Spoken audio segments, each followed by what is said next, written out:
Python is the most popular programming language in the field of data science. Python provides a range of libraries that help you perform data analysis, data visualization, and model building faster and with more efficiency. In this full course video, you will learn the top Python libraries for data science. You will first get an overview of the top 5 Python libraries for data science. Then, we will deep dive into learning the NumPy library in detail. The NumPy library is mainly used for numerical computation. Next, you will learn about the most popular data manipulation library, that is Pandas. Moving further, you will learn data visualization using the Matplotlib library. Then, you will look at how to scrape data from the web using BeautifulSoup library.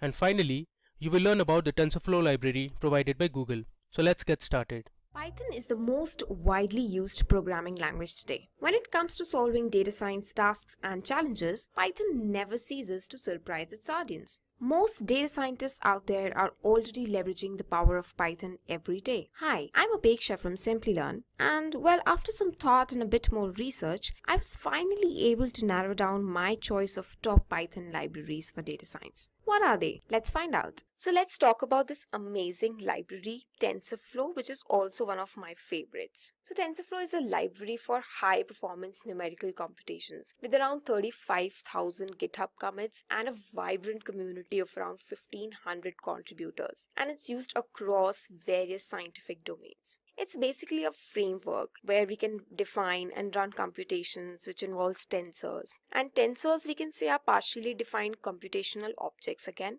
where they will eventually produce a value. That was about TensorFlow. Let's talk about the features of TensorFlow. So TensorFlow is majorly used in deep learning models and neural networks, where we have other libraries like Torch and Theano also. But TensorFlow has hands down better computational graphical visualizations when compared to them.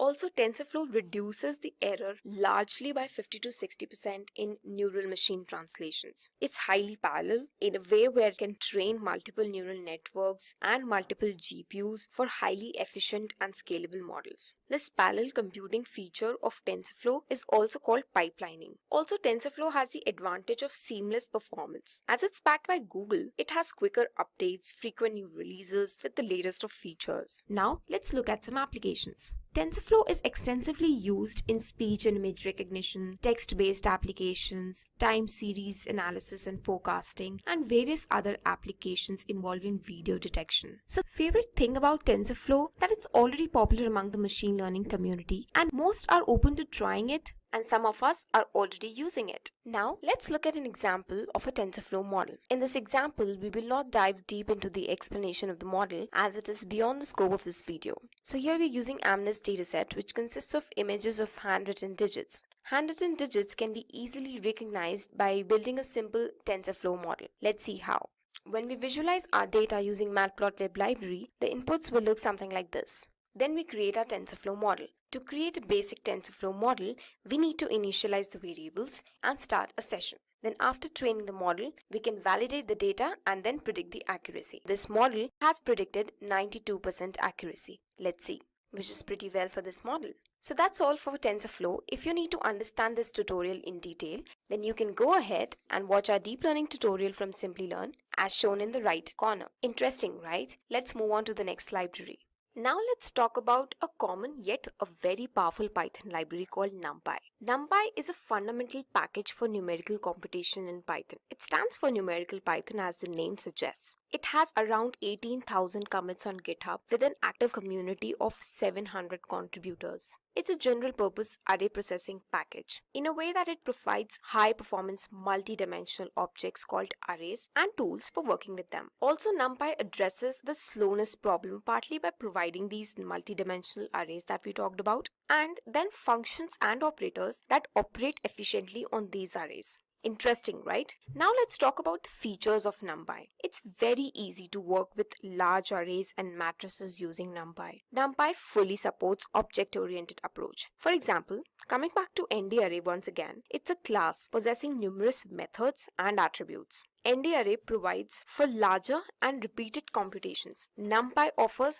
vectorization. It's more faster and compact than traditional methods. I always wanted to get rid of loops, and vectorization of NumPy clearly helps me with that. Now let's talk about the applications of NumPy. NumPy along with Pandas is extensively used in data analysis, which forms the basis of data science. It helps in creating the powerful n-dimensional array. Whenever we talk about NumPy, the mention of the array, we cannot do it without the mention of the powerful n-dimensional array. Also, NumPy is extensively used in machine learning when we are creating machine learning models, as in where it forms the base of other libraries like SciPy, Scikit Learn, etc. When you start creating the machine learning models in data science, you will realize that all the models will have their base as NumPy or Pandas. Also, when NumPy is used with SciPy and Matplotlib, it can be used as a replacement of MATLAB. Now let's look at a simple example of an array in NumPy. As you can see here, there are multiple array manipulation routines. Like there are basic examples where you can copy the values from one array to another. We can give a new shape to an array from maybe one-dimensional to we can make it as a two-dimensional array. We can return a copy of the array collapsed into one dimension. Now let's look at an example where this is a Jupyter notebook and we will just create a basic array, and for detailed explanation you can watch our other videos which targets on these explanations of each libraries. So first of all, whenever we are using any library in Python, we have to import it. So now this np is the alias which we will be using. Let's create a simple array. Let's look what is the type of this array. So this is an ND array type of array. Also, let's look what's the shape of this array. So this is a shape of the array. Now here we saw that we can expand the shape of the array. So this is where you can change the shape of the array using all those functions. Now let's create an array using arrange functions. So if I give arrange 12, it will give me a 1D array of 12 numbers like this. Now we can reshape this array to 3, 4, or we can write it here itself. So this is how arrange function and the reshape function works for NumPy. Now let's discuss the next library, which is SciPy. So this is another free and open source Python library extensively used in data science for high-level computations. So this library, as the name suggests, stands for Scientific Python, and it has around 19,000 commits on GitHub with an active community of 600 contributors. It is extensively used for scientific and technical computations. Also, as it extends NumPy, it provides many user-friendly and efficient routines for scientific calculations. Now, let's discuss about some features of SciPy. So SciPy has this collection of algorithms and functions which is built on the NumPy extension of Python. Secondly, it has various high-level commands for data manipulation and visualization. Also, the ND image function of SciPy is very useful in multi-dimensional image processing, and it includes built-in functions for solving differential equations, linear algebra, and many more. So that was about the features of SciPy. Now let's discuss its applications. So SciPy is used in multi-dimensional image operations. It has functions to read images from disk into NumPy arrays, to write arrays to disk as images, resize images, etc., solving differential equations, Fourier transforms, then optimization algorithms, linear algebra, etc. Let's look at a simple example to learn what kind of functions are there in SciPy. Here I'm importing the constants package of SciPy library. So in this package, it has all the constants.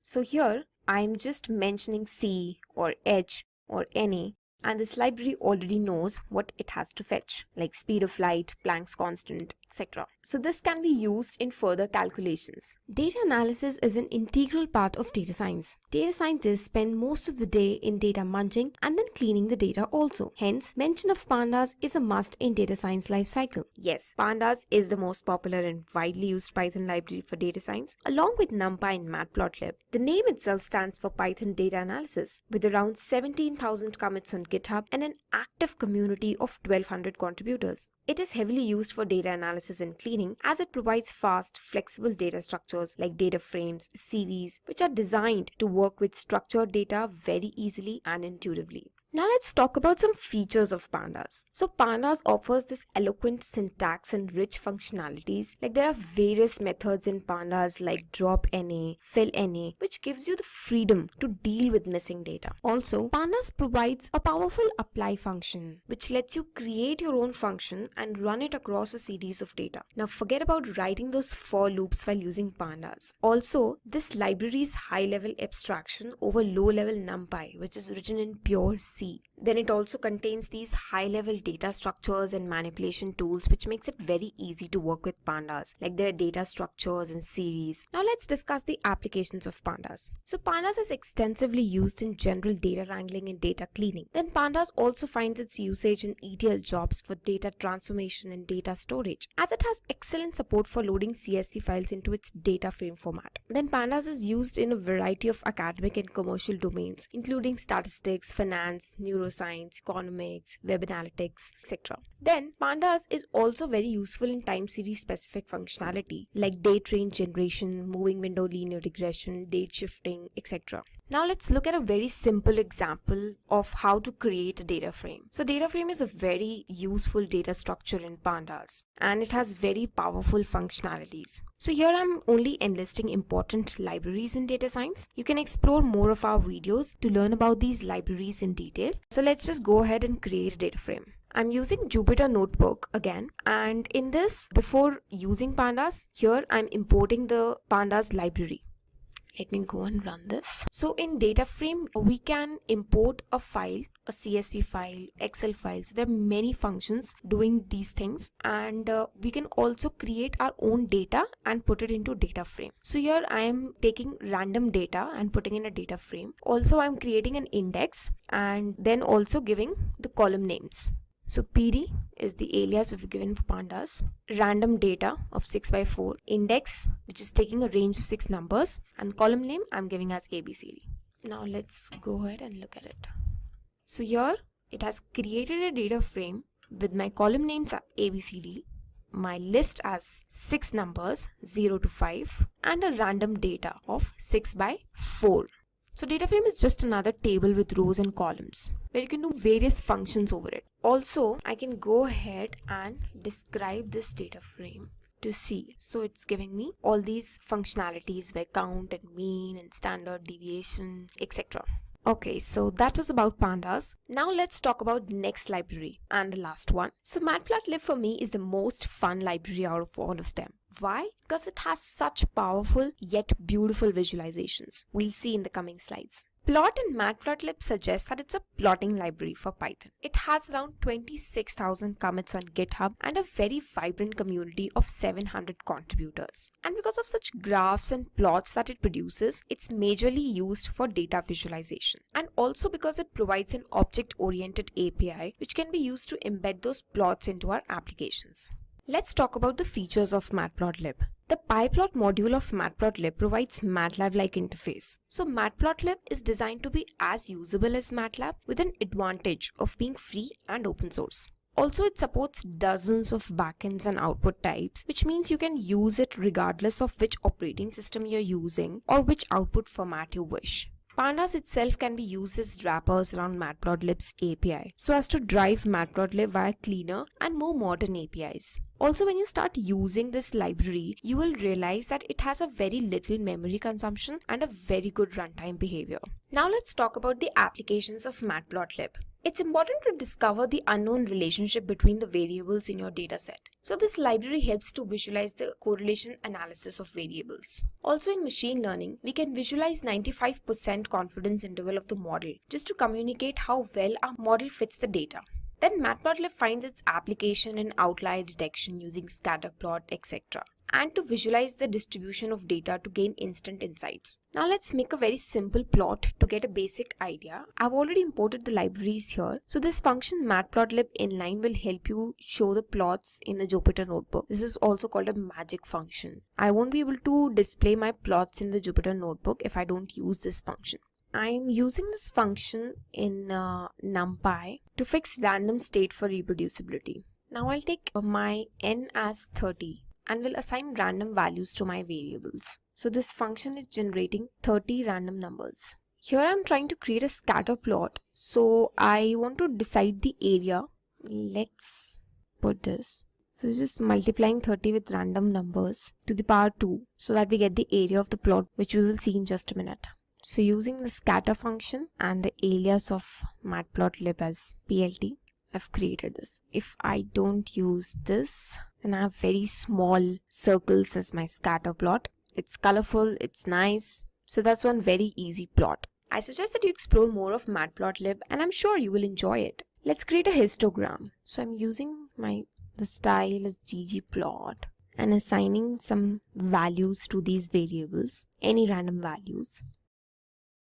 Now we are assigning bars and colors and alignment to the plot. And here we get the graph. So we can create different type of visualizations and plots and then work upon them using Matplotlib, and it's just that simple. So that was about the leading Python libraries in the field of data science. But along with these libraries, data scientists are also leveraging the power of some other useful libraries. For example, like TensorFlow, Keras is another popular library which is extensively used for deep learning and neural network modules. Keras wraps both TensorFlow and Theano backends, so it is a good option if you don't want to dive into details of TensorFlow.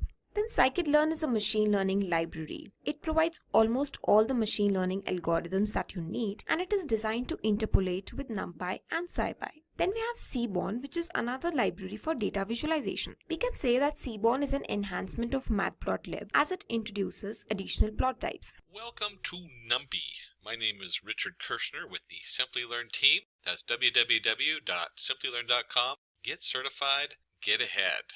What's in it for you? Well, today we're going to do part 1 of NumPy in a 2-part series. And we're going to go over what is NumPy, installing and importing NumPy array versus Python list, basics of NumPy, finding size and shape of any array, range and arrange functions, NumPy string functions. And then in part 2 we'll move on to cover axes, array manipulation, and much more.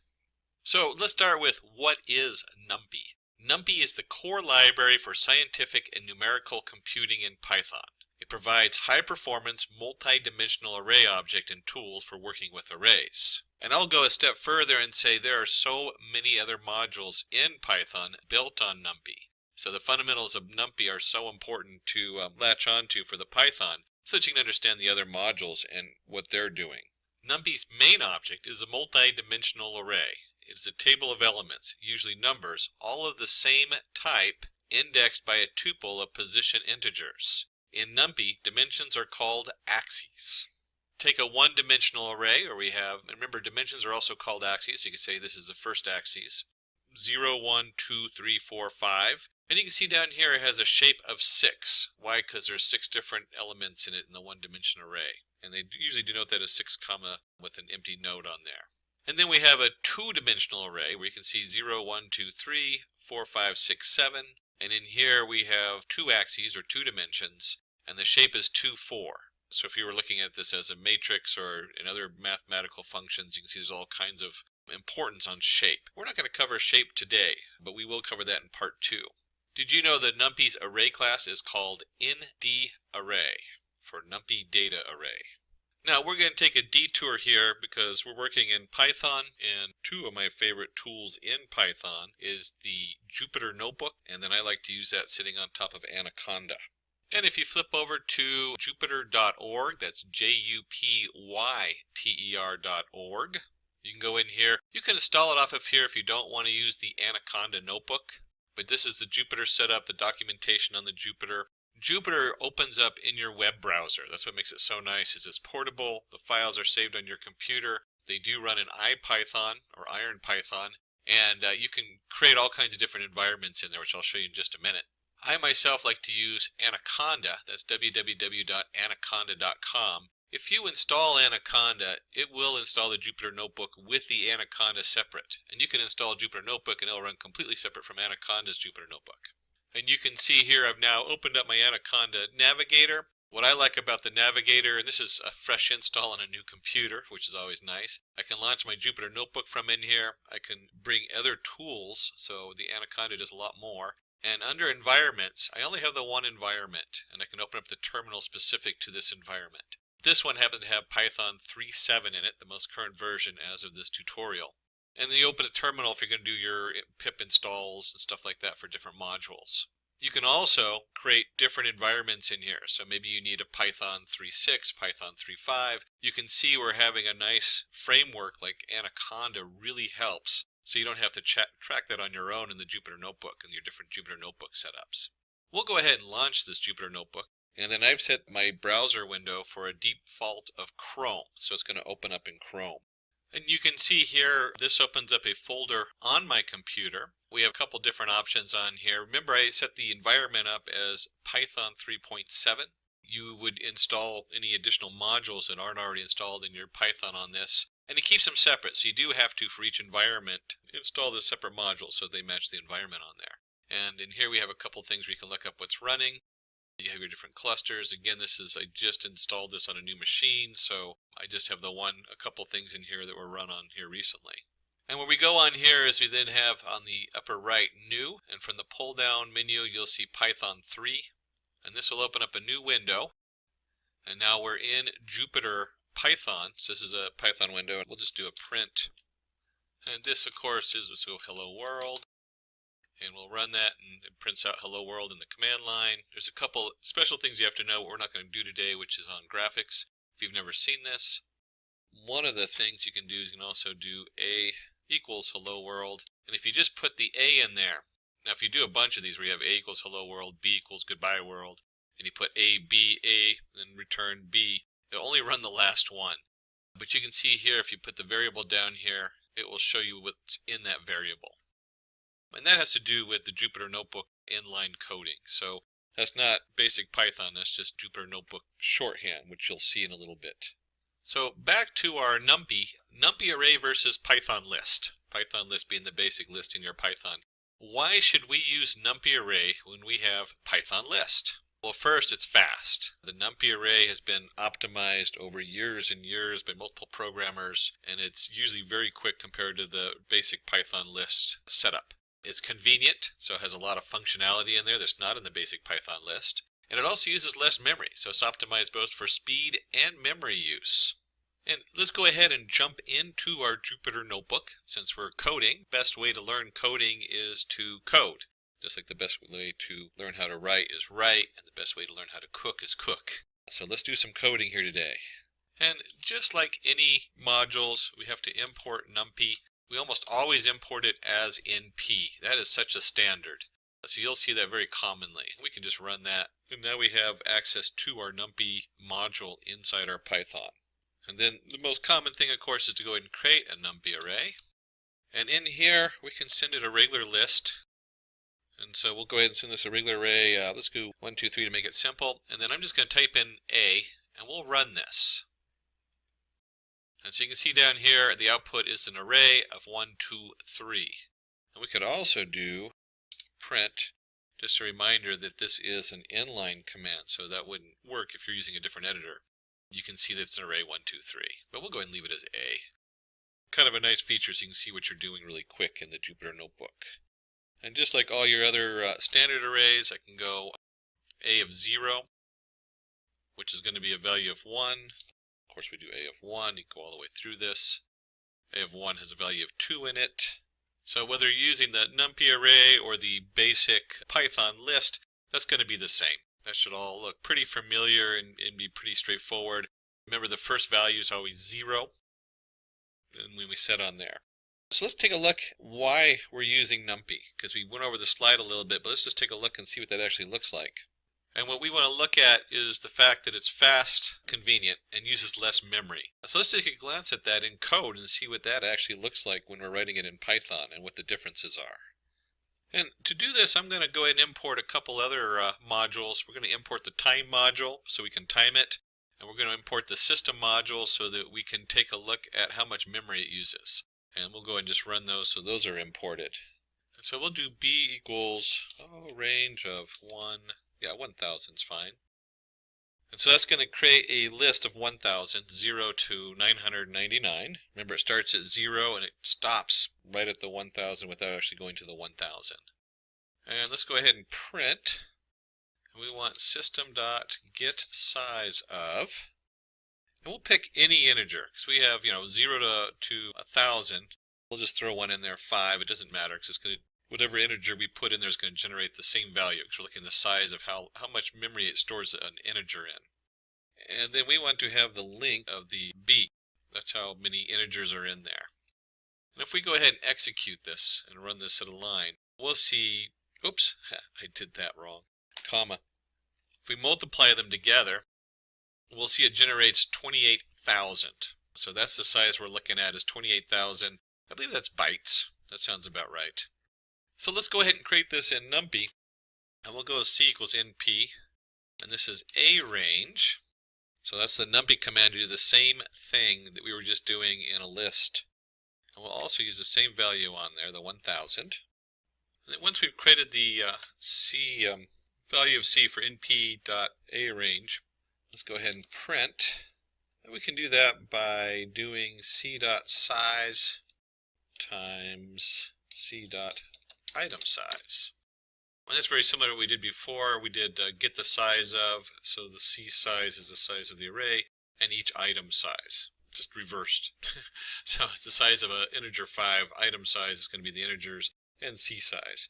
And let's just take a look and see what that generates. And wow, okay, we got 4,000 versus 28,000. That's a significant difference in memory, how much memory we're using with the array. And then let's go ahead and take a look at speed. Let's do size. We tried this with lower values, and it would happen so fast that the NP array kept coming up with 0 because it just rounded it off. So size, and let's create an L1 equals range of size,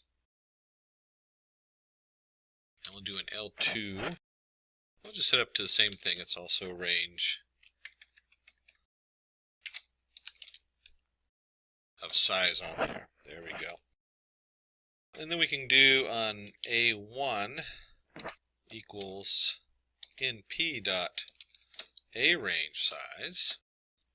And then let's do on A2 equals np dot arange. We'll keep it the same size. And what we're going to do is we're going to take these two different arrays and we're going to perform some basic functions on them. But let's go ahead, actually let's just load these up now. We'll go ahead and run this so those are all set in memory.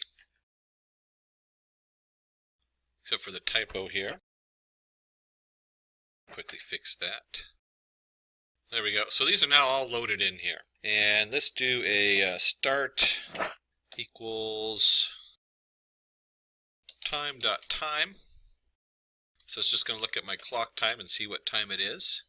And then we'll do result equals, and let's do, let's say we got an array, and we're going to say, let's do some addition here. X plus Y for X comma Y.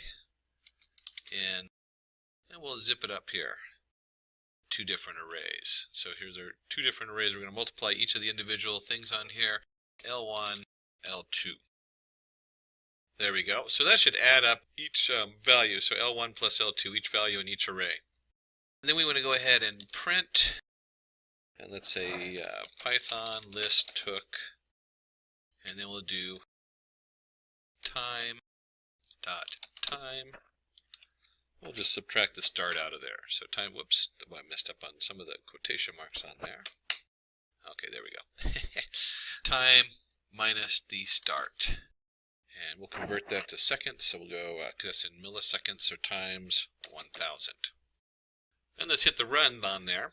This is kind of fun because you also get a view while we're doing this of some ways to manipulate the script.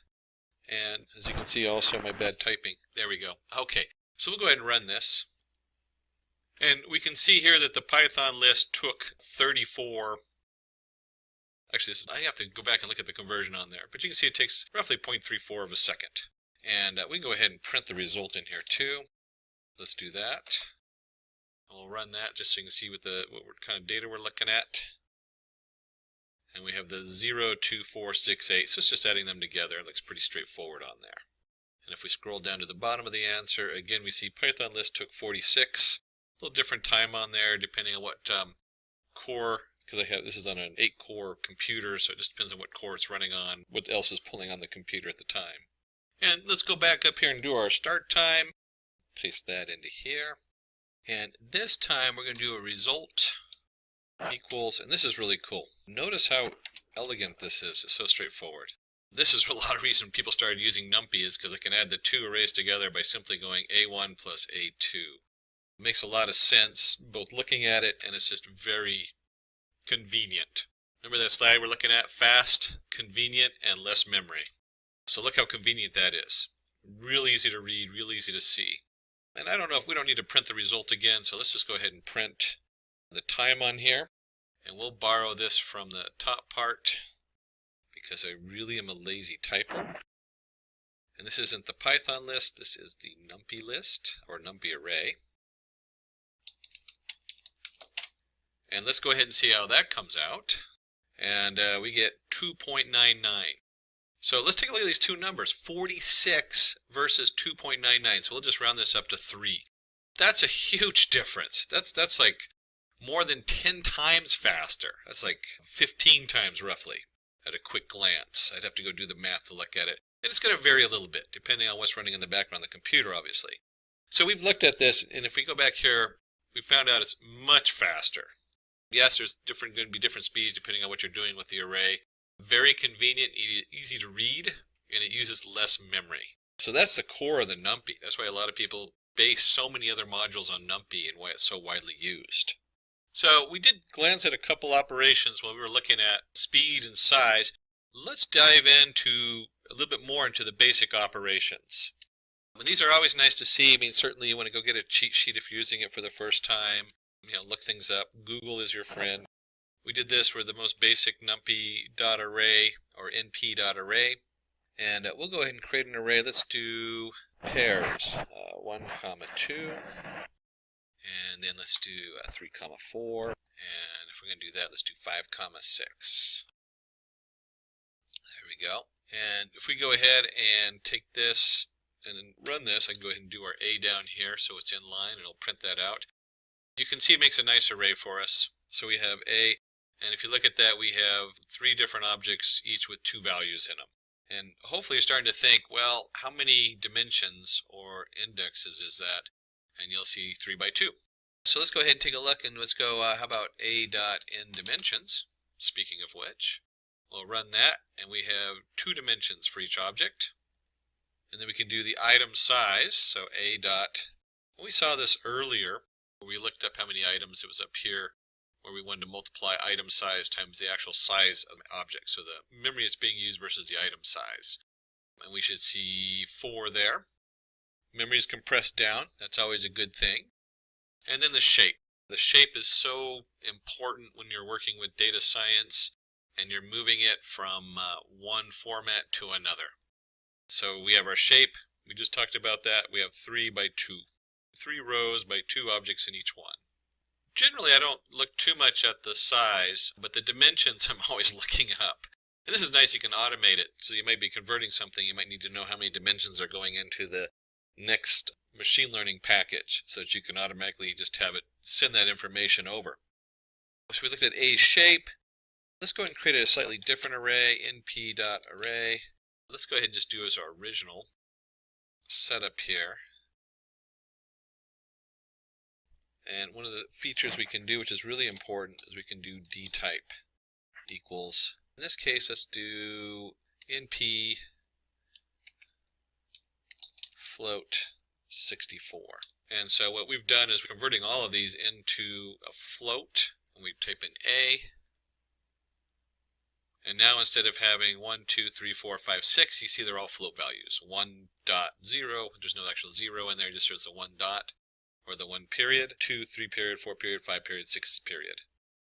And this, again, data science, I don't know how many times they've had to convert something from an integer to a float so that's going to work correctly in the model I'm using. So very common features to be aware of and to be able to get around and use. And we'll also do, let's just curiosity, item size. We'll go ahead and run that. And we see that it doubled in size. So it's not a huge increase. Well, doubling is always a big increase in computers. but it's not a huge increase compared to what it would be if you're running this in the Python list format.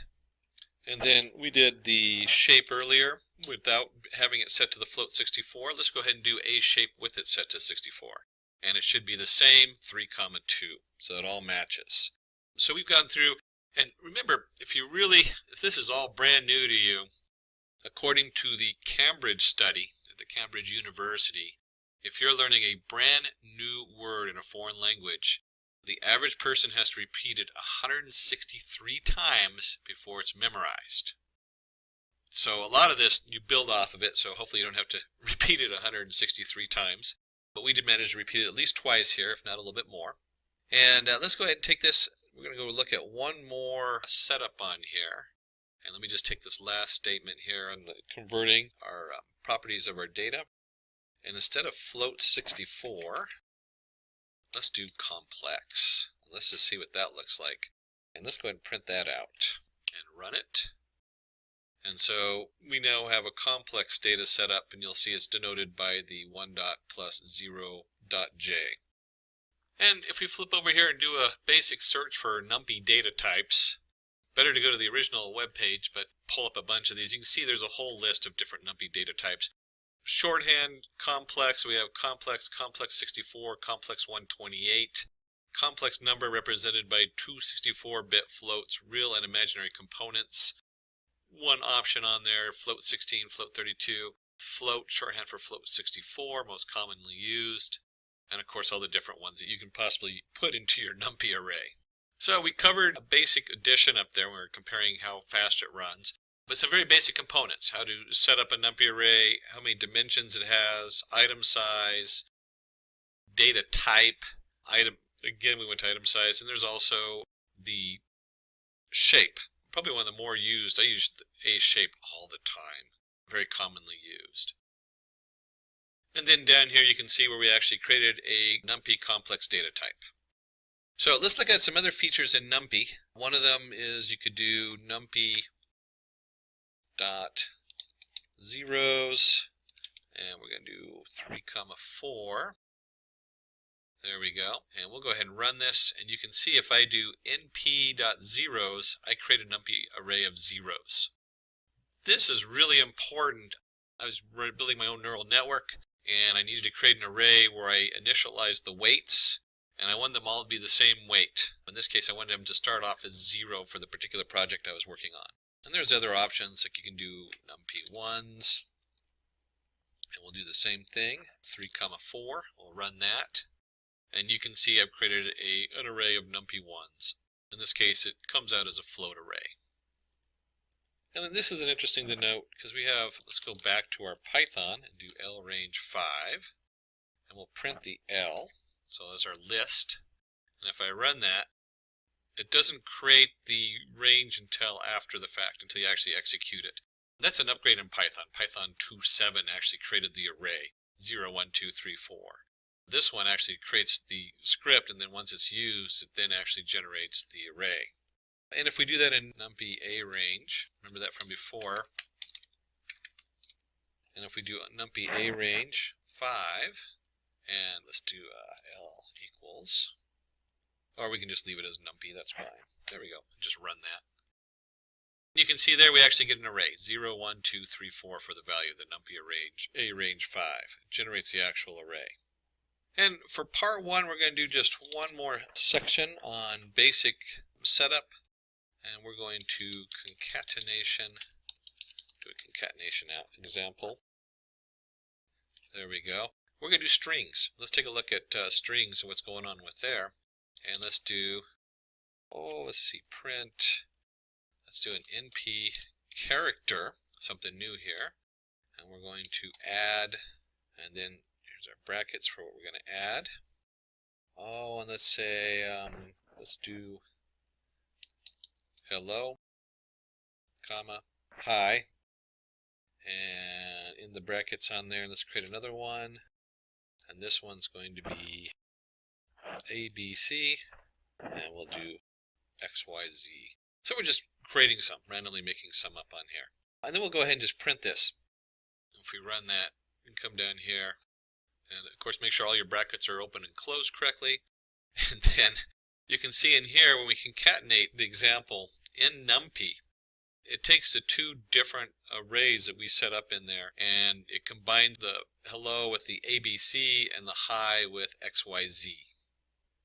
And if we can also do something like print, let's do np character dot multiply. So there's a lot of different functions in here. Again, you can look these up. It's probably good to look them all up and see what they are, but it's good to also just see them in action. And let's do hello space, comma, 3, and we'll run this one and run that without the error. And you'll see it does hello, hello, hello. So we multiplied it by 3. And we can also, and let's just take this whole thing here instead of retyping it. And we can do character center. So instead of multiply, let's do center.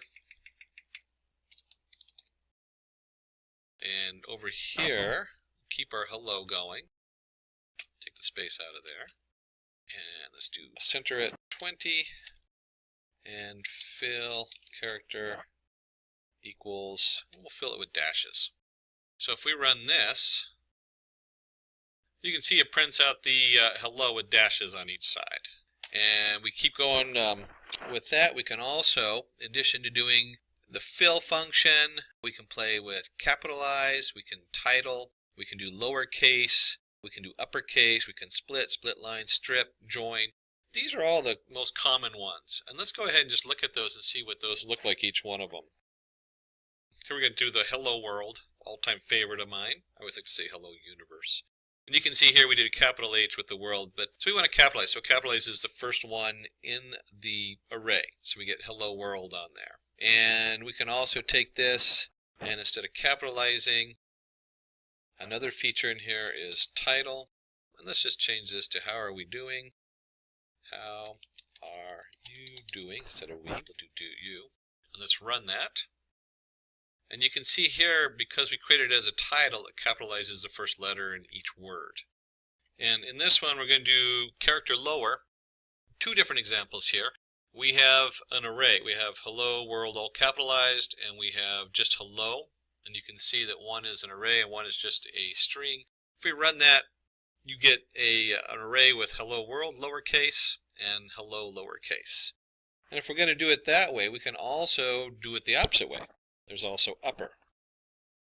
And let's paste those in there. And you can see here we have character.upper opposite there, python.data, and we'll do Python is easy. Hopefully you're starting to get the picture that most of the Python and the scripting is very simple. It's when you put the bigger picture together and starts building these puzzles and somebody asks you, hey, I need the first letter capitalized, unless it's the title, and then you start realizing that this can get really complicated. So NumPy just makes it simple, and we like that. And so in this case we did Python data, it's all uppercase, Python is easy, like shouting in your messenger, Python is easy. And then if you're ever processing text and tokenizing it, a lot of times the first thing you do is we just split the text, and we're just going to run this np.character.split, are you coming to the party? If we do that, it returns an array of each of the individual words. Are you coming to the party, splitting it by the spaces? And then if you're going to split it by spaces, we also need to know how to split it by lines. And just like we have the basic split command, we also have split lines. Hello, and you'll see here the scoop in for our new line. And when we run that, if you're following the split part with the words, you should see hello, how are you doing? The two different lines are now split apart. And let's just review 3 more before we wrap this up. Commonly used string variable manipulations. We have strip, and in this case we have Nina, admin, Anita, and we're going to strip A off of there. And let's see what that looks like. And then you end up with nin, demin, nate. It basically takes up all leading and trailing letters. In this case we're looking for A. More common would be a space in there, but it might also be punctuation or anything like that that you need to remove from your letters and words.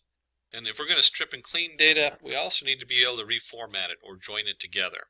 So you see here we have a character join. We'll go ahead and run this. And it has on the first one, it splits each of the letters up by the colon and the second one by the dash.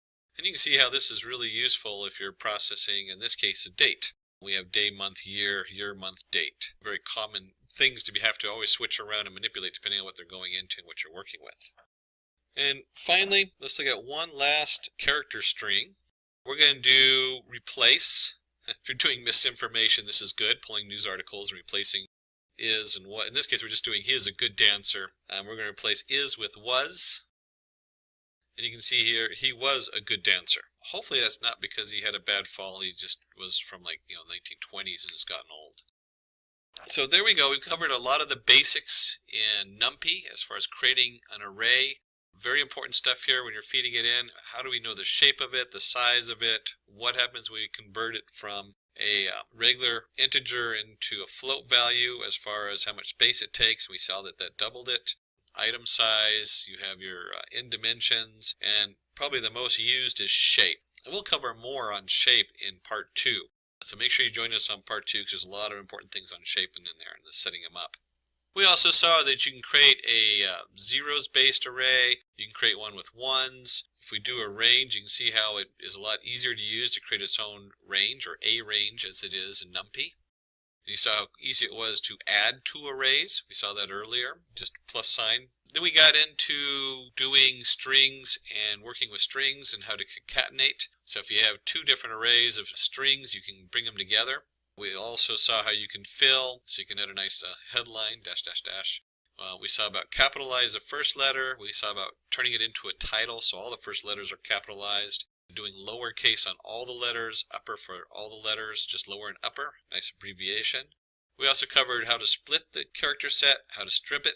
So if you want to strip all the A's out from leading A's and ending A's or spaces, you can do that very easily. Also how to join the data sets. So here's a character join option for your strings. And finally we did the character replace. So last time we covered part 1 where we went over the difference between the Python array and the NumPy array and why it's both easier to use, uses less memory and resources, and is also faster than the Python list. We also went over a number of the basic features in there, like looking up the min, the max, the median, how you can go ahead and create some very basic arrays, fill them all with zeros, fill them all with ones, look up the size, the shape. So we covered a lot. We covered a range, which is equivalent of Python, well, sort of the equivalent of Python list range. And then we looked a lot into characters and working with the NP character and how to capitalize, center it, change it to a title, lowercase, uppercase, splitting, stripping, joining, and replacing characters. So what's in it for you? Today we're going to go over array manipulation. We're going to go over NumPy, arithmetic operations, slicing arrays, iterating over arrays, array concatenation, splitting arrays, NumPy histogram using Matplotlib, and a few other useful functions in the NumPy. And then we'll do a practice examples at the end. And hopefully you've already got your Jupyter notebook. I like to use it through Anaconda, but certainly you can just use a direct Jupyter notebook. Now let's go ahead and dive in there since we're going right into part 2, which is getting some coding going under our belt. And here in our Jupyter notebook, we can go under New and create a new folder, Python 3. I think I forgot to do this last time, but we could just do the Control++, which in any browser enlarges a page, makes it a lot easier to see. Always a nice feature. Another beautiful benefit of using Jupyter Notebook. And let me go ahead and show you a neat thing we can do in Jupyter. This is nice if you're working with people and you're doing this as a demo on a large screen. I'm going to do the hashtag or pound symbol array manipulation, kind of a title of what we're working on. And then I'm going to call this cell type markdown as opposed to code. And you'll see it highlights it here, and then if I run it, it just turns it into array manipulation. And then we're specifically going to be working on array manipulation, changing shape to start with. And we'll go ahead and mark this cell also a markdown. So it has a nice little look there. And then it comes up, and you can see it, just like I said, it just highlights it and makes it in bold print, just making it easier to read. Not a Python thing, but a Jupyter thing that's good to know about, especially if you're working with the shareholders, since they're investing money in you. Of course, the first thing we do is import. We're going to import NumPy as in P, and that should be standard by now. By now you start a Python program, you're doing some data science, NumPy is just something you bring in there. And let's go ahead and create our array, and we're going to do that as the np.arange. Remember that's 0, well we're going to do 0 to 9, and then we'll go print, put a little title on the original array, We'll just print that array A. Remember from the first lesson. So we have our array, which is 0, 1, 2, 3, 4, 5, 6, 7, 8. And let's add a print space in between. Let's create a second array, B, but we want this to reshape array A. And what does that mean? And the command is simply reshape. And then we have 9 items in here, and this is so important right now. So be very aware, if I did some weird numbers in here, it's not going to work. And we want multiples of 9. We know that 3 times 3 is 9. So we're going to reshape our A array by 3 by 3. And then we're going to print, well, let's give it a title. Oops, I added too many brackets in there. Modified array, and then let's go ahead and print our B. And let's see what that looks like. And as we come down here, you can see we've taken this and it's gone from 0, 1, 2, 3, 4, 5, 6, 7, 8 to an array of arrays. And we have 0, 1, 2, 3, 4, 5, 6, 7, 8. And so we split this into 3 by 3. And you can guess that if I tried to reshape this, let's just do a 5 by 3, which is 15, that's going to give me an error. So it's not going to work. You're not going to be able to reshape something unless the shape, all the data in there matches correctly. So we can take this flat 9, and we call it a flat because it's just a single array. And we can reshape it into a 3 by 3 array. And first you might think matrices, which this is used for that, definitely. I use it a lot in graphing because it'll come in that I have an array that's xy, comma xy1, y1, comma x2, y2. And so the shape of it might be 2 by the length of the number of points. And I need to separate that into x flat array and a y flat array. And you can see this can be very easy to reshape the array doing that. And we can of course go back. We can do B, do a print, and we'll do B dot flatten. Remember I said it's called a flatten array? And if we run that, you'll see it just goes back to the original one. It takes this 0, 1, 2, 3, 4, 5, 6, 7, 8 and flattens it back to a single array. And then one other feature to be aware of is if we flatten it, one of the commands we can put in there is order. Let me just go ahead and do that. Order equals F. Strangely enough, F stands for Fortran. The whole Fortran days. I remember actually studying Fortran programming language. In this case, you'll see that it uses the first, like 0, 3, 6 is the order. So instead of flattening it like we had before, 0, 1, 2, 3, 4, 5, 6, 7, 8, it now does 0, 3, 6, 1, 4, 7, 2, 5, 8. And if you go to the NumPy array page, you can see here that they have the flatten. I just open up the NumPy ND array flatten setup to look it up. And they have 3 different options. They have C, F, and A. And it's whether to flatten in C, which was based on how the C code works for flattening, originally worked, which is row major. Fortran, which is column major, or preserve the column Fortran ordering from A. So whatever it was in, the default is the C version. So the default that you saw, you could put order equals C and it'd have the same effect as we saw there before. You could even do order equals A. That would also have the same effect because that's the default. So really the only other thing you really should change on here is to change it to C if you need it. And you can see right here, or F, I mean not C.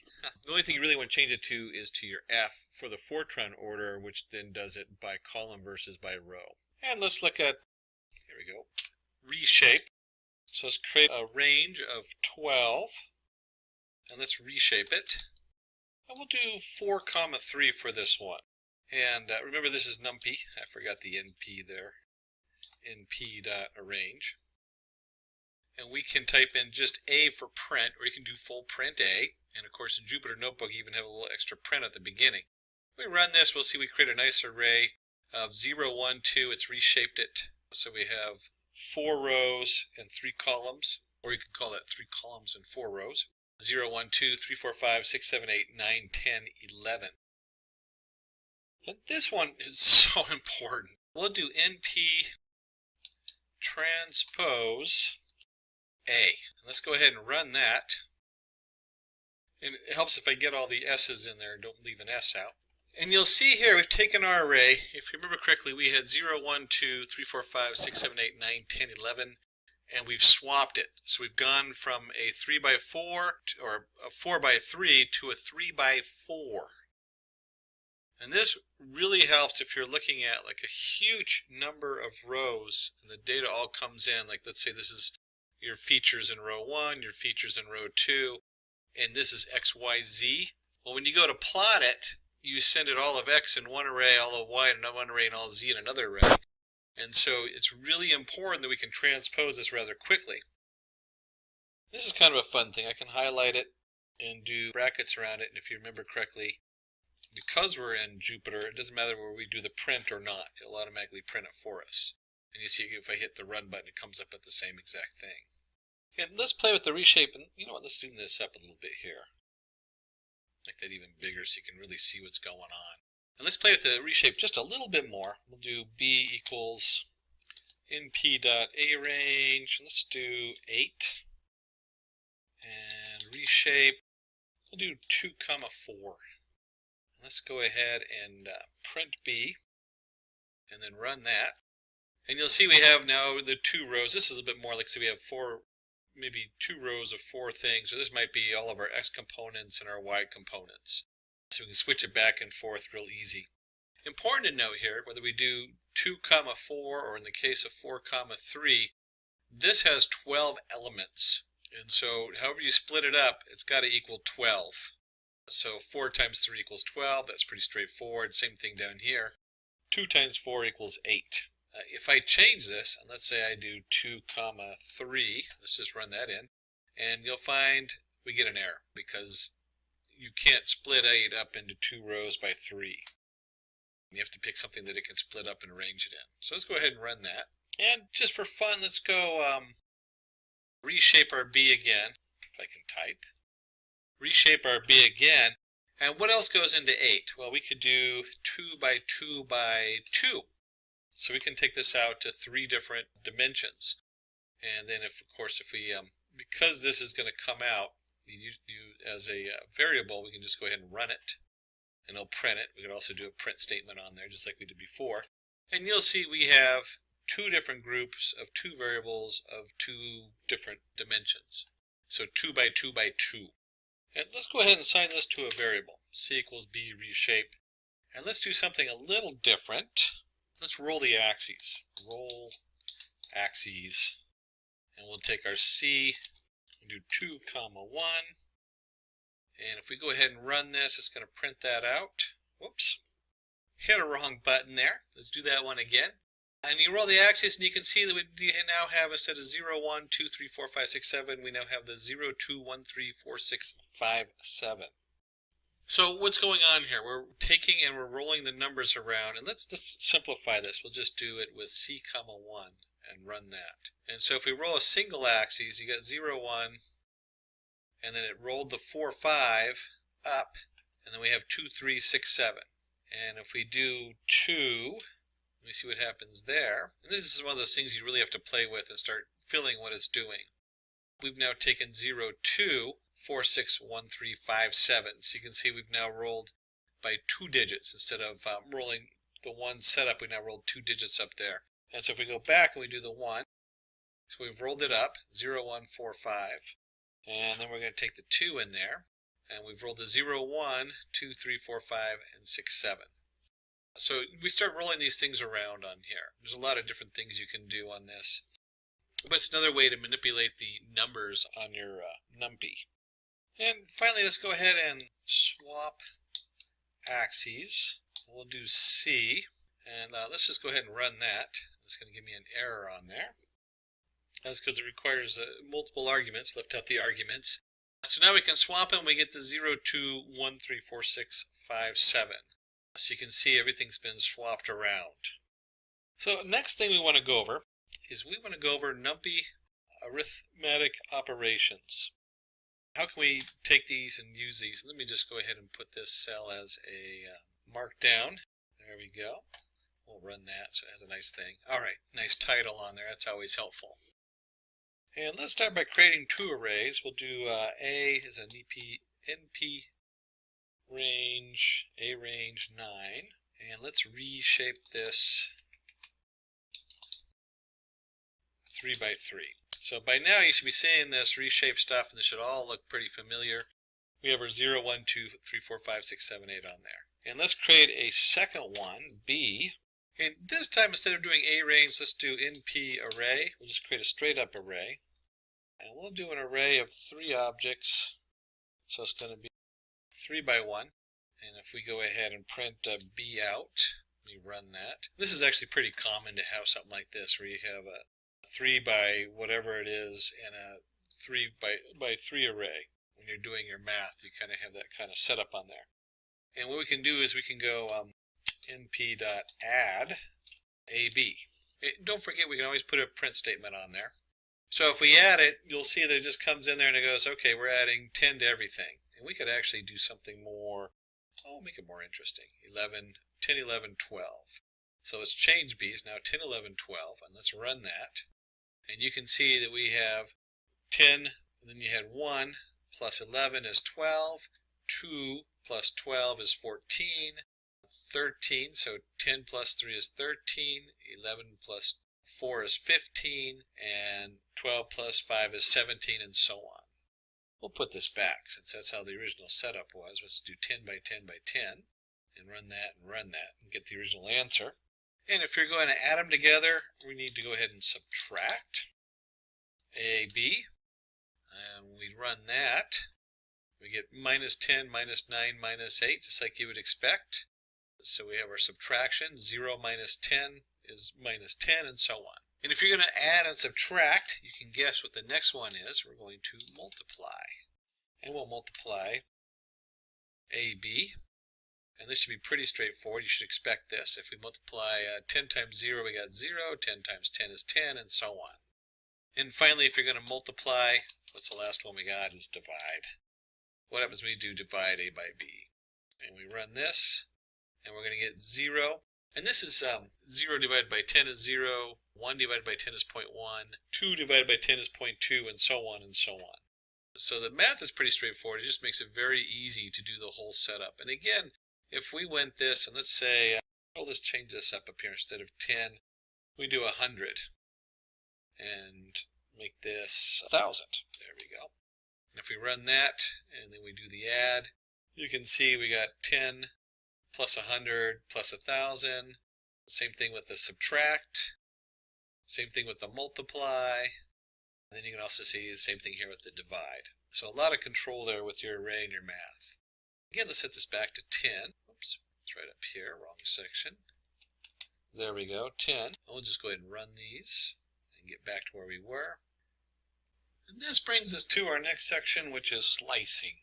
And let's put in our, we'll just make this a cell type markdown. And then we run that. Of course, it gives us a nice looking slicing there.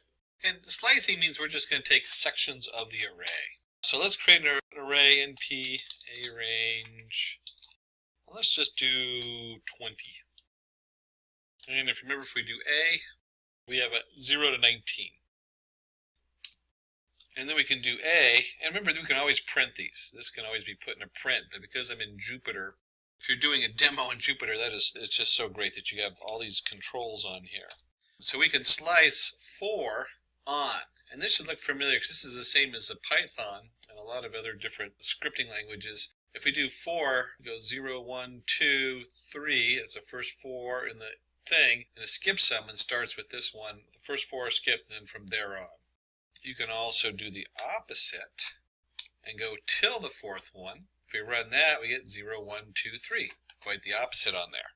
We can do a single item, so we can pick object number 5 on the list, run that, and 5 happens to be 5, because that's the order they're in.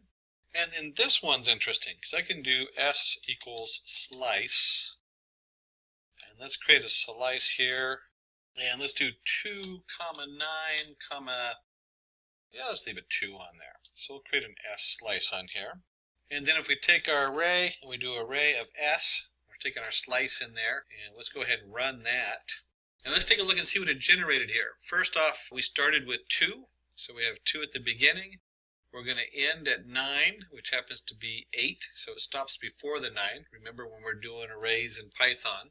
And then we step 2, so 2, 4, 6, 8.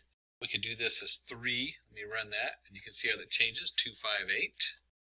And we could do this as, let's leave this at 3, and If we change this to 10, oops, let's make it 12.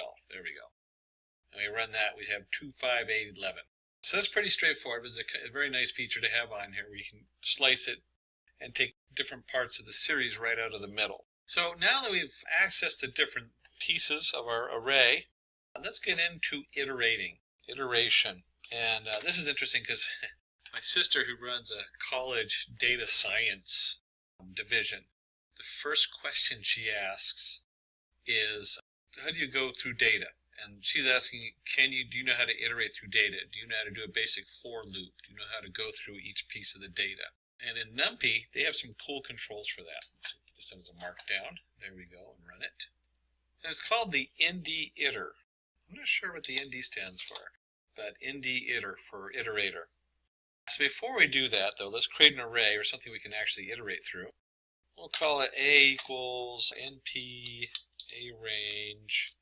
Let's do something a little funny here, or funky. And we'll do 0, 45, 5. I'm not sure why the guys in the back picked this particular one, but it's kind of a fun one. And if I run that, we do this, you can see we get 0, 5, 10, 15, 20, 25, 30, 35, 40. That's what this array looks like. And that's just from our slice. This is just a slice. That's all that is we created a slice of 0 to 45, step 5. And so we can do with this, we can also do A equals reshape. Let's go ahead and take and reshape this. And since there's 9 variables in there, we'll do reshape it 3 by 3. So if we run that, whoops, missed something there. That is the A. That really helps. So if we do the A reshape, and we'll go ahead and print that out. We get 0, 5, 10, 15, 20, 25, 30, 35, 40.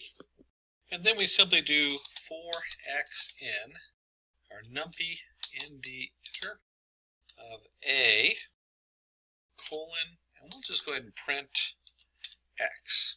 And let's see what happens here when we run through this and we print each one of those.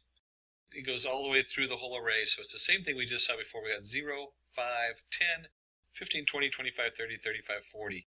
So it prints out each object in the array, so you can go through and view each one of these. And certainly if you remember, you could also flatten the array and just do for A and that also and get the same result. There's a lot of ways to do this, but this is the proper way with the ND iterator because it'll minimize the amount of resources needed to go through each of the different objects in the NumPy array. And hopefully you asked this question when I just did that. And the question is, how can I change this instead of doing each object? So first of all, let's go ahead and take my cell type, and we're going to mark that down and run it. And so we're going to work on iteration order C style and F style. Remember C because it came from the C programming, and F because it came from the old Fortran programming. So let's give us a reminder. We'll do a print A, and we'll do 4xn np iterate A. But we also want to do this in a specific order. And you know what? I'm a really lazy typer, so let's go back up here. This is the ND iterator. I knew I was missing the ND part of A. And let's do order equals C. We'll print X on there. And let's do that again. And this time order equals F. There we go. Order equals F. And let's go ahead and run this and see what happens here. And the first thing you're going to notice, our original array, 0, 5, 10, 15, 20, 25, 30, 35, 40. When we do order C, that's the default, 0, 5, 10, 15, 20, and so on. And then when you come down here, you'll see F, order F, is 0, 15, 30. So it takes the first digit of each of the subarrays, or the second dimension, and then it goes into the second one, 5, 20, 35, 10, 25, 40. So slightly different order for iterating through it if you need to do that. So we've covered reshaping, we've covered math, we've covered iteration, we've covered a number of things. The next section we want to go ahead and go over is going to be joining arrays. So we need to bring them together. Let me go ahead and take the cell and make it a markdown. Cell type markdown. There we go. And run that. So let's work on joining arrays so we can bring them together and what different options we have. And let's do, we'll do an NP array 1, 2, comma 3, 4. We'll go ahead and print. Let's do, oops, first. These arrays aren't that big, so let's just go ahead and keep it all on one line, A. So if we run this, first array 1, 2, 3, 4. Whoops, I forgot that it automatically wraps it when you do it this way. So we'll go ahead and keep it separate and print A. There we go. And let's go ahead and do a B. And we'll do 5, 6, 7, 8. And notice I'm keeping the same shape on these two arrays. Depending on what you're doing, those shapes have to match. And let's go ahead and print second array. Do a print B. We'll go ahead and run that. Oops. Missed something up there. Let me fix that real quick. When I was reformatting it to go on separate lines, I messed that up. There we go, run. All right, so we have first array 1, 2, 3, 4, second array 5, 6, 7, 8. And we'll put a carried return on there. And the key word we use is concatenate. And if you're familiar with Linux, that usually means you're adding it to the end on there. And we're going to do what they call along axis 0. So we have concatenate AB along axis 0. Let's go ahead and run that and see what that looks like. And so we have 1, 2, 3, 4, 5, 6, 7, 8. So now we have an array that is 4 by 2. Has a nice shape of 4 by 2 on here. And if we're going to do it along the axis 0, you should guess what the next one is. We're going to do it along the 1 axis. And let's see how those differ from each other. Let's just go ahead and run that. And again, all we're doing is adding in the axis equals 1. So we have our concatenate, we have AB, and then axis 1. Remember a couple things. One, these are the same shape. So we have a 2 by 2, same dimensions going in there. You're going to get an error if you're concatenating and they're not. If you have something that instead of 1, 2 is 1, 2, 3, 4, 5, 6 with a 5, 6, 7, 8. They'll give you an error on there. In fact, let's take a look and see what happens when we do that. Let me just take this. 1, 2, 3, 3, 4, 5. And let's run that. And if we come down here, oh, we got there. It says all the input array dimensions except for the concatenation axes M must match exactly. So it'll let you know if you mess up. That's always a good thing. Let's go ahead and take this back here, and let's go ahead and run that. And so we have our 0 axes, which is 1, 2, 3, 4, 5, 6, 7, 8. And we bring them together. And you'll see a very different setup here when we do it along the axis 1. We end up with, instead of 4 by 2, we end up with a 2 by 4. 1, 2, 5, 6, 3, 4, 7, 8.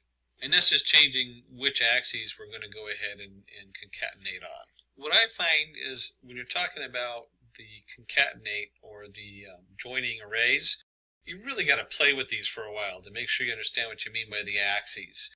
It looks very intuitive when you're looking at it. Axis 0, 1, 2, 3, 4, 5, 6, 7, 8. Axis 1 is then splitting it a different way, 1, 2, 5, 6, 3, 4, 7, 8. When you're actually using real data, you start to really get a feel for what this means and what this does. So if we're going to do that, let's go ahead and look at splitting the array. And do that under Markdown and run it. There we go. So you have a nice little title there. And we'll go ahead and create an array of 9. Let's do NP split. We'll do A, and we're going to split it by 3. Let's just see what that looks like. So if we split it, we get an array 0, 1, 2, 3, 4, 5. We get 3 separate arrays on here. Now remember, we're looking at, let me just print A up here. So we're looking at 0, 1, 2, 3, 4, 5, 6, 7, 8, and then we can split it into 3 separate arrays. And let's take this, we're going to do this right down here, just move the A split down here. Instead of the 3, let's do 4, 5, and put that in brackets. And so when we do it this way, we have 0, 1, 2, 3, 4, 5, 6, 7, 8. And that's kind of interesting. I wasn't sure what to expect on that, but we get, when you split it A by 4, 5, you get a totally different setup on here as far as the way it split the array. And to understand how this works, I'm going to change the 5 to a 7. And this will visually make this a little bit more clear. So we had 4 and 5. It went 0, 1, 2, 3, 4, 5, 6, 7, 8. And you see the markers 4 and 5. When we do 4 and 7, I get 0, 1, 2, 3, 4, 5, 6, 7, 8. And so what you're looking at here is the first markers. This is going to go to 4. So there's our first split at the 4, the marker at 4, and then the second split is going to be at position 7. And this is the same thing here. 4, position 5. That's why we're splitting it in those two sections. We could also do it 7, just to see what that looks like. Run. And you can see I now have 0, 1, 2, 3, 4, 5, 6, 7, 8. So we can split it in all kinds of different ways and create a different set of multiple arrays on here and split it all kinds of different ways. And before we get into the graphs and other miscellaneous stuff, let's go ahead and look at resizing the array. We'll go ahead and take this cell and set the cell as a markdown and run it. Give us a nice title there. And we'll do an array, an NP array of 1, 2, 3, and 4, 5, 6 here. And let's go ahead and just print. Let's go print a dot shape. And we'll go ahead and run that. Whoops, hit a wrong button there. Hit the comma instead of the dot. So we have a shape of 2, 3 here. And this is important to note because when we start resizing it, it's going to mess with different aspects of the shape. And so we'll go ahead and do a print. Scoop in for a blank line. There we go. And let's do b equals np dot resize. We're going to resize a, and let's resize it with 3 by 2. And then we'll just go ahead and print b and print b period shape, not a comma. We'll run that. Oops, forgot the quotation marks around the end. We'll go ahead and run that, and let's just see what that looks like. So we have 1, 2, 3, 4, 5, 6, our original array, with a shape of 2, 3. And then we want to go ahead and resize it by 3, 2. And we end up with 1, 2, 3, 4, 5, 6, and we end up with a shape of 3, 2. That shouldn't be too much of a surprise. You know, we got 6 elements in there. We can resize it by 2, 3 was the original one, and then we're actually just reshaping it is how that kind of comes out as when you resize it like that. But what happens if we do something a little different? And let's go ahead and just take this whole thing and copy it down here so we can see what that looks like. And instead of doing 3, 2, remember last time I did the, to reshape it, I messed with the numbers and it gave me an error. Well, when you resize it, you don't have to match the numbers. They don't have to be the same dimensions. So we can, instead of going from a 2, 3 to a 3, 2, we can resize it to a 3, 3. So let's take a look and see how it handles that. And we come down here to 3, 3. We end up with 1, 2, 3, 4, 5, 6, and it repeats 1, 2, 3. So it actually takes the data and just adds a whole other block in there based on the original data and repeating it. All right, now at this point, we've been looking at tons of numbers and moving stuff around. What we want to go ahead and do is get a little visual here, because that certainly you can picture all the different numbers on there. But let's look at histogram. Let's put this into a histogram. Let me go ahead and run that. And to do that, we're going to use the Matplotlib library. So from Matplotlib library, we're going to import pyplot as PLT. And that's usually the notation you see for pyplot. So if you ever see PLT in a code, it's probably pyplot in the Matplotlib library. And then the guys in the back did a nice job, and gals too, guys and gals back there. Our team over at Simplilearn put together a nice array for me, 20, 87, 4, 40, 53, with a bunch of numbers. That way we had something to play with. And what we want to do is we want to do plot the histogram. Now remember, a histogram says how many times different numbers come in. And then we're going to put them in bins. And we have bins 0 to 20 to 40 to 60 to 80 to 100. You might, in here with the Matplotlib library, they call them bins. You might hear the term buckets, where they put them in buckets. That's a really common term. And then we want to give it a title. So the way it works is you do your plt.hist for histogram, your plt title, and your plt show. And we're doing just a single array in here. And the NumPy array of A. And let's go ahead and run this piece of code. Take it a moment to come out there. It says figure size, so it's generating the graph. And you can see we have, and let's just take a look at this and go down a size. There we go. Okay, so now we can see we're taking a look at here. So between 0 and 20, we have 3 values. So we have a 20 here, we have a 4, and a 11, and a 15. 0, 1, 2, 3. It's actually 4 values, but they start at 0. So remember, we always count from 0 up. And from 20 to 40, we got 20. So it's 1, 42, 3, 4, 5, 6. And so you can see in the histogram, it shows that the most common numbers coming up is going to be between the 40 and 60 range, least common between the 80 and 100. This looks like an age demographics, is what this looks like to me. And you can see where they would have put it in the buckets of different age groups, which would be a nice way of looking at this. Histograms are so important and so powerful when you're doing demos and explaining your data. So being able to quickly put a histogram up that shows what's common and how it's trending is really important. And using that with a NumPy is really easy. And you know what, let's take the same data, and I want to show you why we do bins, or why we have buckets of data. I'm used to calling it buckets. Why we have bins. Let's do it instead of by 20, let's do it by tens and see what happens. And what happens when you do it by tens is you miss out on you can see a nice curve here on the first one, and on the second one it looks like a ladder going up and a plummet, a ladder going up and a plummet, and a ladder going down. So the first would be more indicative of an age group, and the second one would be what you would get if you divided incorrectly. You wouldn't see the natural trend of, I don't know what this would be, maybe how much food they eat. Hopefully not, because I'm in 50, so I'm right in the middle there, which means I eat a ton of food compared to everybody else.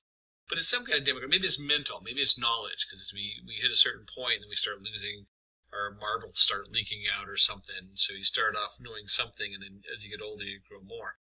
But you can see here we lose that. You lose that continuity in the thing if you split the histogram into too many bins or too many buckets. And if you actually plotted this by the individual numbers, it would just be a bunch of dots on the graph and wouldn't mean a whole lot. And we've looked at graphs. There turns out are a ton of useful functions in NumPy. I'm sure there's even new ones that aren't going to be in here. But let's just cover some important ones you really need to know about if you're using the NumPy framework. One of them is line space function. This is generating data. So you have a line space, we have 1, 3, 10, and when we do that, we end up with 10 numbers. So if you count them, there's 10 numbers. They're between 1 and 3, and they're evenly spaced. We get 1, 1.222. But these are all, there's a total of 10 here, and it's right between the 1 and 3 range. That can be, there's a lot of uses for that, but they're probably more obscure than a lot of the other common NumPy arrays set up. Then a real common one is to do summation. So we'll do summation where you do, in this case we create a NumPy array of two different arrays, 1, 2, 3, or two different dimensions, 1, 2, 3, 3, 4, 5. And we're going to sum them up under axes 0, which is your columns. And if you remember correctly, columns is the 1 plus 3, 2 plus 4, 3 plus 5, so we have 3 columns. And if we change this, we'll just flip this to 1. We get 2 numbers. So we get 1, 2, 3 all added together, which equals 6, and 3 plus 4 plus 5, which equals 12. We'll set this back to 0. There we go, since we're looking at axis 0. And these probably could have been, some of these could have been with our math section. Square root and standard deviation, 2 very important tools we use throughout the machine learning process and data science. And simply we take the NP array, we have again the 1, 2, 3, 4, 5, 6, 3, 4, 5. I don't know why I need to keep recreating it, probably could have just kept it. But we can take the square root of A. So it goes through and it takes the square root of all the different terms in A. And we can also take the standard deviation, how much they deviate in value on there. And there's a rabble function. We can run that. And NP array is x, we're going to do x equals, hey, we changed it from A to x. X equals rabble. And this sets it up as columns. So we have 1, 2, 3, 4, 5. This is all columns on here. Very similar to the flatten function. So they kind of look almost identical, but we also have the option of doing a ravel by column. And then another one is log, so you can do mathematical log on your array. In this case we have 1, 2, 3, and we'll find the log base 10 for each of those 3 numbers. And there's a couple of them. You can't just do any number here after log, but there is also log base 2. Log base 10 is pretty commonly used on here. We'll go and run that. There we go. Before we go, let's have a little fun. Let's do a little practice session here on some more challenging questions, so you start to think how this stuff fits together. Right now we just looked at all the basics and all the basic tools you have. So let's do some NumPy practice examples. And let's start by figuring out how do you plot, say, a sine wave in NumPy. What would that look like? And so in this project we wouldn't have to do this because I've already run these, but we'd want to go ahead and import our NumPy as NP and import our Matplotlib library pyplot as PLT. So we get our tools going here. And then we'll break it into 2 sections because we need our x, y coordinates in here. So first off, let's create our x coordinates. And our x coordinates we're going to set to an A range. And we want this A range, since we're doing sine and cosine, it's going to be between 0 and 0.1. And then we use our NP, and we actually can look up NumPy stores pi. So you have the option of just pulling pi in there directly from NumPy. It has a few other variables that it stores in there that you can pull from there. But we have NumPy pi, and we generate a nice range here. And let's go ahead and run this. And just out of curiosity, let's see what x looks like. I always like to do that. So we have 0.1, 0.2, 0.3, 0.4. So we're going 0 to, in this case, 9.4, 3 times NumPy pi. Remember, pi is like 3 point something, something, something. So that makes sense. It should be about 9. And we're doing intervals of 0.1. So we create a nice range of data. And then we need to create our y variable. And so y is going to simply equal NP, or numpy.sine of x. And then once we have our x and y, and if we print, let's go ahead and just print y. See how that, we'll do this. Let's do this so it looks print x, print y. So we basically have 2 arrays of data. So we have like our x-axis and our y-axis going on there. And this is simply a plt.plot, because we're going to plot the points. And we'll do x, comma, y. And then we want to actually see the graph, so we'll do plot.show. And we'll go ahead and run that. And you see we get a nice sine wave. And here's our numbers 0 through 9. And here's our sine value, which oscillates between -1 and 1 like we'd expect it to. Then for the next challenge, let's create a 6x6 2-dimensional array and let 1 and 0 be placed alternatively across the diagonals. Oh, that's a little confusing. So let's think about that. We're going to create a 6x6 2-dimensional, so the shape is 6x6 2-dimensional array, and let 1 and 0 be placed alternatively across the diagonals. Now, if you remember from lesson 1, we can fill a whole NumPy array with zeros or 1s or whatever. So we're going to do NP, create a NumPy zeros, and we're going to do a 6x6, and we'll go ahead and make sure it knows it's an integer, even though it's usually the default. And just real quick, let's take a look and see what that looks like. So if I run this, you can see I get 6x6 grid, so 6x6, 0, 0, 0, 0, 0. Now, if I understand this correctly, when they say 1s and 0 placed alternatively across the diagonals, they want the center diagonal, maybe that's going to stay 0 all the way down. And then the next diagonal will be 1s all the way across diagonally. And then the next one 0s, the next one 1s, and the next one 0s, and so on. Hopefully you can see my mouse lit up there and highlighting it. So let's take a little piece of code here. And we'll do z1 : 2, comma, : 2 equals 1. And wow, that's a mouthful right there. So let's go ahead and run this and see what that's doing. And so what we're doing is we're saying, hey, let's look at, in this case, row 1. There's 1. And then we're going to go every other row 2. So we're going to skip a row. So skip here, skip here, skip here. So we're going down this way. And we're going every other row going this way. It's hard to highlight columns. So you can see right here where we're not touching each row, like this row right here, is not being touched. Okay, so we're going to start with row 1, and then we're going to skip a row and another one, and so we're going every 2 rows. And then in every 2 rows, we're looking at every 2, starting with the beginning. That's what this thing blank means. So we're going to start with the beginning, and we're going to look at all of them, but we're going to skip every 2. So starting with row 1, we look at all the rows, but we do it by 2 steps. So we go 1, skip 1, 1, skip 1, 1, skip 1, 1. If you left this out, it'd do every one. This would just be ones. In fact, let's see what this looks like. If I go like this and run it, you can see that I just get ones. So this notation allows us to go down each row, row by row, and we're going to do every other row set up on there.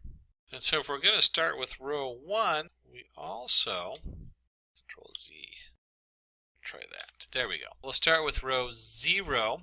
Again, we're going to go each row, step 2. So we'll start with row 0, and we'll go every other row. And this time we'll start with 1, column 1.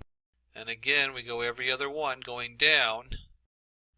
That's what that step 2 is. That's skipping every other one. We're going to set that equal to 1. So let's see what that looks like. And you can see here we get our answer. We get 0, 1, 0, 0. But it has the 1s going in diagonals on every other diagonal and 0 on every other one.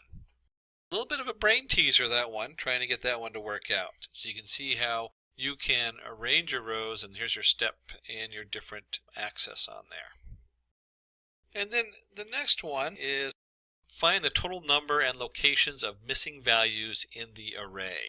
The first challenge is to create some missing numbers.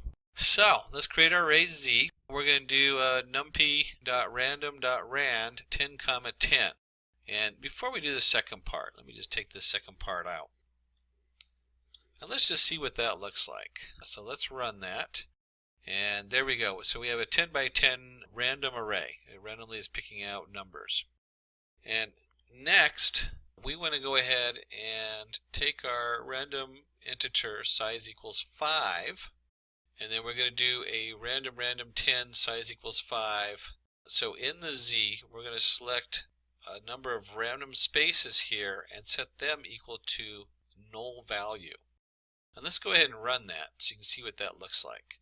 And if we look at the array, we've created 1, 2, 3, 4. There should be a 5th one in here. My eyes may be failing me. So we've created a series of, because 0 to 5, 0, 1, 2, 3, 4. So we got 5, there are different null values on here. And this is kind of a neat notation to notice that we can generate random integers, size equals 5. So this generates 5 by 5 miniature grid inside of this to tell it where to put the nans at. So that's kind of a cool little thing you can do. And then we want to look up and see how many null values are in there. And this is simply just np is nan of z. Simple. So if it is nan, then we want to sum it up. So we're going to sum up all of the different null values on there. And let's do one more feature in here, which is really cool. Let's go ahead and print the indexes. So np argware np is nan of z. So we're going to create our own another np array. And let's run this, and we'll see here that it comes up with the 4 indexes. So we did count 4 of them up there. It tells you where they are, 1, 9, 2, 0, 4, 6, 5, 4. And then let's go ahead and run this again. Run, there we go. This time I got 5. That's what we get for random numbers. Another fun one that I always like to do is very similar, because we have np is nan z dot sum. So we're summing the number of nans. And we can get the indexes, and you can reshape the indexes. But you can also just do, we'll do an INDS where np is nan of z. And let's just print, let's print that. Print INDS. Let's see what that looks like. And it's very similar to what we have. We have 0, 1, 3, 0, 6, 3, 8, 6, 9, 3. But I've split it into 2 different arrays. So we have our x and our y kind of coordinates going there. And what I can now do is I can now do z INDS equals, and at this point you can also, instead of getting the sum, you can get the means or the all the numbers and that kind of thing, or the average as it is. So that'd be one thing you could do, and you can pick out the average. That's very common in data science, to get the average and just use that for a value. But we'll go ahead and just set it to 0, and then let's go ahead and print our z and run that. And you can see when we come down here, we have wherever there was a null value, it is now 0. And you can set this to whatever you want. This is another way to replace data or help clean data up, depending on what it is you're doing. So, wow, we covered a lot of stuff. So quick rehash going over everything. We went into there, we looked at array manipulation, changing the shape, how to switch that around. We even had the flatten down there, which remember we have another command lower that's similar. We could change the order by F. Remember, F stands for Fortran, very strange connotation, but there's C and F. C is the standard, and F switches it to a different order. To be honest, I usually have to look it up because I almost never use F, but when you need it, you're like, oh my gosh, what was the other order? Just do a quick Google. So we talked about reshape, making sure that the dimensions are the same. You don't want to have like something that has 12 objects in it and reshape it to 11 and 5 because it doesn't work. It doesn't divide into 12. We can transpose, so we can switch them. So we can go from a 4x3 to a 3x4. Oops, I did that the other way around. 3x4 to 4x3. We covered reshaping the array. We did the roll the axes. You can do some weird things with swapping and rolling axes and transposing the numbers. We dug a little bit into the arithmetic. So we talked about adding, we talked about subtracting, multiplying, dividing. And you know, at this point it's so important we just look up the NumPy mathematics.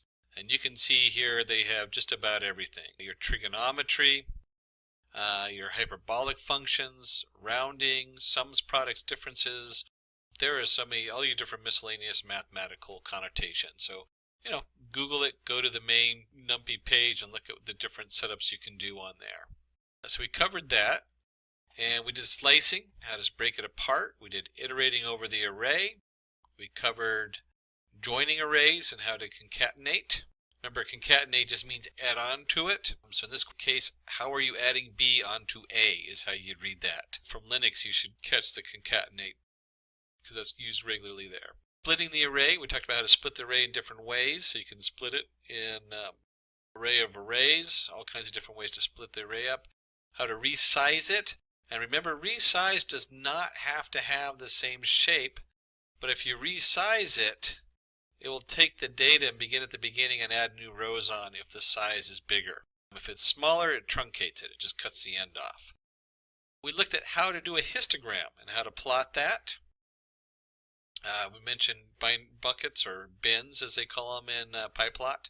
And then we covered a lot of other useful functions in NumPy. We talked about the line space setup for doing numbers in a series. How to sum the axes up. Again, that's part of the mathematical formulas there that we looked at. There's a sum, there's also means and median. All of those you can compute in NumPy. And you can also do the square root and standard deviation. The ravel function, very similar to the flatten. To be honest, I almost always just use the flatten, but you know, the ravel has its own kind of functionality that it does. And then we went into some NumPy practice examples. We challenged you to create a sine wave in NumPy and how to do that. We're kind of looking for that A range. Remember how we do the A range, and you can have your beginning value, your end value, which they did as 3 times pi, NumPy pi, and we're going to do intervals of 0.1, and then y just equals the NumPy sine of x. There's our math from the math page we were just looking at. Remember that? It's right at the top.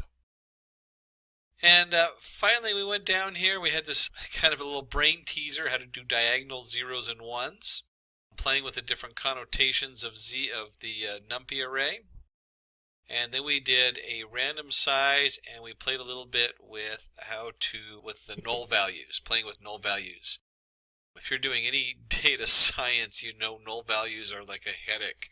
What do you do with them? Big sets of data, you get rid of them. Small sets of data, you have to factor something in there, like figure out the average or the median there, and then replace it with that. Pandas really is a core Python module you need for doing data science and data processing. There's so many other modules that come off of it. There actually sits kind of on NumPy, so if you've already had our NumPy array, hopefully you've already gone through the NumPy tutorial 1 and 2.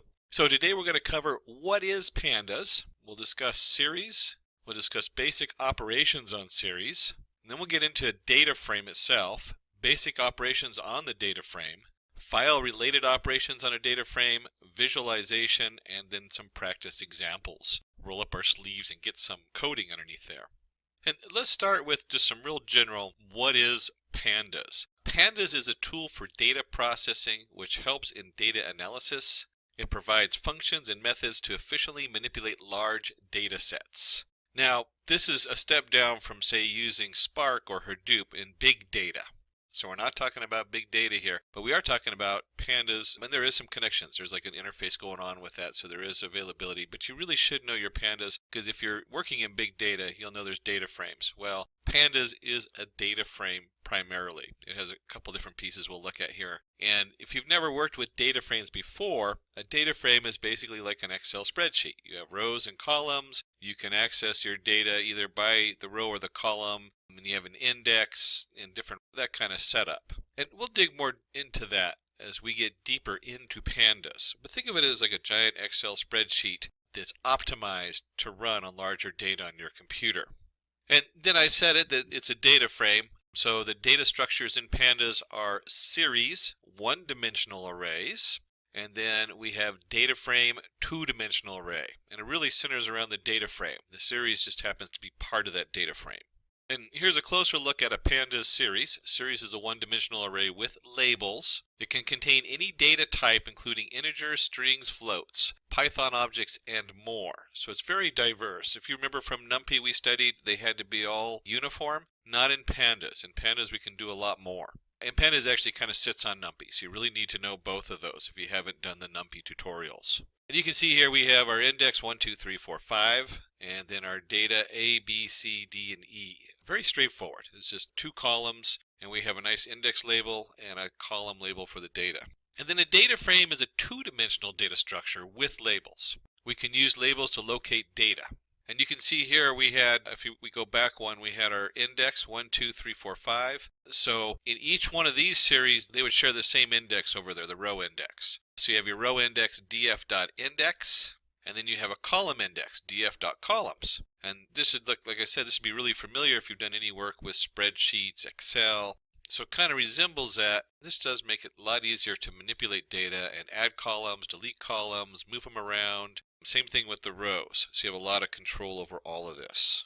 Now, we're of course going to do this in our Jupyter notebook. You can use any of your Python editors, but I highly suggest if you haven't installed Jupyter and haven't worked with it, it is probably one of the best ways for easily displaying a project you're working on. I skip between a lot of different user interfaces or IDEs for editing my Python, and it's just simply jupyter.org, jupyter.org. And then I always let mine sit on Anaconda, anaconda.com, and just real quick we'll open that up for you. Oops, offline mode. Don't show me that again. But you can see here that I have different tools that I can actually install in my Anaconda, including the Jupyter Notebook, which comes by default. And then I have access to the environments. And again, that's anaconda.com, named after the very large, one of the world's largest snakes, and then Jupyter Notebook. In this case, jupyter.org. And when we're in I'm going to go in here to our Jupyter Notebook, and we're going to go ahead and just do new and a Python 3. And this will open up a Python 3 untitled folder. So diving right in, let's go ahead and give this a title, Pandas Tutorial. And we'll go up to cell, and we'll change the cell type to Markdown so it doesn't execute it as actual code.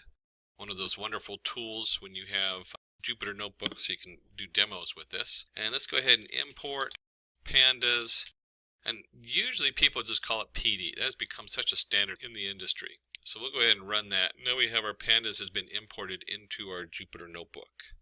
And then, we can go ahead and let me do the Control Plus. Since it's Internet Explorer, I can enlarge it very easily so you have a nice pretty view. Oops, too big. There we go. And whenever you're working with a new module, it's good to check your version of the module. In Pandas, you just use in this case, pd.__version__. That's actually pretty common in most of our Python modules. There's different ways to look up the version, but that's one of the more common ones. And we'll go ahead and run that. We get 0.23.4, And if we go to the Pandas site, we see 0.23.4 is the latest release. And of course, a reminder that if you're going to your environment, you need to install it. So you'll need to do pip install pandas if you're using the pip installer. We'll go and close out of that. And the first thing we want to do is we're going to work with series. A lot of the stuff you do in series you can then do on the whole data set. We need to do what? Create one. We need to manipulate it, take pieces of it, so query it, delete, so you can delete different parts of it. So we want to do all those things with the series. And we'll start with the series, and then almost all the code, in fact all the code does transfer right into the actual data table. So we go from a series of a single list of one column, and then we'll take that and we'll transfer that over to the whole table. And we'll start by creating, there we go, creating a series from list. And let's just call this ARR equals, and we'll do 0, 1, 2, 3, 4. If you remember from our last one, we could easily do R equals range of 5, which would be 0 to 4. But we'll do R equals 0 to 4, and we'll call this S1, and we'll go PD, and series is capitalized. This one always throws me, is which letters do you capitalize on these modules? They're getting more and more uniform, but you got to watch that with Python. And we're just going to go ahead and do ARR. So we're just going to take this Python list and we're going to turn it into a series. And then because we're in Jupyter, we don't have to put the print statement. We can just put S1 and it'll print out this series for us. And let's go ahead and run that and take a look. And you'll see we have 2 rows of numbers. So the first one is the index. Now it automatically creates the index starting with 0 unless you tell it to do differently. So we get 0, index row 0 is 0, 1, 1, 2, 2, 3, 3, 4, 4. And because it's a series, it doesn't need a title for the column. There's only one column, so why title it? And this also lets you know that it's a data type of integer 64. So we print this out. This is our series, our basic series we've just created. And let's do a second series, PD, and we'll use the same data list. And let's go ahead and do order. We'll give it an order equals, let's do it this way. Let's go index equals order. And it helps if we actually give it an order.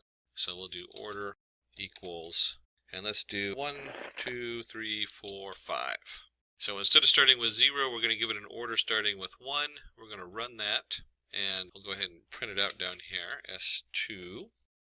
And we'll see that we now have an index of 1, 2, 3, 4, 5, and that represents 0, 1, 2, 3, 4 in the series. And we're still data type integer 64.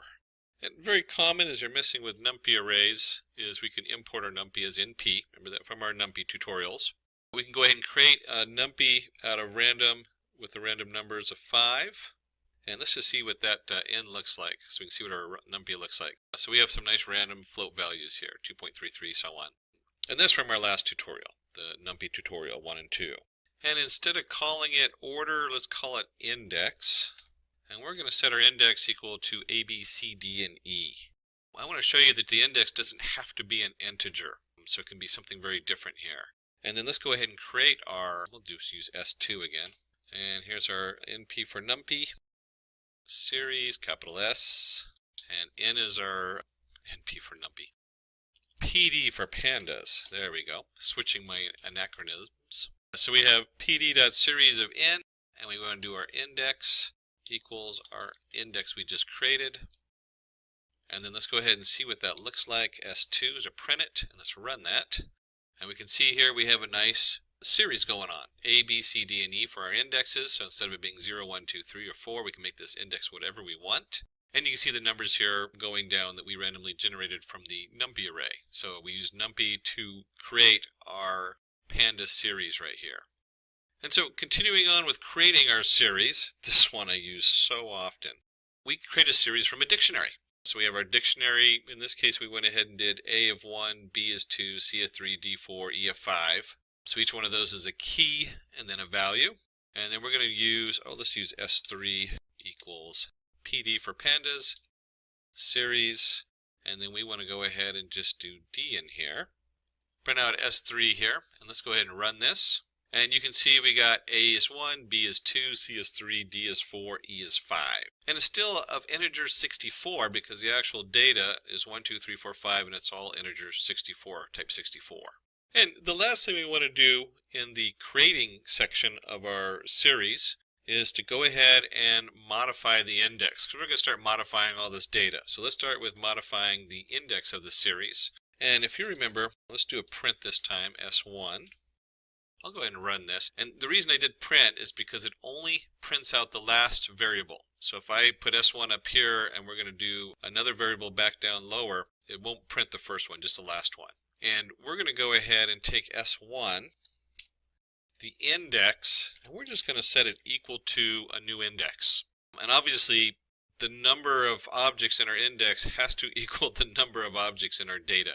And then because it's the last variable, we can go ahead and just do an S1. And let's run that, and you can see how we went from 0 to 0, 0, 1, 2, 3, 4 as our index. We've now altered it to A, B, C, D, and E. So this would be much more readable, or might be representational of a larger database you're working with. So cool tools. We've covered creating a database based on a basic array, Python array. We've showed you how to reset the index. Then we showed you how to use a NumPy array. So you can put a NumPy array in there. It's all the same, pd.series, a NumPy array, and then we can set the index on there. And the same thing with the dictionary. So it's very versatile how it pulls in data. And you can pull in data from different sources and different setups and create a new series very easily in the Pandas. And then we looked on changing your index. So now we have a new index on here. And then we want to go ahead and do some selection. Let's do some basic slicing, most common thing you'll probably do on here. And we'll just do S1. This notation should start to look really familiar. Again, this is going to put an output. So it doesn't change S1. This just selects it. So we might do A equals S1 and then print A. And you'll see that it just looks at the first three, 0, 1, 2. And we can do the same thing by not having the A in there. I'll go ahead and take that out, but it's just a reminder that it's not actually changing S1, it's just viewing S1. So simple slicing on here. And we can likewise do an append. Oops, before we do append, let's just do a quick kind of fun one. We'll do to -1, and you'll see it covers everything but the E. Of course, you can do -2 on this side. So another way to select it is to go how far from the end. And likewise, we can do a 2 here, CDE to the end. So it starts at the second one. And another way we can do this is we can do a -2 over here. And that looks at just the last 2 in the slice. So you can see how easy it is to slice the data. And of course, there's no reason to do this, but you could select all of them if you wanted to view all of them on there. Oops, 32. There's not 32, so it's just going to show the first 3. There we go. And then we can also append. So I can take and, let's create another series and append one to it. And if you remember, we had S3. There's our S3. And we have our S1. We'll go ahead and do S1. And let's go ahead and do, let's call it S4 equals S1 append S3. So we're just going to combine those two into S4. And if we go ahead and print S4 on here, you'll now see that we have A, B, C, D, E, A, B, C, D, E, 0, 1, 2, 3, 1, 2, 3, 4, 5, because we started the data at 1. So very easy to append one series to the next. And if we're going to append one series to the next, we need to go ahead and drop or delete one. And drop is the key word for that. And let's just do E, or index E. And so if I run this, you'll see that it'll print it out, and A, B, C, D, there's no E. And remember, all these changes, if I type in S4 again, you'll see that S4 still has E in it. So this change does not affect the series unless you tell it to. So I'd have to do like S4 equals S4.drop E. And there's another way to do that, which we'll show you later on. Let me just cut this one out. There we go. All right, so we've covered all kinds of cool tools here. We have appending, we have slicing, we did all the creating stuff earlier. So you can see here on the setup how easy it is to manipulate the series. So next, what we want to get into is we want to get into operations that happen on the series. Let me go ahead and change this cell to Markdown. There we go, and run that. So series operations, what can we do with the series? And let's start by creating a couple arrays. We'll call it array 1, and we'll do 0 through 7, and array 2, 6 through 6, 7, 8, 9, 5. I don't know why we threw the 5 on the end. Let's go ahead and run those so those load up into Jupyter. And we'll do this a little backwards. We're going to do S5 equals a Pandas series of array 2. So I'm doing this in reverse. And then when we do S5, you'll see that we have 0 to 4. It automatically assigned the index 6, 7, 8, 9, 5 for our series. And let's go ahead and do the same. And we'll call this S6. And we'll set this equal to PD series for our first array. And if we do an S6 down here to print it out, we'll see something similar. I got 0 through 6, 0, 1, 2, 3, 4, 5, 7 for the data. So those are two series we just created, series 6, 5, and 6. And one of the first things we can do is we can add one series to the next. So I can do S5.add S6. And let's see what that generates. And just a quick thing, if you've never used Pandas, what do you think is going to happen with the fact that this only has 5 different values in it, and this one has 7 values? So let's see what that does. And we end up with 6, 8, 10, 12, 9, and it goes, oh, I can't add this, there's nothing there. So it gives us a null return. Very different than the NumPy that would have given you an error. This instead tells you there's no value here because we couldn't generate one. So we can easily add S5.add S6. And likewise, we can do S5.sub for subtract S6, and we'll run that. And on the add, the subtract, and you guessed it, we're going to do multiply and divide next. Again, you can see there's null values where it can't subtract the two because there's no values there to subtract. We can also do S5 multiply, MUL. They're all 3 letters on these. That's one of the ways to remember how they figured out the code for this. So remember, these are all 3 letters, mul. We'll go ahead and run this, and you can see how they're multiplied together. And then we can also do the S5 div, 3 letters again, S6, and run that. And you'll see here, this goes to infinity because we have 0 in the wrong position. So it actually gives you a whole different answer here. That's important to notice. And then in the null values, because there's no data and it can't actually produce an answer off of missing data. And since we're in data science, let's do S6 median. So let's look up the median data, which is simply median. Sorry for those who are following the 3 letters because median is not 3 letters. And you can see in S6 is 3.0. And let's do a print here. And we'll do median or average. S6. And let's print max, comma S6. And just like median, there's max value. And if we're going to have a max value, we should also have a minimum value. So let's pop in minimum. We'll go ahead and run this, and you're starting to see something that would be generated like, say, in R, where you're starting to get your different statistics. We have a median value of 3, max value of 7, and a minimum value of 0. And what it does when it hits these null values, if there is null values in there, because we could still do that, we could actually, you know what, let's go up here and do... Let's pick this one where we multiplied. Let's go S7 equals, I'll go ahead and print the S7 just so I keep it nice and uniform, so I still have my S7 down there and run it. And then I want to take the S7, because S7 now has null values and an infinity value, and let's see what happens. This is going to be interesting because I want to see what it does with infinity.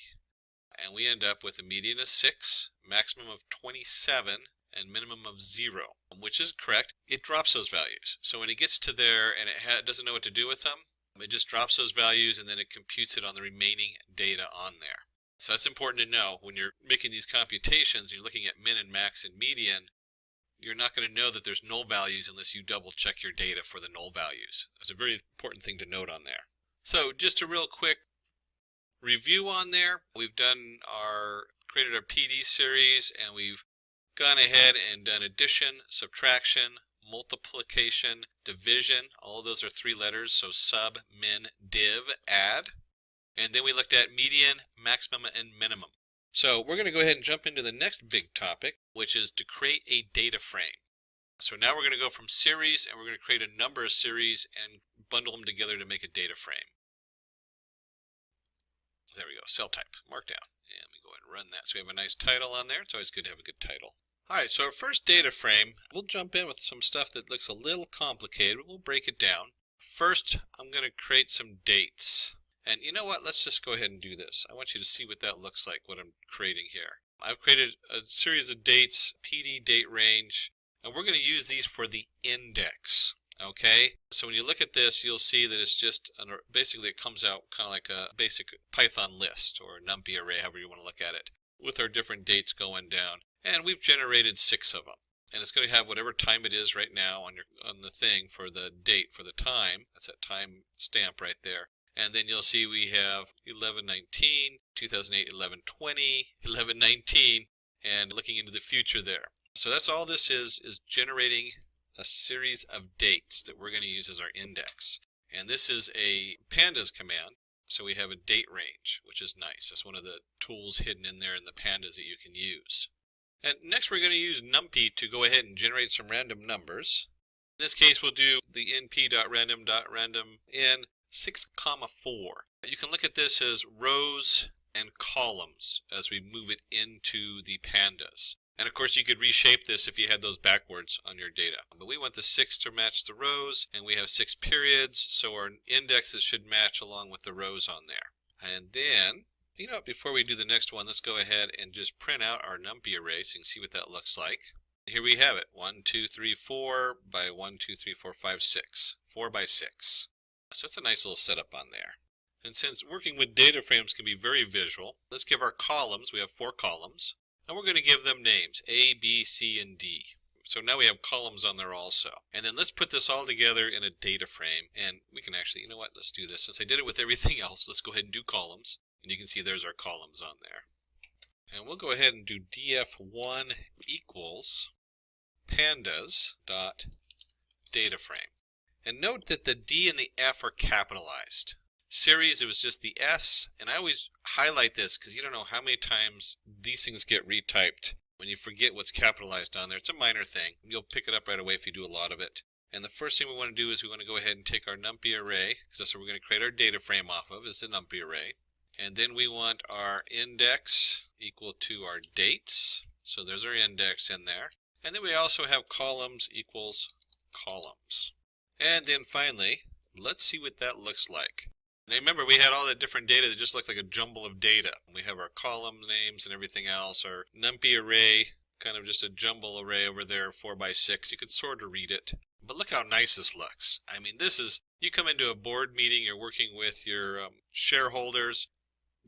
This is pretty readable. This is, you know, this is our date. This is our A, B, C, D, whatever it is. Maybe each one of these dates has your leads, closures, lost leads, total dollar made, you know, whatever it is, if it's in a business. Maybe it's measurements on some scientific equipment, weather searching material, you know, where this is like high of the temperature, low of the day, humidity of the day, whatever it is. So you can see that we can really create a nice clear chart, and it looks just like a spreadsheet. You know, we have our rows, and we have our columns, and we have our data in there. Now this one I use all the time. If we're going to create, we can create it like you saw here with our NumPy array. Very easy to do that and reshape it. You can also create it with a dictionary array. So here we have some data, and let me just go down a notch so you can see all the data on there. We have an animal, in this case cat, cat, snake, dog, dog, cat, snake, cat, dog. We have the age, so we have an array of ages. We have the number of visits and the priority. Was it a high priority? Yes, no. And then we're going to take that, we're going to create some labels. We have A, B, C, D, E, F, G, H, I. And what I want you to notice on this is we have a title, animal, and then we have basically a Python list. And these lists, they don't necessarily have to be equal because we can have non-data, you know, np.nan, NumPy array, null value. But we want to go ahead and create labels that are equal to the number in the list. So A, the first cat, B, the second cat, C, the snake, D, the dog, and so on. So we'll go ahead and create our labels, which we're going to use as an index. And we'll call this df, let's do it this way. We'll call this df2 equals PD for pandas data frame. And then we have our data, just like we did before. And then we have our index equals labels. And if we're going to go from there, let's go ahead and print it out so we can see what that looks like, df2. So let's go ahead and run that. And again, you have a nice, very clean chart to look at. We've gone from this mess of data here to what looks like a very organized spreadsheet, very visual and easy to read. Animal, age, visits, priority, and then A through J, cats and all your different animals, so on and so on. And then when you do programming, a lot of times it's important to know what the data types are. So we can simply do df2 dtypes. And if we run that, we can see that our animal is an object, because it's just a string, but it comes in as an object. Age is a float 64, integer 64, and then priority again is just an object. And exploring this one's very popular. Let's go df2 head, and if we print that out, the df2 head returns the first 5. And we can change this. You don't have to do 5. You might want to just look at the top 2. Maybe you want to look at, let's see, let's do 6. So maybe we want to look at just the top 6 in the database, in your data frame. And you can actually, this creates another data frame. So I could have a df3 equal to df2, and this now takes the df2 and just the first 6 values. So if we do df3, run, get the same answer. And if we do the head of the data, we can also do the tail. It's the same thing. df_tail, you can look at the last, we'll just do the tail, which by default does 5, the last 5. And of course you can just look at the last 3 of those real quick just to see what's at the end of the data. And this is, the tail, I love doing the tail of 1 because I'll have like the index or something like that, and it will just show me the last, whatever the last entry was. You know, looking at stock values, and I might want to look at just the last 5 days of the stock values. I can do that with the data frame tail. And some other key things to look up are the index. So we can do df2.index. And I want you to notice that this isn't a call function. So if I put the brackets on the end, it'll give me an error because index is not callable. It's just an object in there. So we do df2.index. There's also columns. So we can go ahead and let's print this. Remember, the first one's not going to show unless I print it, and then df2 columns. So now we can see that we have our indexes and we have our columns listed here, df2.columns, animal, age, visits, priority. It tells you what kind of object it is, or what kind of data type it is, and they're both object. And then finally df2.values. And again, there's no brackets on the end of df2.values because this is an actual object, it's not a callable function. So we'll go ahead and run that, and it just displays a nice array. A very easy way to convert this back to a NumPy array, basically. So before I go into the next section, let's just take a quick look at what we covered so far with the data frame.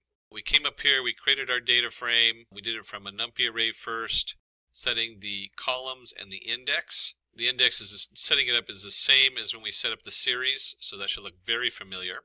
So is the whole format, the NumPy array, the index dates, and the columns. And remember, in our NumPy array, we're looking at row, comma, column. So 6 rows, 4 columns is how that reads in the data frame. And we went ahead and also did that from a dictionary. In this case, animal was the column name with all the data underneath that column, and then age with that data, visits that data, priority that data. And then of course we added our labels in there for our index. So there's no difference in there, but it automatically pulled the column names. Important to know when you're dealing with a data frame and importing a data frame this way. And then we did looking up dtype. We looked at head and tail, looking at your data really quick. We also did index and columns and values. And note these don't have the brackets on the end. So the next thing we want to do is go ahead, since we're dealing with data science, is we want to go ahead and describe the data. So we have df2.describe to do that, and we're going to manipulate it in just a minute, but let's just see what this generates. And you can see right here we have age and visits. So looking at our data from up above, let me just go all the way up here. Animal, age, visits, priority. And it does a nice job generating your age versus visits, which has all the data. You have your count, your means, your standard deviation, your minimum value, 25% are in this group, 50%, 75, and your maximum value. So this will look familiar as a data science setup with your describe for a quick look at your data frame data. So let's start manipulating this data frame and moving stuff around, and we'll start with transposing. And it is simply capital T for transpose. And when we run that, it flips the columns and the indexes. So now the indexes are all column names and the columns are all indexes, animal, age, visits, priority. So if we had come in here with our data shaped wrong, up above where we had a 4 by 6, we can quickly just swap it if we had it backwards. Not a big deal. And we can also sort our data, something that you can't deal, which is more difficult to do with a lot of other packages. In the data frame, it's really easy to do. Take our data frame df2 and we're going to sort underscore values by equals age. And so when we run this, you'll see the default is ascending. So we have 0.52, 2.53, and everything else is organized. So if you look at your indexes, they've been moved around because each index, it moves the whole row, not just the one piece of data is not being sorted. So a very quick way to sort by age our different data in the data frame.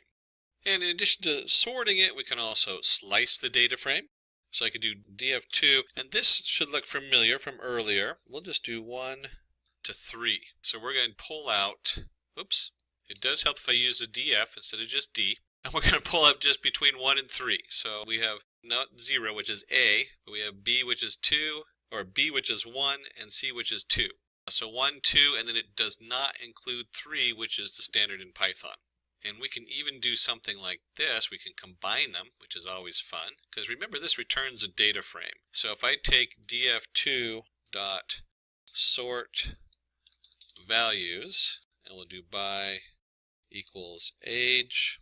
This is just kind of fun. And then I'm going to slice it.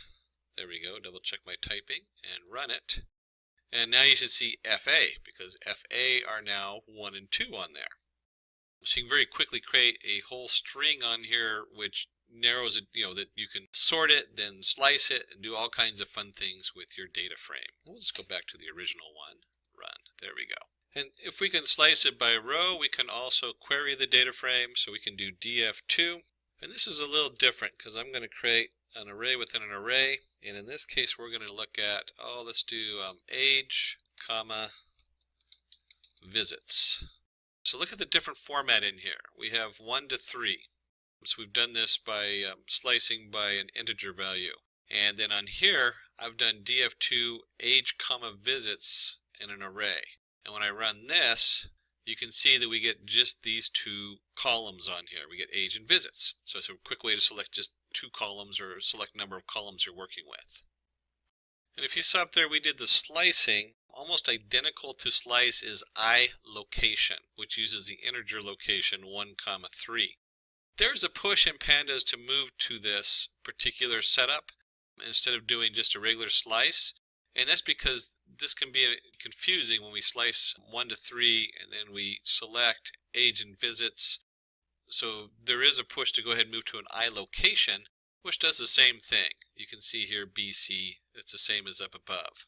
There's also a copy command, so we can do df3 equals df2 copy. We're just going to create a straight copy of it. And of course, if we do df3, it'll be the same as a df2 on there. So df3 equals df2.copy. And then let's do df3.isNull. So we're looking for null values. And this will return a nice map, and you'll see that everything is false, except when you go up here under the cat or H, they had a null there. And so if we go to have a couple up here also underneath of, let's see, the dog. Okay, there's a bunch of nulls in here. There's D up here. So let's look at D down here, and you'll see false, true. There it is. There's our null value. So we can create a quick chart of null values. You can use this to do other things. We can leverage that null value to maybe take an average or something and fill those null spaces with data. And we can also modify the location. So here's our df3 location. And notice this is location, not iLocation. iLocation has I for integer. Location uses the, in this case, the variables on the left. And what we can do on here, and we'll go ahead and just set this equal to 1.5, and then let's pick a spot. Let's go back up here where we had, let's do F age. Let's see, what was we looking at? Oh, here we go. Let's do F and age. And up here, F is set to age of 2.0. And we find out that that's incorrect data, so we go ahead and switch to df3 equal, and then we go ahead and print out our df3. And if we go to F and age, it is now 1.5. So we're just changing the value in the df3. And this is changing the actual data frame. Remember, a lot of our stuff we do a slice and like it returns another data frame. This changes the actual data frame and that value in the data frame. So we've covered location, and iLocation is null. Making a copy, here's our iLocation, which is equivalent of a slice, and also selecting columns. So now we want to just take a little detour here, and let's look at df3 means. And this is kind of nice because you can do this. You can either do this you can select a single column here, by the way. You can just add the column selection right here like we did before. So we could have age, look up the mean, that just creates a series. If I run that, there's our age. But if I take that out, instead of selecting it, we can do the whole setup, and it has age and visits. So why doesn't it have priority or animal? Well, those are not integers, so it's really hard. They're non-numerical values. So what is the average? I guess you could do a histogram, which probably we'll look at that later on. But the only two things we can really look at is age and visits, and we have the average or the mean on the age is 3.375, and the mean on visits is 1.9. And let's do df3 visits. We'll go ahead and steal the visits again. And you remember all those different functions we looked at for a series? Well, we can do those here. We can do the sum. So if we run that, we'll see that these sum up to 19. We could also look up minimum. If you remember that from before, the minimum is 1, max. So all that functionality is here. I'll just go back to summing it up and adding it all together. So real quick, we've shown you how to take the series operations and put them into the data frame. And then we can actually, this is an interesting one, we can just do df3 sum, run, and you'll see the different summations on there. It just combines them. I like the way it just combines the strings on there for priority and animal. We've looked at is null. We've also looked at copying, along with the different slices which we talked about earlier. So let's talk about strings. Let's dive into the string setup on there. And let's go ahead and create a string series. String equals PD series. And we just put it right in there. We have A, C, D, A, B, A, C, A. Popped in a null value. Cow and owl. I don't know why they picked cow and owl in the background. Someone must like those animals. And of course we can just do string. If we run that, you'll see, leave the R out, we'll get an error. But if we put it in there, you'll see that we have a simple series. 0A, 1C, 2D. And it automatically indexes it 0 to 8. And then we can go string dot lower. So when we're talking about our data frame, in this case, or our data series string, in this case, we use the string function str, and we're going to make it lower. And if we go ahead and put the brackets on there, and you'll see that we've gone from capital A, capital C, so on to ABC, and baka, CBA, cow, owl, they were all lowercase already. And of course, if you want to go lower, you can also do upper. And we'll go ahead and run that. And you can see we now have A, C, D, A, baka. Everything's capitalized except for the null value, which is still null. Alright, so we looked at a few basic string. You can see that string functions upper and lower. We're going to jump into a very important topic. I'm even going to give it its own header on here because it's such an important topic. What do you do with missing values? Panda has some great tools for that, so we'll dive into those. We'll work with df4, and if you remember the df copy from above, we're just going to make a copy of df3. And let's just take a quick look at the data we're working with. Oops, df3, forgot the 3 on there. There we go. So here we have our cats, snakes, and dogs. Hopefully not all in the same container, because that would be just probably mean to all of them. So we made a copy. We're going to be working with df4. And the reason we made a copy is we want to go ahead and fill the data. And we just simply do fill NA, and then we're going to give it the value we want to put in there. We'll give it the value 4. So I can run in here, and you'll see now that df4 now has where the NA was, it's filled with the value of 4. Same thing down here. A lot of times we'll compute the mean first. So I might do a mean age equals df4, and then we want to go ahead and do age and dot mean, and then I'll do something like this, df4, I only want to select the age, and I want to fill that with the mean age. And I run in there, and you'll see that our df4 age now has the means in there. Just a quick way of showing you how you can combine these. Let me go back to our original one. There we go. And run that. And keeping with good practices, df5 equals df3.copy. And we'll print our df5, which should be the original one. And then on the df5, we can now drop our missing data. I'm going to simply drop NA, and we're going to use how equals any. So I'm going to drop any row that has missing data in it. And you'll see we had D here with missing data and H. And then let's go ahead and see what df5 looks like when we do that. There we go. And there it is. D is gone and so is H. So we create a new data frame off of this, missing those values. Now, if you have a lot of data, dropping values is a good way to take care of it because you don't miss some data. If you have not a whole lot of data, you're working with like the iris data set or something like that, or something small, you want to start trying to find a way to fill that data in so you don't lose your computational power of the data you got. So just a quick look at processing null values or missing values. You can fill them, usually with the means. Some people use medium or the mode. There's different ways you can fill it. One way is means. And we can also just drop those rows. Those are the two main things we do with missing data. Here we go. We're going to cover next. I so love data frames for this. File operations. It saved me so much time because they have so many different tools for bringing data in and saving data.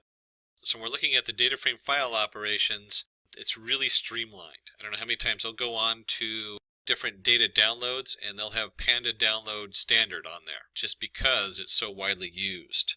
So let's start with the most common file is a CSV. So we have df3 to CSV or animal, and let me just show you the folders going into. Right now I have some untitled and a few things in here, but nothing labeled animal. So we go ahead and run this, and this has now saved the animal to my hard drive. And you can now see the animal folder up here, and if I, let's do edit with a notepad. Oh, let's open it up with just a regular notepad. There we go. Or WordPad. If I open that up, you can see it's comma separated. Our titles, they don't have an index on the categories on the top. And the index, comma, and then all the different data is separated by commas. Standard CSV file on there. And if we're going to send it to CSV, and notice the format is .to_CSV. And it's just the name of the file we're sending it to. You can also put the complete path. By default, it's going to go whatever the active directory this program's running on. That's why those other folders are in there. So we have our df3 to CSV, and then if we're going to put it in there, we want to also get it back out. And we'll call this one df_animal equals pd read_CSV. I always have to remember it's to_CSV and read_CSV. I always want to do like a capital in there and not the underscore. We're going in here again, it's the active directory. So if I now do print out my df animal, and let's just do the head. We only want to look at the first three lines. So if I go ahead and run this, we'll see the first three lines and they should match up here what we saved to our CSV. So very easy to save and import from our CSV files on here. And it turns out df3 also has a to Excel. They actually have a lot of different formats, but you know, old school Excel was real popular for so long, still is. We can go ahead and save it as animal.xlsx. We're going to call the sheet named sheet 1, and then I can also do df, we'll call it animal2, and this one's going to come from, and the same format on here. There we go. So we still have our animal xlsx, the sheet 1, that's where it's coming from. Index columns equals none. So we're going to suppress the indexing on the columns. NA values, and it'll just assign it's 0 on up on your indexes. So if it says index columns equals none, that's what it does. And then we've added null values because there's null values in here, and we want to just make sure that they're marked as NA. And we'll go ahead and just print out the animal2. There we go. And let's run that. Let's make this, let's just do the whole thing. So we'll go ahead and run that. And it probably doesn't help that I completely forgot the read. So animal2 equals pd.read Excel. There we go, Excel. So now we go ahead and run it. And what we expect is happening here. We have the same data frame on here. And if I flick back to my folder, you can now see that we have the animal. One of these is in Excel and one of these is a CSV on here. And so there's our two file types on there. And they have other formats. These are just the two most common ones used. And I don't know how many times I've had stuff from Excel I need to pull out. If you've ever played with Excel, it's a nightmare in the back end because of the way they do the indexing. So this just makes it quick and easy to pull in an Excel spreadsheet. So we looked at two different ways to bring data in and save it to files. We've looked at all kinds of different ways of manipulating our data set and slicing it and creating it for our data frame. Let's get in there for your visualization. Always the big thing at the end, because one, it lets you check to see what you did, make sure it looks right. And then also, if you're going to show somebody else, it makes it very clear what's going on if they see something visual. So this is where a really important part of data science is. So let's go ahead and bring in our tools. We're going to do import NumPy as NP. We want to make sure we have our ampersand matplotlib library in line. This just lets Jupyter know that we're going to print it on this page. If you're using a different IDE, you don't really necessarily need that, but this does help it displays correctly in Jupyter Notebook. And if you remember for earlier, we could create a, we're going to call it TS. We're going to create a pandas, which are cute, cuddly creatures, versus a pandem, short for pandemonium? No. So we have TS equals PD series, and we're just going to create a random setup of 50. We'll do an index. We'll set it equal to the pandas date range today. Periods equals 50, so the 50 should match. And I want you to notice something here. I did not import the matplotlib library. Why? Because it's already in there. Pandas already has its built-in connection and interface with Matplotlib library, so you don't have to import it. And we'll go ahead and do TS equals TS dot cumulative sum. We're going to do the cumulative sum. So a little reformatting there, and we'll go ahead and plot it. And let's take a look at what that looks like. So we have a nice graph here. We have the dates on the bottom. We've set this up so we have a nice range between, in this case, -4 to, looks like about 2 maybe, or 1, -4 and 1. So what we've done here, we plotted a basic series, just a single row of data, and we've set indexes on there. But we can also do the whole data frame on there, and let's see what that looks like. So first, let's go ahead and create the data frame. We have here random numbers, so we're going to do 50 by 4, and then we'll go ahead and create columns A, B, X, and Y. Just because we can. Index is a ts.index on there, so we're going to use the same index as before, just to keep it nice and uniform. We've already generated the dates to go with it. And then we can do, just like we did with the series, we can also do with the data frame, df equals df cumulative sum. So we're going to sum the whole data frame. And then we'll do simply df plot. And let's put that in, and let's go ahead and run this. And look how easy and quick that was to generate a nice graph with all the different data on there. So we have our shared index, we have the shared columns, and then we have the different data from each one that we can easily look at and compare. So very quick way of displaying data. You can imagine if you were working in, I think I mentioned stock earlier because I've been doing some analysis of stock lately. So you'd have your date down here, and then you would have stock A, stock B, stock XY, whatever it is. And you can put them all on one chart and see how what they look like next to each other. And this isn't too far off from what some of those graphs look like, and this is just randomly generated. So stock has a lot of randomness in it, which is one of the reasons I actually play with it for doing some of my models on, for testing them out. Now, there are a lot of features in Pandas. So we're going to show you one more thing on here. There's some of the things, like I didn't go too deep. We looked at the top two for importing data from a CSV and from an Excel spreadsheet. Showed you how to quickly plot the data. There's more settings in there you can do. We're going to do one more thing down here, and this is kind of a fun one. Change this to a markdown and run that. So how would you remove repeated data using Pandas? And this is where you have a data set that comes in, and maybe it's feeding from one location, and instead of noting that it's repeated the date, like, let's go back to stocks. That's a good visual. We have the stocks from the 23rd. And it adds another row, and it's the same row. It's importing the 23rd again and again. So now you have that data repeated 3 times, and you need to go back and figure out how to get rid of it. How do you track that down? So let's start by creating a quick database, or data frame. Not a database. I keep saying database. It's a data frame. And we'll just make this data frame has, using our dictionary going in, this data frame only has one data series in it, which is fine. So if we do df to print it out, you'll see A, 1, 2, 2, 2, 2, 4, 4, 4, 5, 6, 7, and so on. And so how would you remove that? Well, there is a neat feature in data frames called shift, along with another feature that lets us select just certain information. And we'll go with the location function. Put that in brackets, remember that from above, location.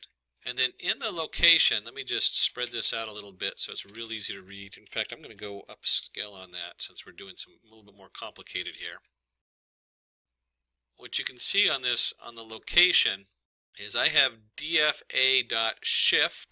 So this is going to shift up 1 by default. You can actually change this to 2 or 3. You can even do a -1 and it shifts the other way.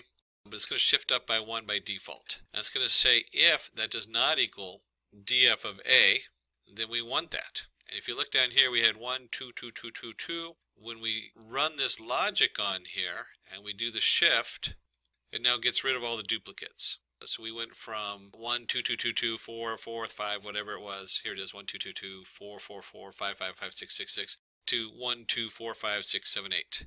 And you'll see on the index, it just deletes them out of there so the index stays the same. Obviously, you don't want the dates to change if you're working with an index data setup.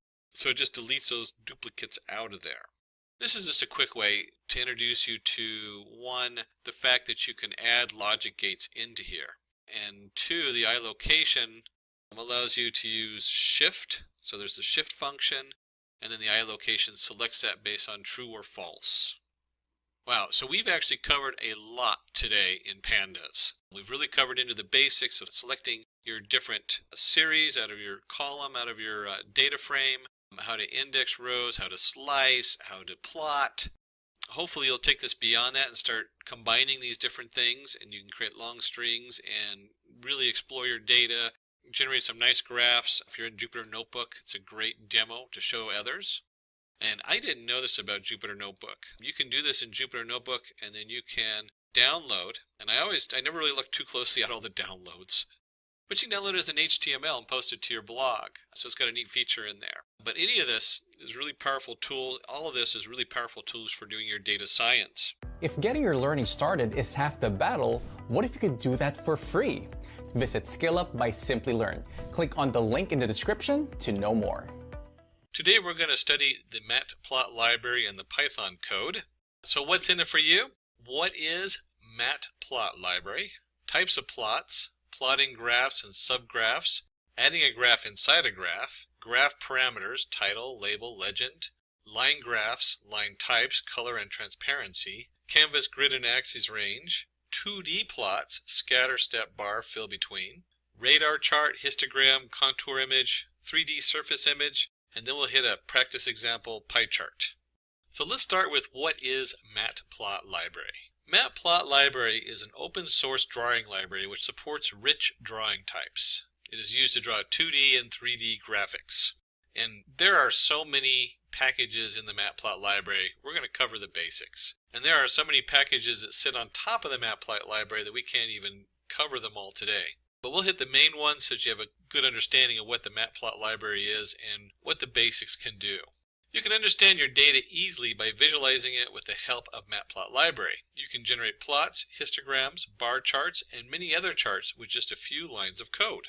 And here we have some basic types of plots that you can see here that we'll go into. We have the bar chart, the histogram. Boy, I use a lot of histograms in my stuff. A scatter plot, line chart, pie chart, and area graph. Let's start plotting them. And to do this, I'm going to be using Jupyter Notebook. You can use any of your Python interfaces for programming or scripting and running it. Of course, we here really like the Jupyter Notebook for doing a lot of basic stuff because it's so visual.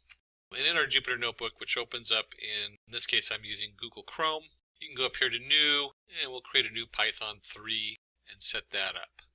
If you're not familiar with Jupyter Notebook, we do have a tutorial that covers some of the basics of that. And you'll look at any of our tutorials. I usually cover a number of them showing how to set up Jupyter and Anaconda.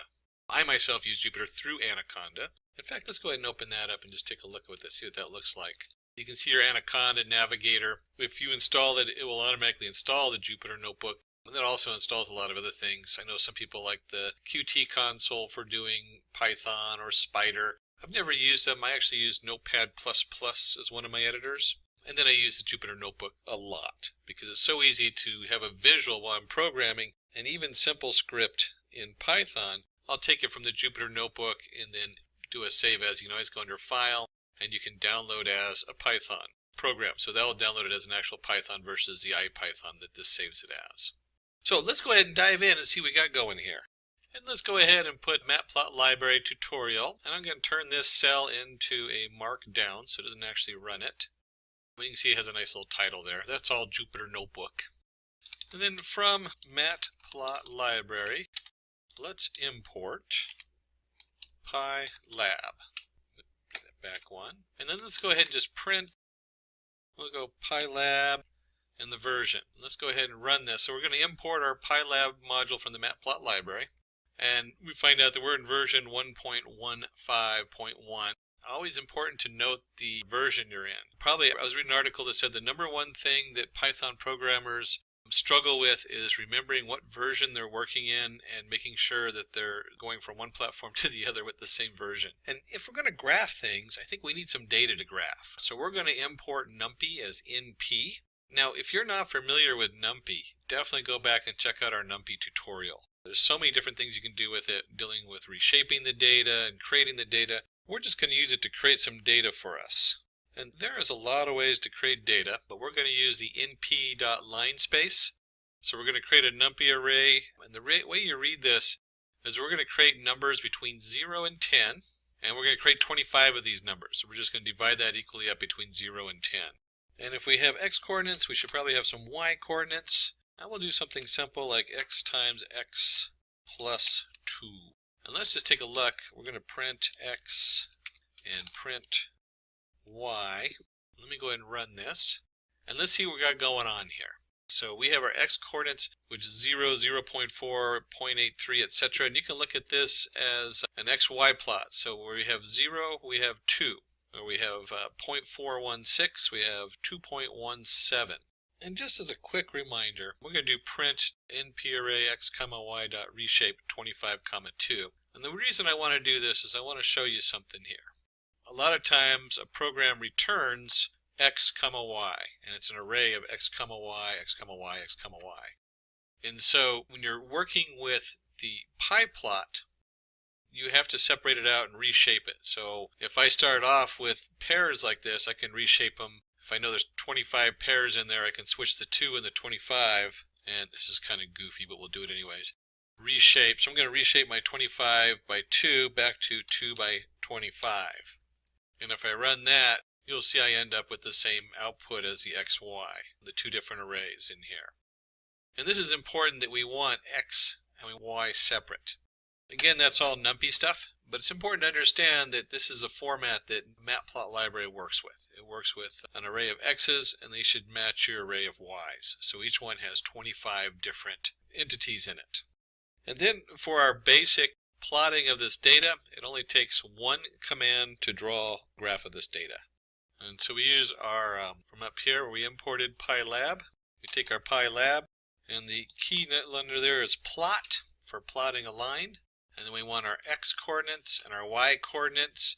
And we'll throw in R. And the R simply means red. So we're going to draw the line in red. Let me go ahead and run that.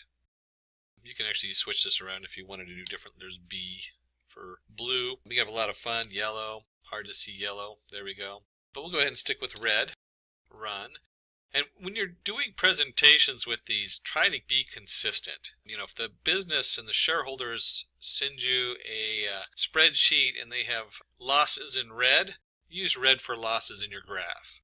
Try to be consistent. Use green for profit, for money. You don't have to necessarily use green, but it's whatever they're using, whatever the company's using. Try to mirror that. That way, people aren't going to be confused if you switch your data around and every time one graph has red for loss and one graph has blue for loss. It gets really confusing, so make sure you're consistent in your graphs and your coloring.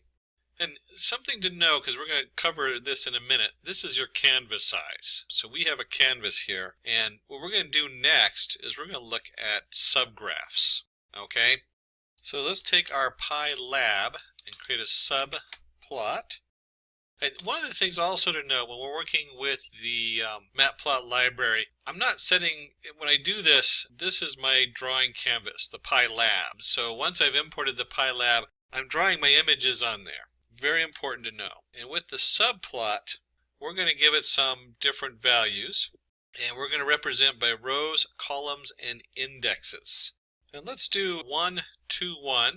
So it's going to be the first row, second column, and the index is like you can stack your graphs and things like that. We don't worry too much about indexes, but rows and columns. We want to go ahead and use row 1 and column 2.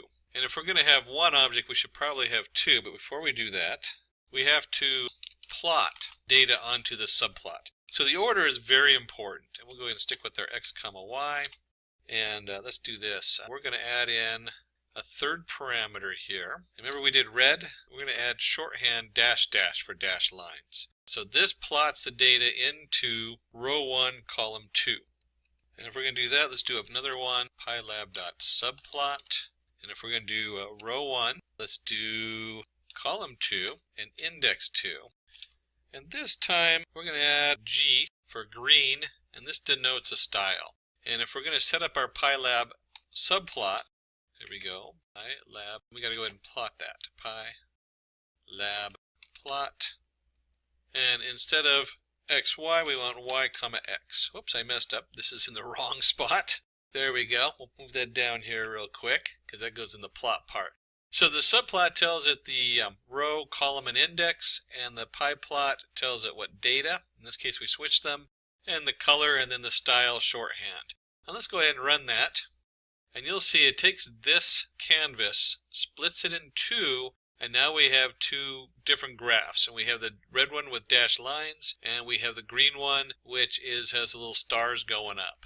And if we take this, and let's just for fun, let's change this and run that with an index of 1. It puts them both on the same index. It also gives me a warning because it's a strange way of doing two subplots. It's depreciated. There's another way to do it. But most people just ignore that warning because it's not going to go away anytime soon.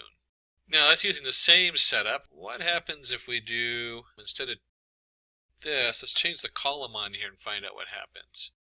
And if we do the column, it didn't really like that on the setup, it just disappears. So let's keep our column as 2, and let's change the row on the second one to 2, and run that. And you'll see again it kind of squishes everything together and causes some issues. So let's take the index, so they each need a unique index. And you can see here where I made some changes. I said row 2, and look what happens when I change to column 2. So I now have row 2, column 2, index 2. It squished it up here, so you could put another graph underneath is what that does. And there's all kinds of different things. You really have to just play with these numbers till you get a handle on them, because you have to repeat it 164 times according to Cambridge University if it's completely new to you. And you can see right here where, there we go, 3, run. There we go. But you can see it takes a little bit sometimes to play with these and get the numbers right. Oops, I hit the wrong one, that's why. Let's go 3 there, run. There we go. Now it's overlapping, so I have this doubled over here on the right. For now, we'll just go ahead and leave this with the where we have column and row 2 and the two different indexes so they appear nice and neatly side by side. And then, as we just saw, as we were flashing through them, we can put them on top of each other. And let me just highlight that and copy it down here. Paste it down there. And here we have 1, 2, 1. And then we'll do 1, 2, 1 also for this one, and that puts the two subplots directly on top of each other. It gives us that warning, and you can see we now have two different sets of data graphed on top of each other. And you can also see how it did the indexes. Since one of them is from 0 to 10, that's the green one on the x-axis, and the other one is from 0 to 10 on the y-axis. So it took the greatest value of either one and then used those as a shared value.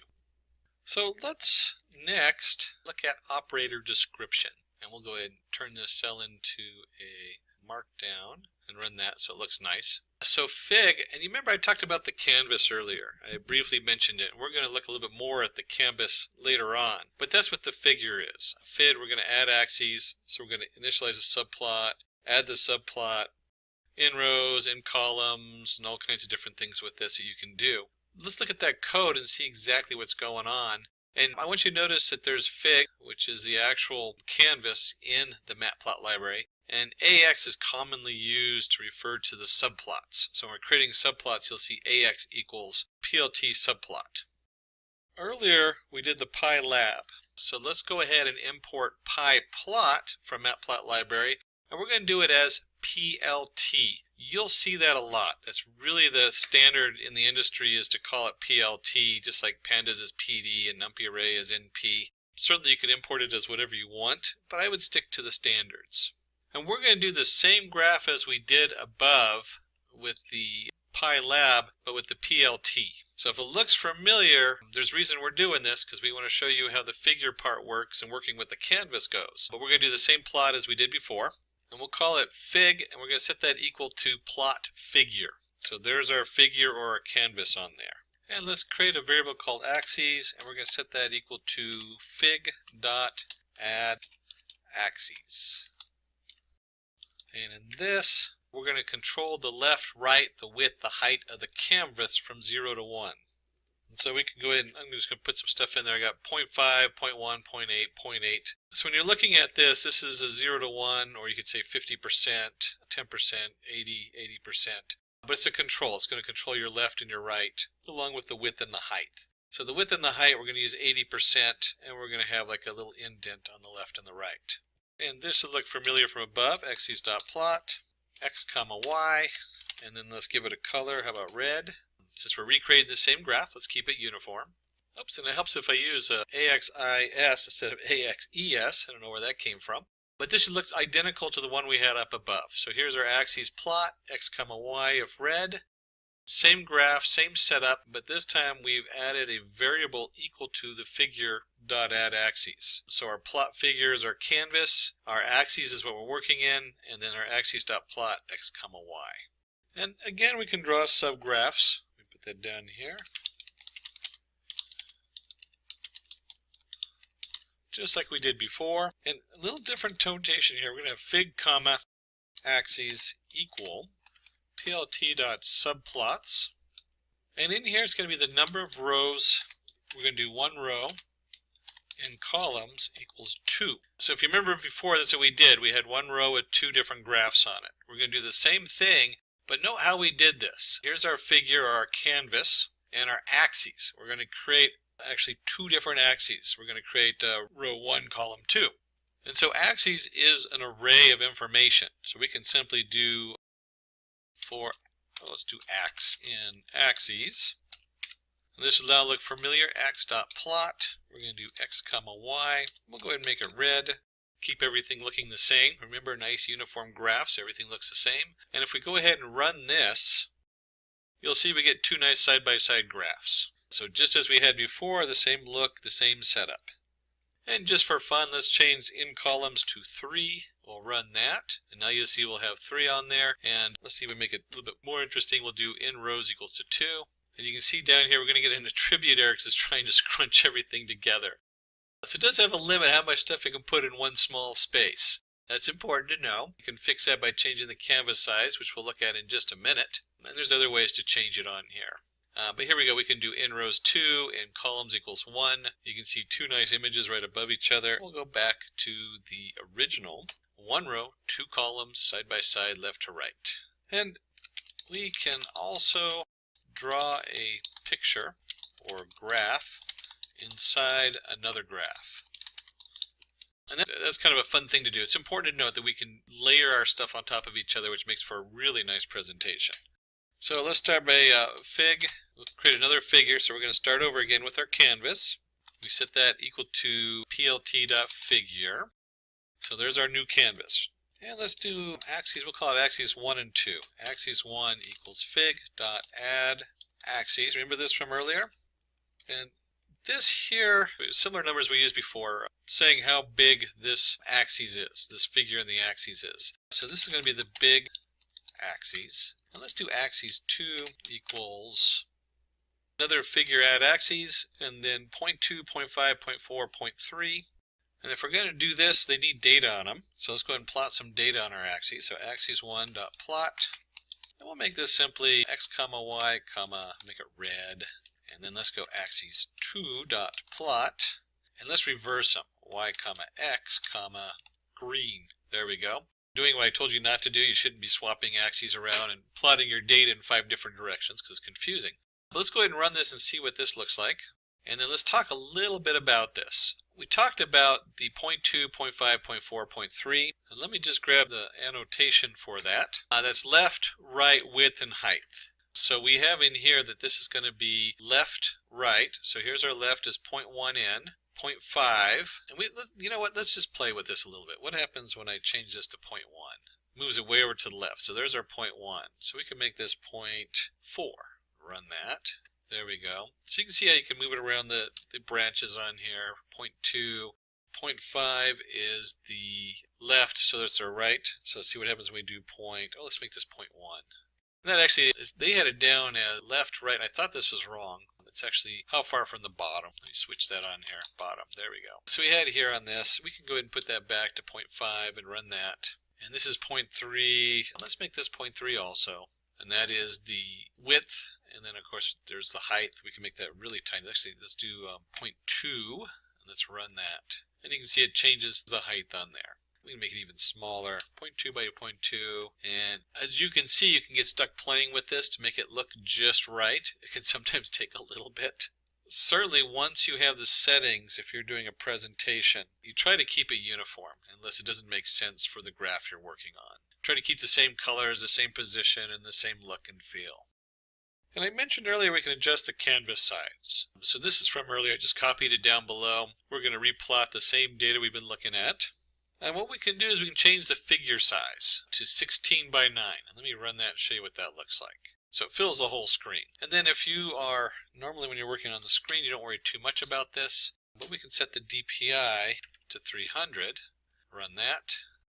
There it goes. This is your dots per inch. And if you are doing an output of this and you're printing a hard copy, you want the higher quality. I would suggest nothing under 300 if it's a professional print. You might get a little less than that, but whenever I'm doing professional graphics and printing them out on something, 300 dots per inch is kind of the minimal on there.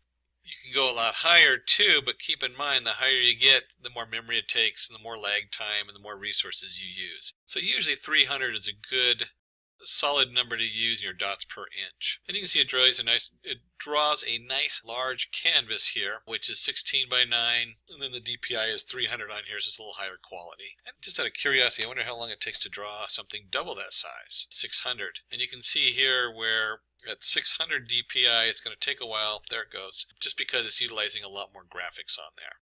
And let me just go back to the 300. Now let's do a 100. You're not going to see a difference on this because it is web-based graphics are pretty low. And up here you saw I did this with the plot figure. This works the same if I do figure axes subplot, figure size, and then we'll go ahead and do axes plot x comma y comma, we'll stick to red. Let's go ahead and run this. And you should get almost the same thing here. Here's our axes on the subplot on here with the fixed size and the DPI. Let me take this all out. Let me just remove all that real quick. Run it again. There we go. Now we're back to our original figure. And let's look at some of the other things you can do with this.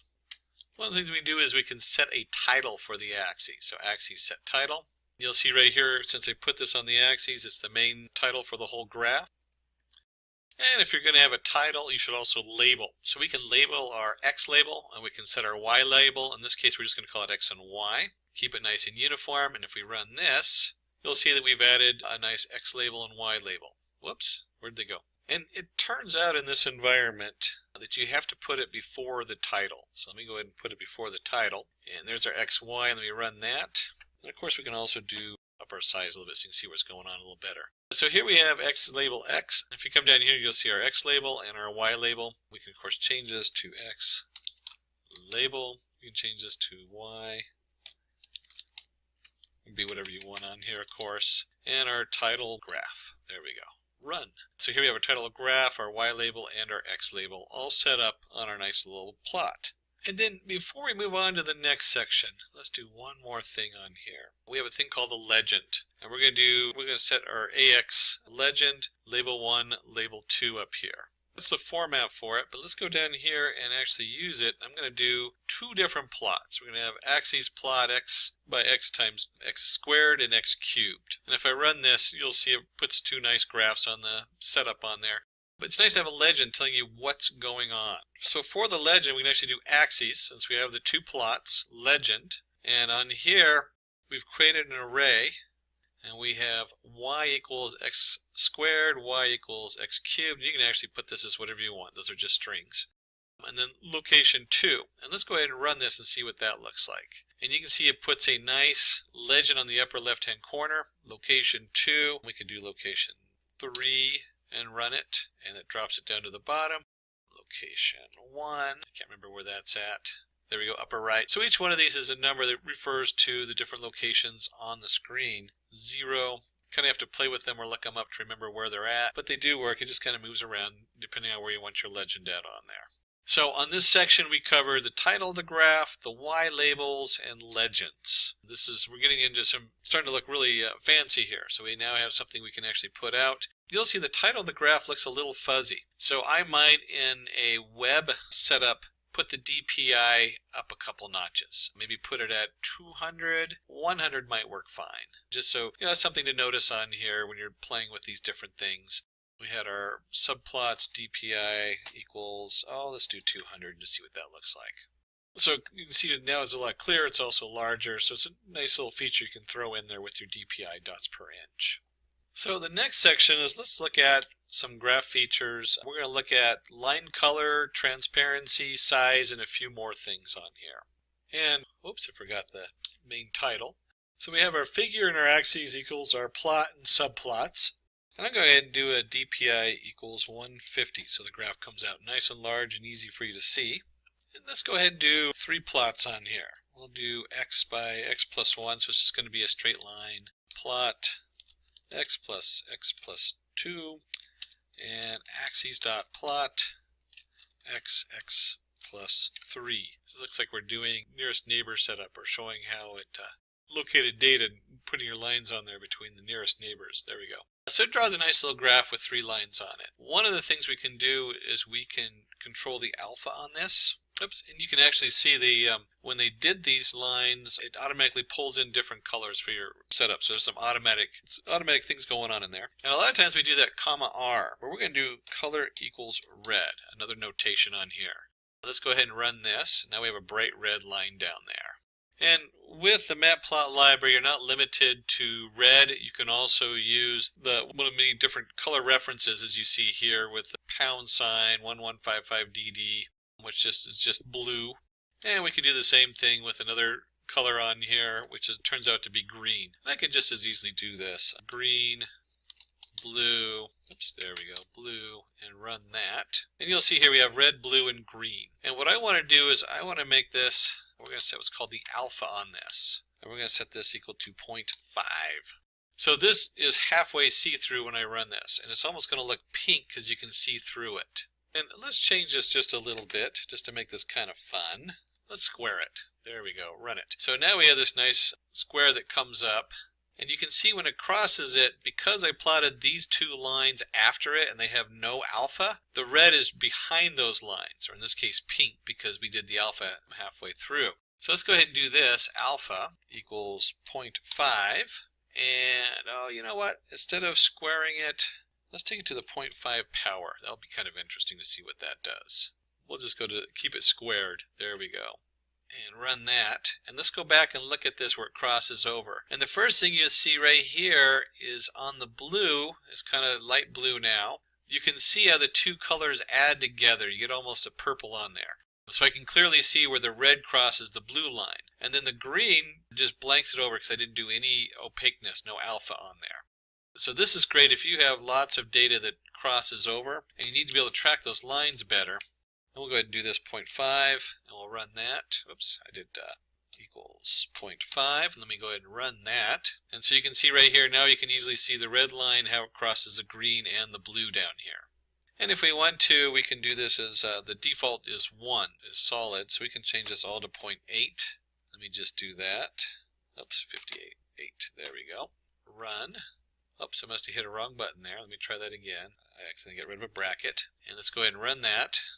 And we come down here and look at this, you can still see where it passes behind them, but the green dominates and the blue dominates because we're now at 80% instead of 50%.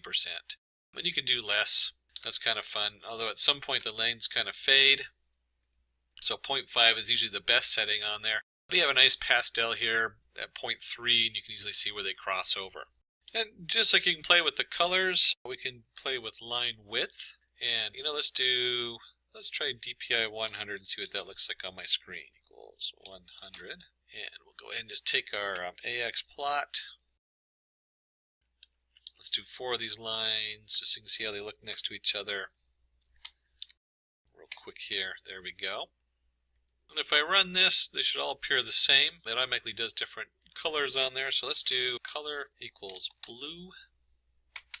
Forgot my quotation marks. There we go. And we'll go ahead and just make these all blue, just for purposes of being nice and uniform. And then what I want to do is I want to do the line width. Line width equals 0.25. And let's just copy and paste that down here. Let's do equals 1. About 1.5. And let's do just make this equal to 2. Let's see what that looks like. And when we do that, you can see it goes from a very thin line, a 0.5, a 1, our 1.5, and 2, which is twice the width of the 1. And if we're going to do different sizes, we had different colors, we had our alpha scheme. Let's take this whole thing here. Let's paste it down here and do another one. But instead of line width, let's look at styles. And something to note here, you can actually abbreviate this with LW. So line width can also be let's just do everything 0.2. And let's set up a line style. We'll do the first one dashes. And let me just paste that down here, so I'm not doing a lot of extra typing. There we go. Take this out. So we have our dashed. We can do a dash dot. Oops, let's do the dash dot here. And a colon here. There we go. And there's a lot of different options. We'll look at a few more as we go down for different ways of highlighting data. But when you look at this, we have everything as a line width of 2, and now we have a straight line, we have a dash line, or a dot dash, and a dot dot dot line. And then another thing we can add on here is we're going to do, here's our X plot, and we did X, let's do X plus 4, so it goes right on the top. We're going to do color black, line width 1.5, so it's a smaller line. And we're going to take the line and we're going to set dashes. So look how I've changed some of the notation here for my line and my ax plot. So I can set my line comma equal to ax plot, and then I can change the line settings this way. And when I run this, run that on here, you'll see the 5, 10, 15, 10 creates a series of dashes that are varied in length. In this case, they alternate between a short dash and a long dash. We can play with these numbers. Curiosity always has me what happens when you play with the numbers. Just to see what they look like, let's do this. Let's paste this down here. I'll do 2 of these just because they're kind of fun to play with. And let's change this from 10 to 3. And we're going to change this one from 15 to 4. And let's run that.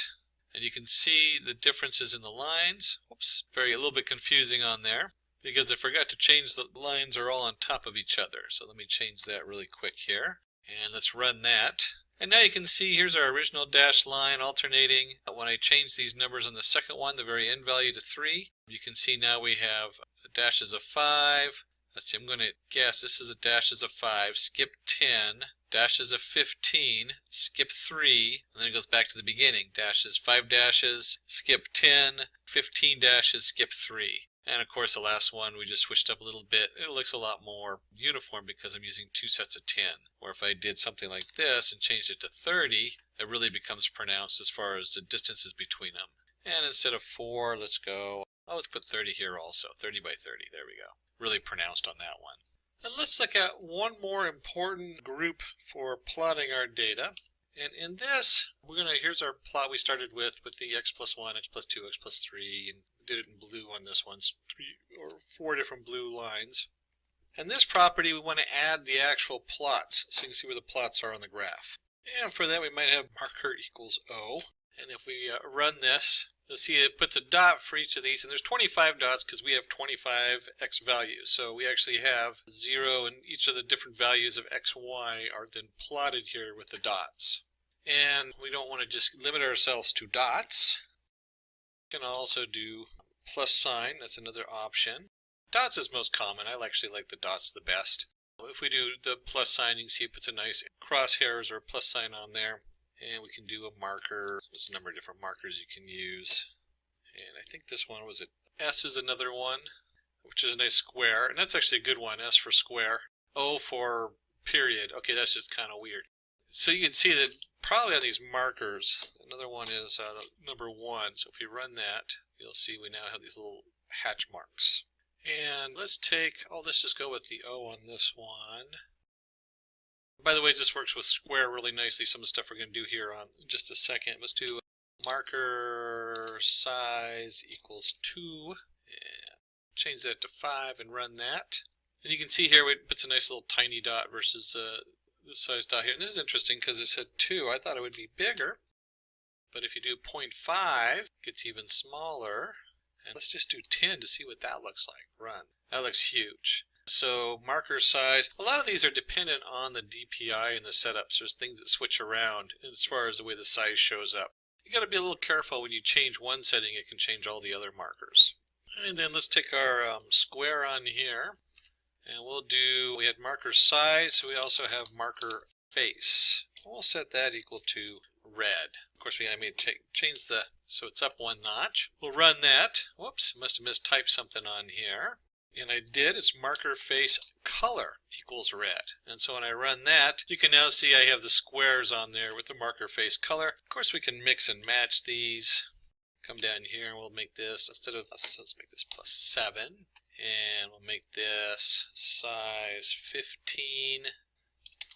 Marker face color equals, and we'll do what, green, just because. There we go. Run.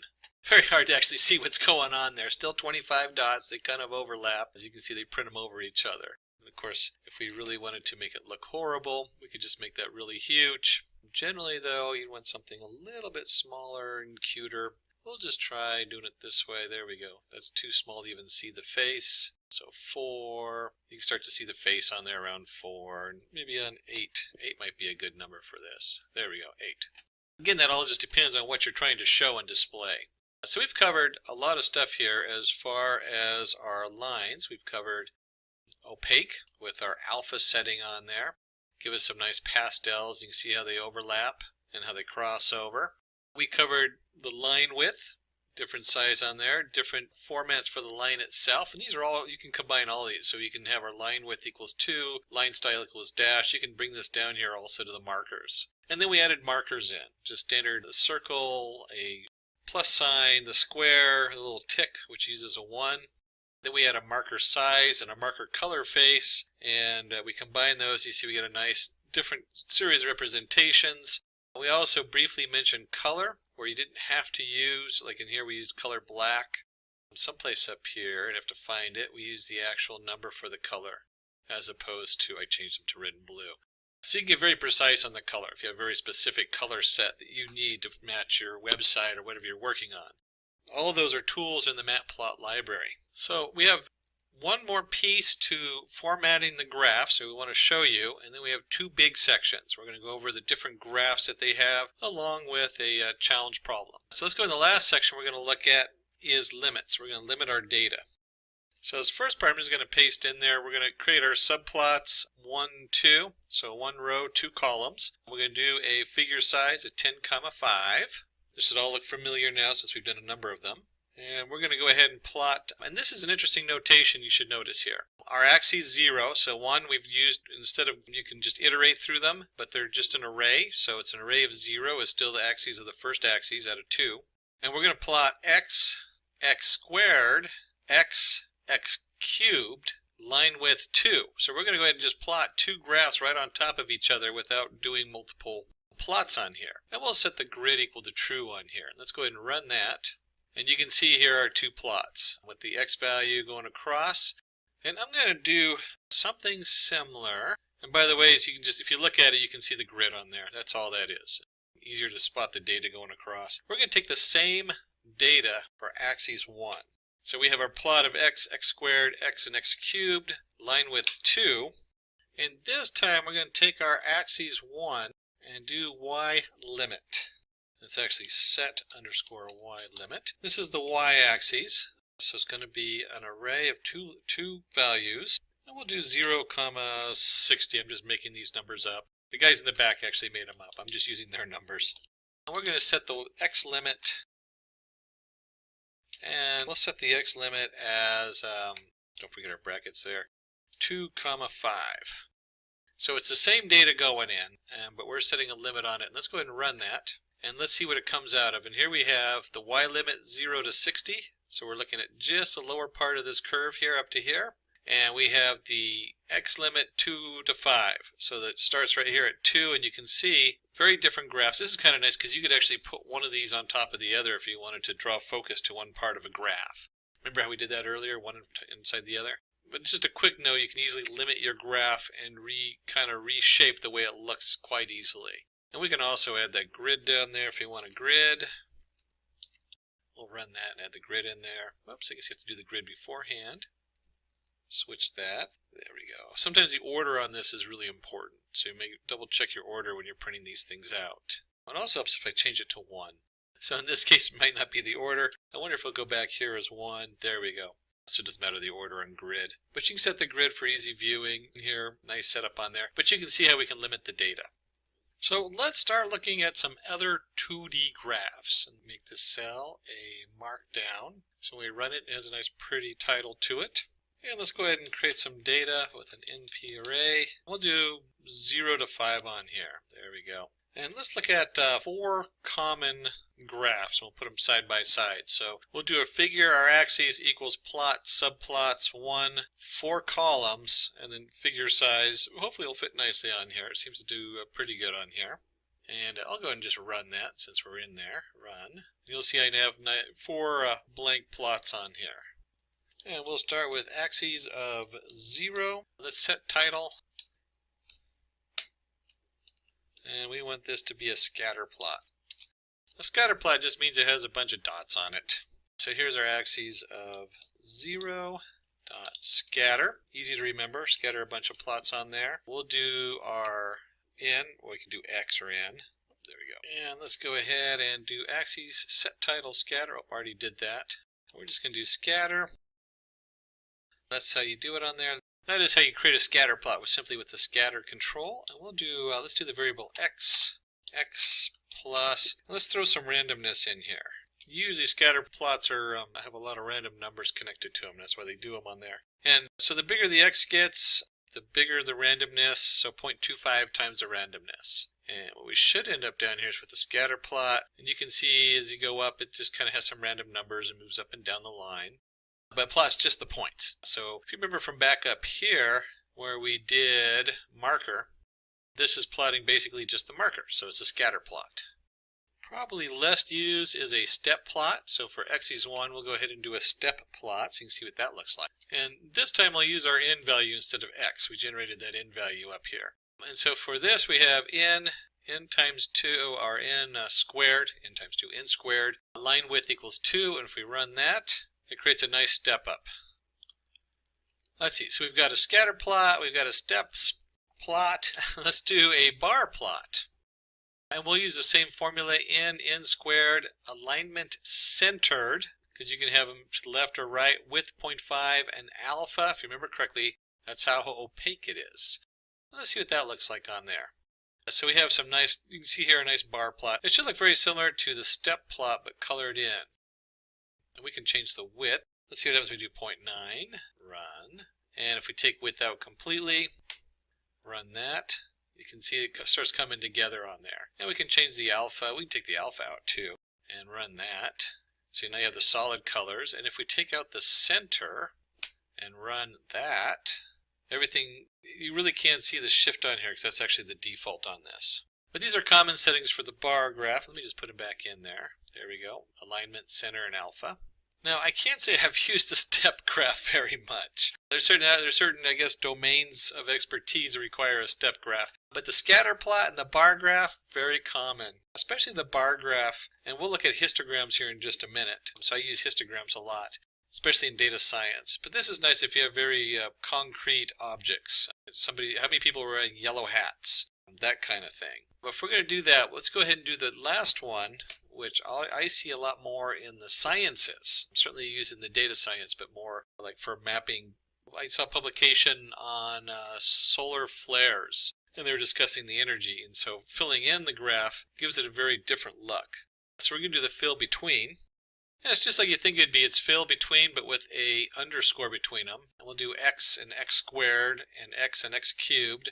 And we'll do color green and alpha again, in case you had other data you wanted to plot on there. You can see it forms a nice squared coming up here. And also, if you look at the bottom one is your squared value, the upper line is your cubed value, and then it fills in everything in between. If you remember from calculus, this would be if you had like a motor and efficiency, they would talk about the efficiency going up and the loss, and you're looking for the space or the area between the two lines. So it gives you a nice visual of that. And let's look at a few more basic two-dimensionals. So we're going to have our figure size on here. We're going to do a radar chart. To be honest, I've never used a radar chart in business or in data science. I have to find a reason to use one now. So the first line for doing a radar chart, we have to add axes into the figure. And with this actually creates our, let's run it so you can see what it creates. It creates a nice, looks like you're on a submarine and you're tracking the hunt for red October or something like that. And it needs all of these. The polar is the fact that we're doing polar coordinates. 0, 0.6.6 has to do with the size. If you take out any of these things and run them, you get just a box. If you take out the other half, you pretty much get nothing in there. And if you change these numbers, change them a little bit, you can see it gets bigger. They had 0.6 on here. I'll go ahead and leave it as 1 because that's just kind of fun. But that's all about the size on here, the height and the width. And then let's create some data. T equals NP line space. And this is 0 to 2 times NP times pi. So if you remember, that is the distance across, and we're going to generate 100 points. So this is just a thing of data we're putting together. Then we can simply do an ax.plot. And in this case, let's do t comma t, which would be a diagonal line on a regular chart. And we'll give it a nice color equals blue.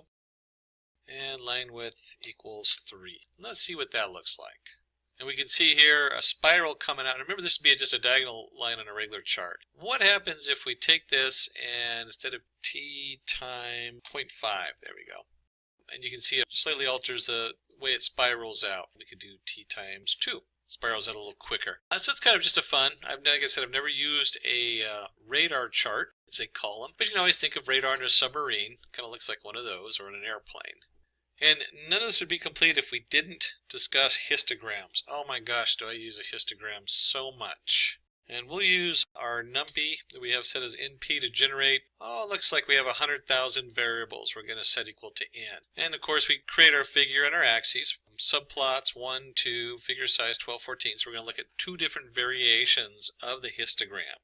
And we'll set a title, default histogram, set our title there. And then this is simply hist for histogram, and we'll just go ahead and put in our n in there. And let me run this so you can see what that looks like. And let's talk about what is going on here.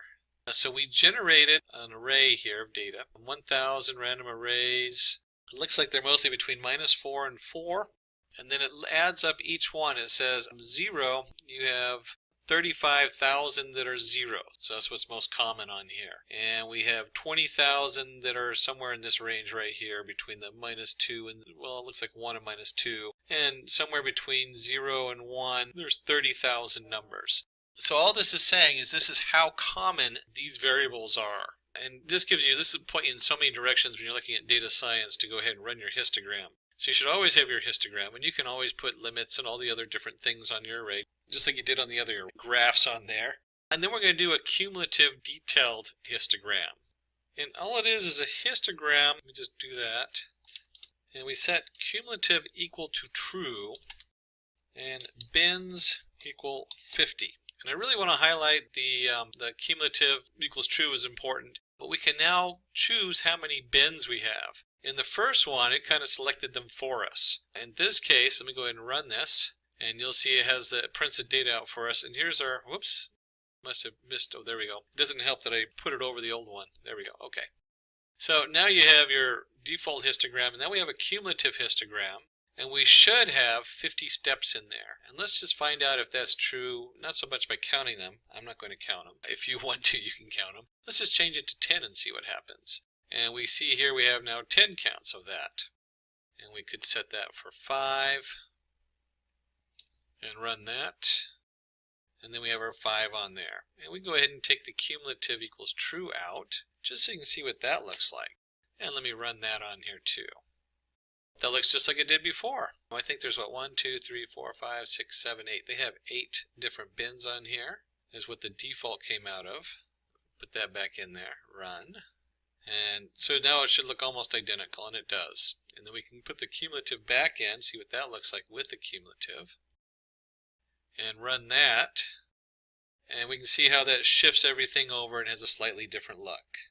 Wait, it shifts it all to the right? No, it doesn't actually shift it to the right. It's cumulative, so it's the total of the different occurrences. And so what that means is, like, if you consider this like for the year of rainfall, we have like day 1, you had a little bit of rain. Day 2, we have more rain. And so if you look at the number, this is 100,000, 35,000. So it's a cumulative detail, the histogram of the occurrence as it grows. And rainfall is a good one, because that would be a cumulative histogram of how much rain occurred throughout the year. And we're going to look at 2 more graphs. We've already looked at a bunch of them. We looked at our radar graph. We've looked at scatter, step, bar, fill in, basic plots. We've looked at different ways of showing the data. You know, we can increase the size of the line, the look, the color, the alpha setting.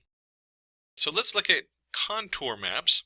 Just put that in there. There we go. Draw a contour map. And before we draw a contour map, we need to go ahead and create data for it. And if you have contours, your data is all going to have 3 different values. So let's go ahead and create the data here. We have our, you'd import your Matplotlib library, your NumPy, so we have our numbers array. And we'll import matplot.cm, and that's your color maps. So you have all these different color maps you can look at. There's like hundreds of color maps. So if you don't want to do your own color, you can even do your own color map. They're pretty diverse. And of course our PLT, our pie plot. And to generate our different data, we're going to create a delta 0.025, and we'll start with x, and we're going to create an array between -3 and 3 in delta increments of 0.025. And we'll have our y, we'll do something similar, and then we'll create our xy into a mesh grid. Again, these are all NumPy commands, so if you're not familiar with these, you'll want to go back and review our NumPy tutorial. And we'll do an exponential on here, -x² -y² for our z1. We'll do a z2, so we have 2 different areas, and z equals z of 1 minus z2 times 2. So we've created a number of values here. And let me go ahead and run this, and let's plug that in so you can see where those values are going. So once we've set these, we're going to create our figure and our x from our PLT subplots. We're going to create the variable cs. And this is going to be our contour. So right here, CS is our contour surface. And we're feeding it X, Y, and Z. And if you remember, X, Y we created as our X and Y components using our mesh grid. And you know what? Let's do this. Just because it's kind of good to see this. Let's go ahead and print X. And let's print Y. And I always like to do this when I'm working with something that's either is really complicated, in this case is what we're looking at, or you don't understand yet. So we've created a mesh grid. We have x, y, and when we're done with this, we end up with, here's our x, and this set of values, and our y. So these are x and y coordinates. And then we've also created z based on our x and y. So we have x, capital Y, and capital Z as our 3 components. X and y being the coordinates, while z is going to be our actual height, since we're doing a contour map. So we created our contour map from our x, y, and z coordinates. We want to go ahead and put in a C label. Maybe we want to go ahead and do a title on here. We'll put that in our set title, and this is a contour. There we go, contour map. And let's go ahead and run this and see what that looks like. And you'll see we generated a nice little contour map. There's different settings you can play with on this, but you can picture this being you're on a mountain climb, and here we have a line that represents 0, maybe that's sea level. And then moving on up, you have your contours of 0.5 and then -1 and different setups, little hills. I guess if it's minus, that's like a pit. So I guess you're going down into a pit at -5 and -1. And on the other side, you can see you're going up in levels. So here's a mountaintop, and here's like a basin of some kind. And in data science, this could represent a lot of things. This could also be representing two different values and maybe profits and loss. I don't know if I'd ever really do that as a contour map, but I'm sure you can be creative and find something fun to do with a contour map. And then we're going to look at one last map, which is the 3D map. And those can be really important as a final product because they can show so much additional information that you can't fit on two-dimensional graphs. There we go. Draw a 3D image. And so we're going to import from our MPL toolkits the mplot 3D and the axes 3D. We're going to import axes 3D. This is what's going to let us work with the 3D image. And this should look familiar. We're going to create another figure just like we did before. Figure size 14 by 6. That's a good fit on the screen. We'll go ahead and run that. So we have our figure, and let's go ahead and take our x, and we're going to set that equal to fig.add subplot. That should also be familiar from earlier. And we're going to work with, this sets the settings for the projection. And we're going to use 1, 2, 1 projection 3D. And we'll see what that looks like in just a minute. And we just created some three-dimensional data here before, where we had X, Y, and Z, capital X, Y, and Z. So we're going to reuse that data. We're just going to use that since this is also a three-dimensional image. So let's use that for a three-dimensional graph. And we simply do AX plot underscore surface and our capital X, capital Y, capital Z. So there's our data coming in. And we're going to add some settings in here. We're going to do R stride 4, C stride 4, and line width 0. And I'll show you what that is here in just a minute. Let's go ahead and run that so we can see our graph. And of course it helps if I don't add an extra comma in there. And you can see it generates this really beautiful three-dimensional graph. So let's take a little bit time to explore some of these numbers we have going in here.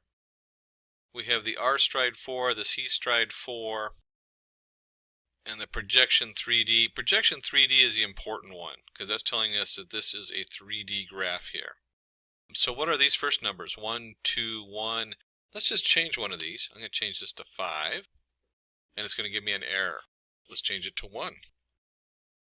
And oops, that didn't work. Let's change this middle one to 3 instead. And you're going to see how it starts reshaping the size and how it fits on the screen. And we'll change the first one to 2. We'll run that one. And again, it's changed the dimensions and the size and how it fits on here. Play with these numbers to get a nice look and feel for it. Part of it is the tilt and the angle. We'll do 7 on this one. There we go. You can see it really shifted it there. But again, that changes the size and how it fits on the canvas.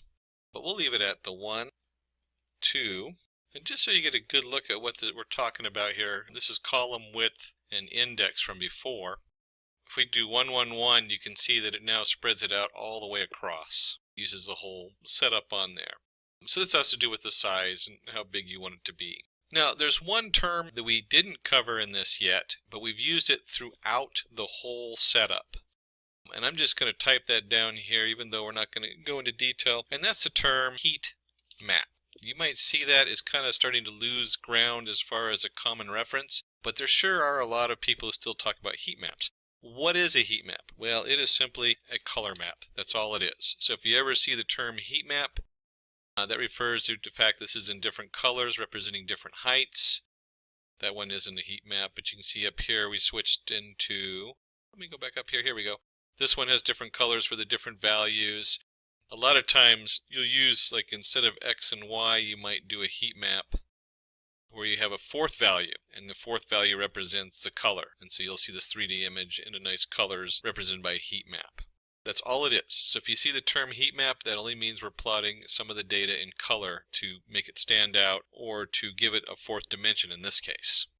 So we've covered a lot of things on Matplot, and that brings us, covered all the basics, so that brings us to practice example. And this is going to be the challenge for you. And let me go ahead and change our cell type markdown and run that so it looks pretty. Practice example, write a Python program to create a pie chart of the popularity of programming languages. Okay, excellent. And if you're going to have a challenge, we need some data. And I'll just throw in import our Matplotlib library at the beginning. You should do that automatically. And so for our data to plot, we're going to have our languages. We're going to have Python, we're going to have Java, PHP, JavaScript, C#, C++. So those are 6 categories. And then we have our popularity. Oops, misspelling there. Popularity. We'll give the first one 22.2%, Java 17.6%. And I don't know if these are real numbers they pulled. My guess is that they might have just been made up because I don't know if Python's really that much more popular than the other ones. Maybe specific to data science, because Python's very popular in data science right now because it has so many options. The only other program that's highly used and exclusively for data science is R.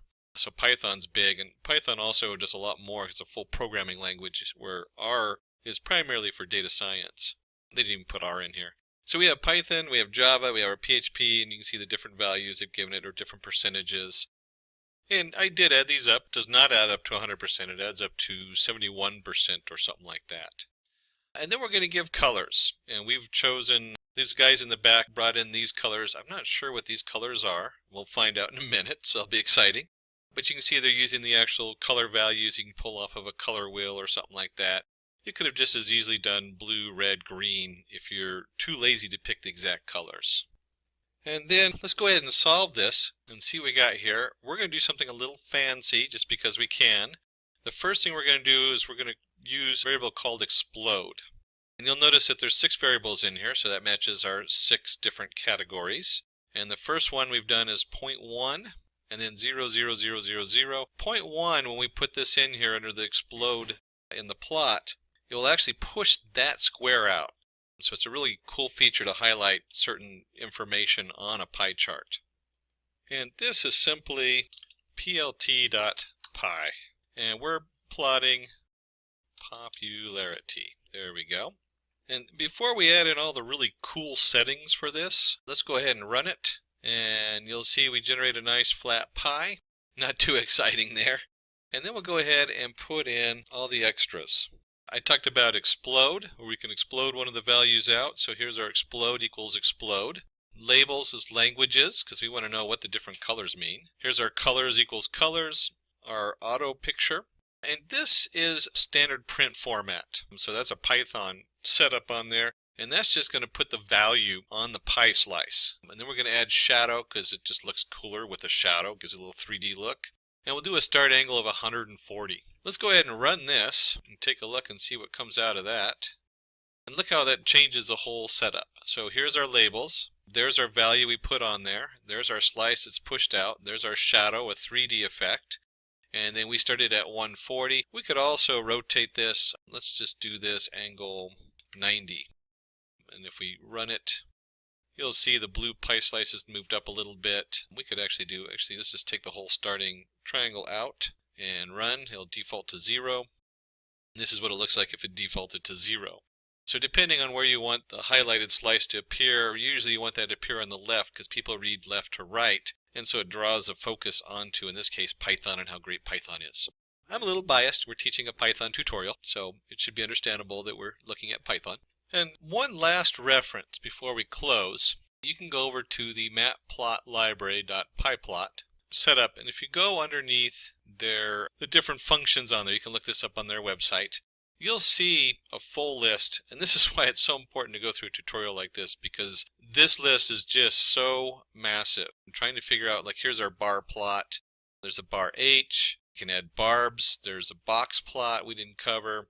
C labels, a totally different kind of, for your contour plot you can set up in there. If you go down here, we have our figures we used on there. We showed you the basics of how to do the figure. You'll see some closer references on those. There's a histogram down here, HIST. There's also the hist2d, makes a 2D histogram plot. H-lines, all of this, these are all the different commands that are underneath of here. And you can see it's pretty extensive.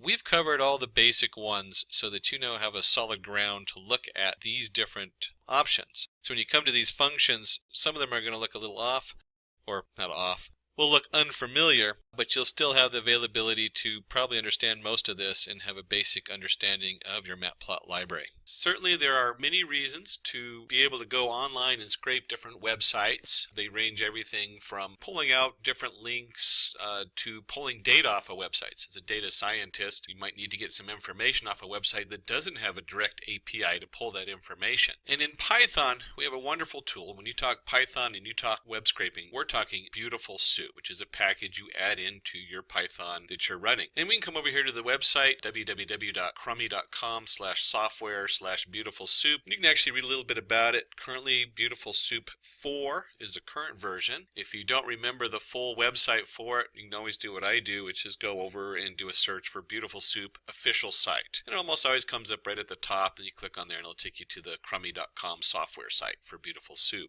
Now, we're going to use our whatever Python interface you want, IDE. I'm going to use JupyterLab, which is built on Jupyter Notebook through Anaconda. So when I open up my Anaconda navigator, you'll see that I have my different tools available. Again, you might be using a different editor, and that's okay. You might be in PyCharm or something like that where you don't need to do this. And JupyterLab is Jupyter Notebook with added tabs and some added features. It's basically in beta testing, so it's got a few little glitches when you're saving things and moving between projects, but for the most part it's a great upgrade to the Jupyter Notebook, and you can use them together. So you don't have to, it's built on Jupyter Notebook, so anything you do in Jupyter Notebook you can open up in JupyterLab. And the first thing we need to do is we need to go ahead, in this case I'm going under my environments since it partitions the environments out, and I'm going to open up a terminal window. We have to install some packages in here to work with. Now there's a lot of choices on this.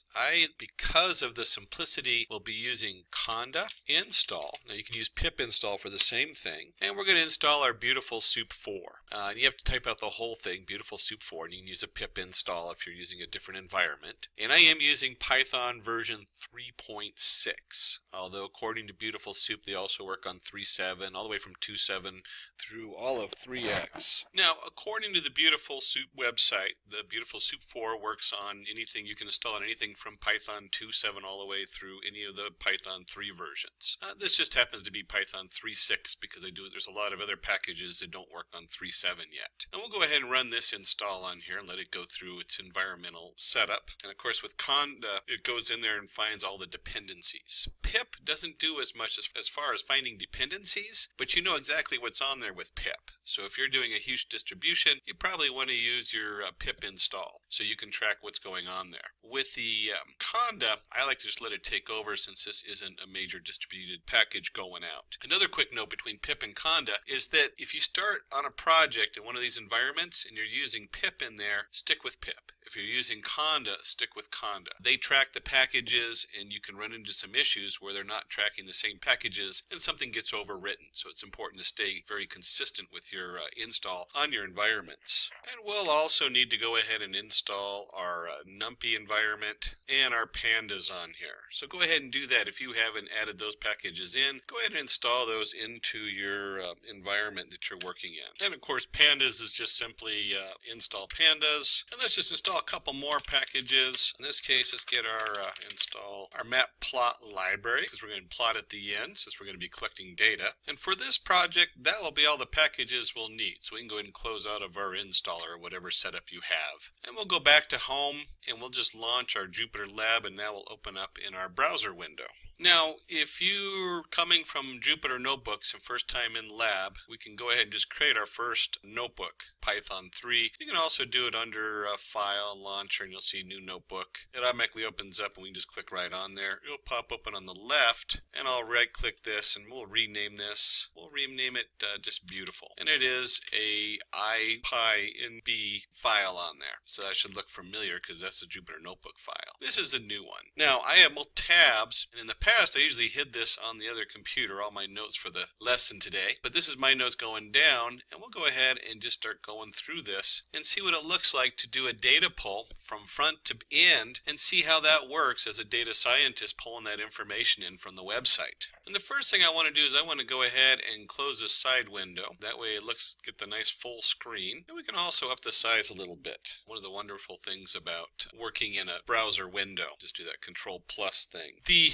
packages we talked about is Pandas. So we imported our Pandas if you haven't already. That's our data frame. If you haven't done our Pandas tutorial, definitely worthy of the time to go through there and understand Pandas because it's such a powerful tool. This basically turns your data into a spreadsheet data frame. Our NumPy is our number array, so it kind of works with Pandas very closely as far as manipulating data in arrays. Matplot, we want to go ahead and bring that in, our PLT, so that we can plot the data at the end. And this line right here that says Matplotlib inline is for the Jupyter Notebook specifically. It tells it to print that on this page. A lot of the newer versions don't actually require to have that line. It'll still print it on the page, but you should still include that if you're in the Jupyter Lab setup. And then we have our URL library.request. We're going to import URL open for opening up the website. And then we have our BS4, that's your BeautifulSoup 4. We're going to import BeautifulSoup. And then our last one is our RE. That is for manipulating our regular expressions.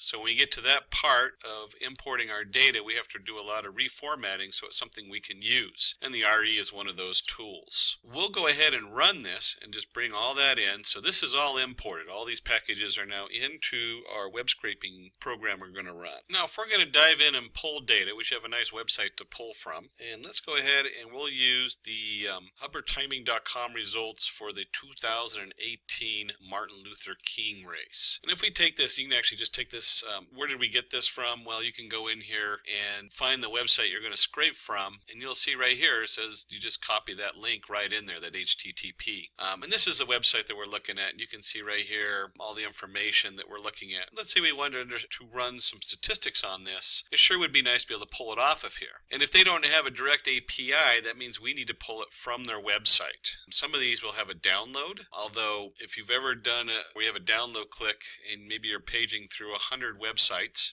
In one case, I was pulling all the different United States bills that are passed to track who voted on them for a project. And you can imagine that there's hundreds and hundreds of those, thousands of these documents that they voted on, who voted on it. It goes through the Senate, it goes back to the Congress. So I opened up a website, pull all the links off of there that match a certain criteria, and we'll look at that in just a minute, how we go through the HTML. And then I had to reformat them, or I could hand download each one at a time, which would just be a nightmare. So it's nice to automate it. In this case, we're going to be pulling up this chart. We want to figure out how to pull this chart off of this website. And so when we go back into our Jupyter Notebook, I've got my URL, just our name for it, and it's just a string. That's all this is. Nothing fancy there. You'll notice that on the slashes, we now have // You can do a single forward, and HTTP is a double forward. This is just how you have to switch it to match setup in there. And then it's going to go ahead and use the HTML equals URL open URL. And that's from our URL library request. So it's opening a link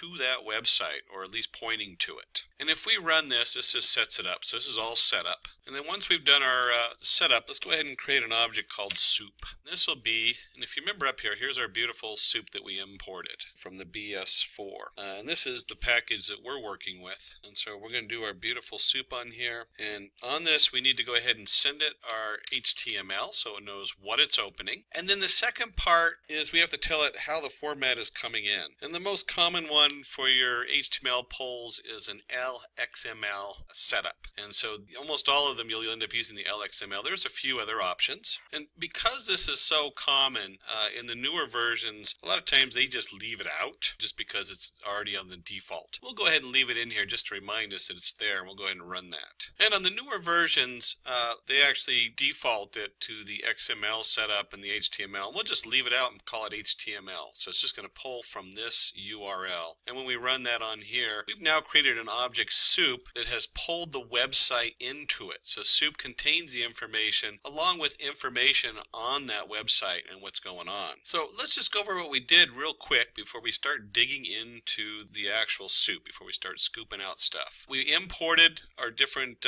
modules that we're going to use with our package, specifically the BeautifulSoup. We did install the BeautifulSoup. If I remember correctly, you have to call it BeautifulSoup 4 specifically, so it knows what you're bringing in. And this line right here is very key. From BS4, because that's how it installs the module, we're importing our BeautifulSoup. And then we found our URL. In this case, we're going to go pull information from the Martin Luther King Dream Run. And then we set our HTML to our URL open URL. And you can see right here we imported that. So here's our URL.request, import URL open. So we're requesting a connection. And once we send that connection into the BeautifulSoup, it creates an object called soup. And then this one, of course, we chose soup just because it goes with BeautifulSoup. I guess we could have chosen beautiful. And now we can start extracting information from our website because we've pulled it down onto our computer under soup. And we can start by looking at the title of the website, soup.title.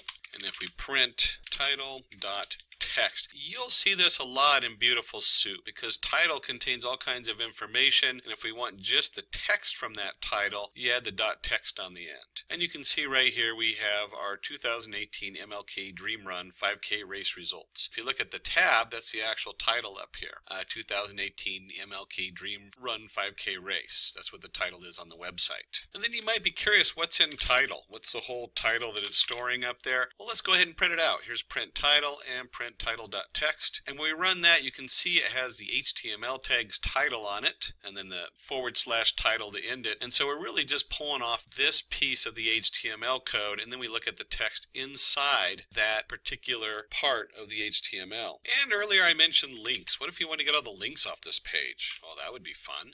We could do soup dot, and we'll do find _ all, put this in bracket, and then quotation marks, we'll go ahead and put A. A is the key find, and you'll start seeing a div and all the different options you have for finding these entities in a website. And then let's go ahead and just print our links, and you can see here that it now shows all the different links in here that are marked by A, because we did a find all A. And then we can also, because this is a little bit hard to pull off the H reference, so we can also add in our find all, fine tune that. In this case, the H reference equals true. We'll actually filter that out. And then finally we might do a for link in links, and we can simply do something like this for each link. We want to actually find the H reference because we know there's an H reference in it. And if I run this, you can see it just comes through and prints them out one at a time. Some of these are really useful. So you might be looking for something that has HTTPS in it, and you know that's a link running to something else. Or you might be looking for the mail to tag, so you know that's all the mail addresses. But either way, you can easily find all the links in your HTML document that you're paging through. And of course, any packages that have evolved over time, you can also do link.get hrefs, which should do the same thing as our other format. And you can see it certainly does. We get the same printout up here. In this particular case, we really want to get the data off the page. So let's go ahead and do that. Let's see what that looks like. And in data, let's call it all rows. There we go. Equals. And then we have our soup.find _ all. There's our brackets. And then if we're looking for each row in a database, you'll remember your HTML code, we're looking for the tag tr. So we want to find all tr. And we can take this, and let's go ahead and just take all our rows and do a print all rows. And about this time, you're going to guess that we're going to get a huge amount of information just dumped onto our page. And sure enough, we do. If you look at this, it just kind of goes on forever. But this is an array. Each row is considered an array. So because of that, we can do something simply as putting brackets and just print the first. Let's do the first 5 rows. So from beginning to 5. And you can see here's our first 5 rows on here. I sometimes like to just do, let's just do row 0. And we see that row 0 is finishers. Finishers 191. And just out of curiosity, if that's 0, what's row 1? Mail. Okay, so we're starting to see titles going across here. So if we come up here and we do rows, we did what, up to 10? Let's just take a look and see what 10 does again. And just take a look at that information that comes across. Place, bib, name, gender, age, city, state, chip paste, gender, and so on. So it comes all the way down here. We kind of have an ending right here, and then we have 1, and then we actually, it looks like we start to have information. So we have our 1, our 1191, Max Randolph, that must be the name, Mel 29, and so on. You can start seeing how the information starts getting displayed going down. So the next thing we want to do with this, and I'll go back up here and just edit the space we're in so it starts to make a little bit more sense. Keep it all together. And so we want to do for each row in all rows, we're looking at what information are we looking at? Well, we have our TH up here, that's the header, our TD down here, which looks like the individual information. And we really are looking for the actual data. So we're looking for our TD tags in the rows. And we can do that because remember when it stores the row, it also stores the tags underneath that. So all rows have all the different tags in it. And you can see right here as you print each one of those out. And so when we look at each row, we can create another variable and we'll call it row list. And we'll set this equal to, in this case, row, because we've already pulled all the rows out of soup. So now we want to find for each row, and in there we want to find our TD. And if we go ahead and just print, I'm going to do it, if you notice I changed the indent, so I'm just going to print row list. What this does is the last value to go into row list, our last row is going to print now. And of course make sure you have an underscore instead of a period when you're typing. So row.find underscore all TD, and if we print the last row, you can see I have all the data coming across here. We have our 191, our 1216, Zuma, Okchoa, I hope I said that right, female, I believe that's age 40, and so on. And then we can take our row list, and there's a lot of things we can do with the row list. But we'll do let's do object, or let's just do cell in row list. And so we're going to look at each cell, because this is, if you look at this, they have commas separated between the different objects. And then we're going to go ahead and print cell.text. Let's just take a look and see what that looks like. And we can see here for each row we get 191, there's our 191, there's our 1216, 1216, our individual who's in the race, and so forth all the way down for those different settings. And let's go ahead and create a new variable up here. We'll call this all, let's just call it data. We'll keep it simple.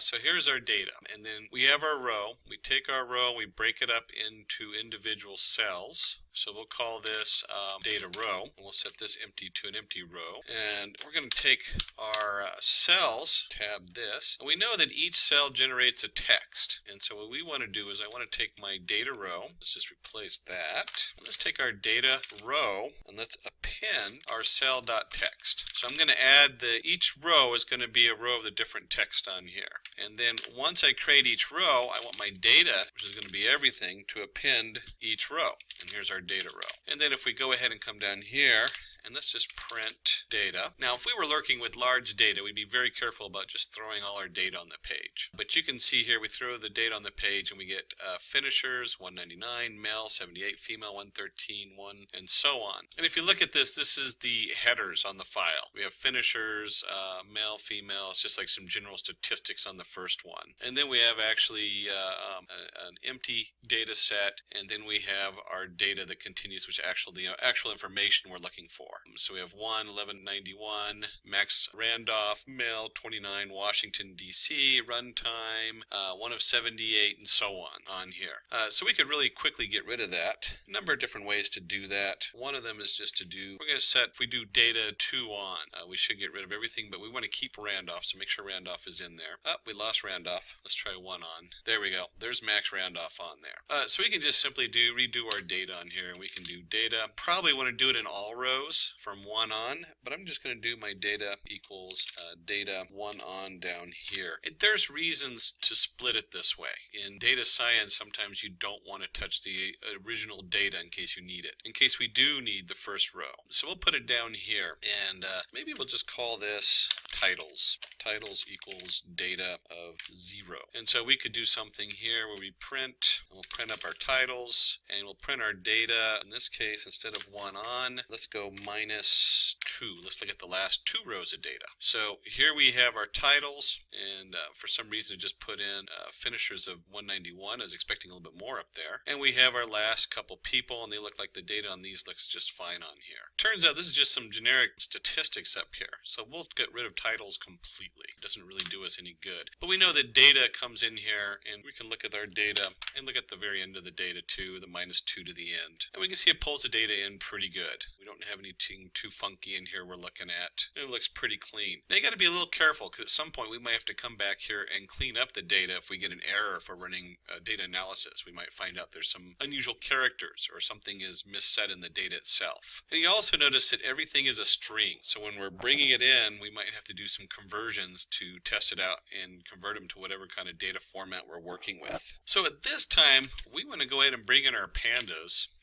And let's go ahead and call this df for data frame. We'll set it equal to, and if you remember correctly, we imported pandas as PD, and that's standard. You'll see that in most code examples where they import pandas as PD, and it is capital D, capital F for data frame. And we're just going to bring in our data. That's what we called it on here. And let's take this and we'll print. Now, when you're working with data frames, you're usually talking large amounts of data. And so you almost never want to print the whole data frame out. We're going to go ahead and do that anyway, just so we can see what that looks like. And you can see in here, it brings in our data frame coming in here. We just have a mess of information. This is our data. Let's go ahead and print df and see what that looks like in the data frame. And this is nice because it organizes it into a very easy to read table. And we have, they set the label 0, 1, 2, 3, 4, 5, 6, and so on. And then we have each row. We have Mel, 78, none, none, none, none, none, going across. When we get all the way down here, we'll see Max Randall about number 3. And the first thing this does is this flags me that I brought in a bunch of information up here that we really didn't want. It's from 3 on that we want. And we can clean this up in one of 2 ways. We can try to clean it up under the data, or we can clean it up under the data frame, depending on what it is we're trying to do. And so to fix this, I want to go ahead and just change it up here in the actual data pull-in. We don't need that information. So I'll rerun it, reload our data from 4 on. And then when I run this, we see we have Max Randolph is right at the top of the list like he should be, and we have all the data going down. Now with the data frame, remember I said we don't usually print the whole data frame. We'll go ahead and do df.head. And this prints the first 5 rows. And you can see that we have 13 columns. Here's Max Randall all the way to Theo Kinman. And I usually also print df tell. And the reason I like to do these particular 2 setups, and I'm going to change it just to 2 rows, because you can do that, you can print as many rows as you want, is it's good to look at the first part and the end, because those are usually where you have extra data brought in, something's messed up. And you can also see that we have 190 rows in here. And it comes in with our Zulma, Lisha, and they're both on here on the list. So now we have a nice data frame, columns and rows. We can easily look at it, we can see the setup on here, and we can look at the names and everything. Now, at some point, you might be looking at these individual columns and find different information that needs to be re-edited. If you can, you try to do it with the whole column under pandas. You can, up in the upper part of the code where you went from cell to cell or row to row, you could look at individual cells, maybe find a marker in that cell that's something specific, like remove all colons or semicolons or something in there, or brackets. So there's a lot of options in there. But you'll find that this one actually comes in pretty clean on here all the way down. And the next thing we really want to do is we want to look at the headers. I don't know about you, but it doesn't make any sense to me when I have column 1, I don't know what 1191 is or 1080, need name Kaiser runner. I'm guessing that's column 2 is names. Third one, it looks like male or female, probably age, but I don't want to guess. I want this to bring in my column so I know exactly what I'm looking at. So how can we make BeautifulSoup do that for us? Well, let's take our column headers. We're going to set that equal to our soup find underscore all, and then we're going to look for our headers, our th files. And since we're in Jupyter Lab, in this case Jupyter Notebook, I can just type out column headers. If it's the last variable I have listed, it will automatically print it. So it's kind of a shorthand. And we can see right here we have place, I'm guessing that's bib, name, gender, age, city, state, chip time, chip pace, and so on. So we have all our headers right there. I shouldn't have to type them all in. And we'll go ahead and do it before. We'll go ahead and do a header list equals our empty array. And then we can do for column in column headers, and we can take our header list and just append. And what do we want? We want the text from the column, so we'll just do column.text. And then if we come down here and we print our header list, let's see what that looks like. If we did it right, we should get a nice list of all the different column headings we want. So we have place, bib, name, and so on. And then pandas, just because pandas is so cool, we can simply do df columns equals our header from our header list. We can simply set df columns set to df headers, and then if I print df.head, we'll take a look at that, and we'll see right here it has nicely placed our values on here. Place, bib, name, gender, age, and so on. So very quickly we've created this nice data frame. We have the data displayed in nice rows and columns and easy to read. And then as a data scientist, the first thing we want want to know is the info. What is in these columns and rows and headers? And you see right here they all come up with non-null object. There's a big flag. So if I want to do anything with this, these are all coming through as strings or an object. I usually mean strings in this case, that they're a string variable. And we have, you can quickly read through this, 191 entries, date columns, total 14 columns. There's a total of 14 columns in the data, and it shows you all the different names and what type of column they are. And it's probably good also to look at the shape of the data. df.shape, we'll go ahead and just run that. You can see it's 191 by 14, 14 columns, 191 entries. This is more like the way you look at a NumPy array, 191 by 14 for the shape. And remember, this is a variable, so if I put it on, if it's a last variable or last value in the set of cells, Jupyter automatically prints it out. So if you're in a different IDE, you'd want to go ahead and use the print statement on here.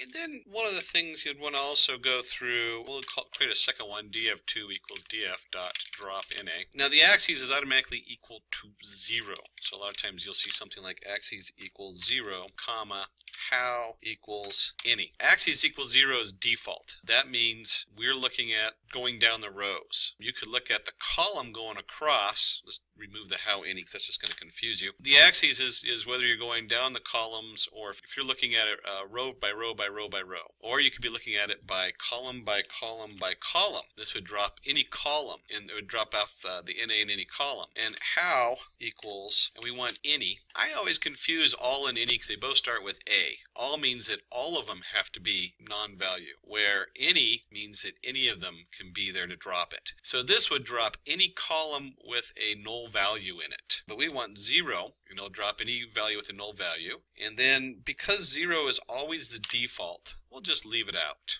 And then it's curious as to what the shape is now. Did we lose anything? Was there any null values in our df2 that we dropped from the df? And we'll go ahead and run that. And we see 191 and 14. So we didn't really drop anything. But it's always good to check. There's other ways you can also do, are there, let's see, any NAs? You can detect NAs in here. Null values, infinite values, that's another one you got to watch out for. We're working with data that we're going to do something with here in a minute. So you got to be a little careful also in the conversions. Are you going to convert something where people typed in weird characters to describe the data a certain way? So now we've got to this point where we have all our different columns, we have our different data, and at this point maybe you're asking, or maybe the shareholder of the company is asking, hey, can we look at the, based on the chip time, here's our chip time, can we plot that versus gender? How does gender versus chip time compare? And so we can do that. We can take that. And the first thing we look at is we say, hey, well, chip time came in as a string, and that's going to be an issue. Now, there's a number of ways you can change this. One of them is we could go all the way back up here where we created the data and find a way to tag it and say, hey, whenever this cell text, maybe instead of appending this, I noticed that anytime there's 2 colons in it, that's probably a time signature. And let's convert all the time signatures to date time field or whatever. A lot of times you don't get that. You don't get that option. And that's always a question in bringing in data. Whether you convert the data coming in at the beginning, or do you wait till you have it, open it up, and then convert it when you go to use it. We're going to go ahead and convert it after we got it into our data frame. So we have our df2 here. We've dropped all of our NAs. We have a shape. In fact, let's do this since there's no difference between df and df2. Well, we'll just go ahead and use df2.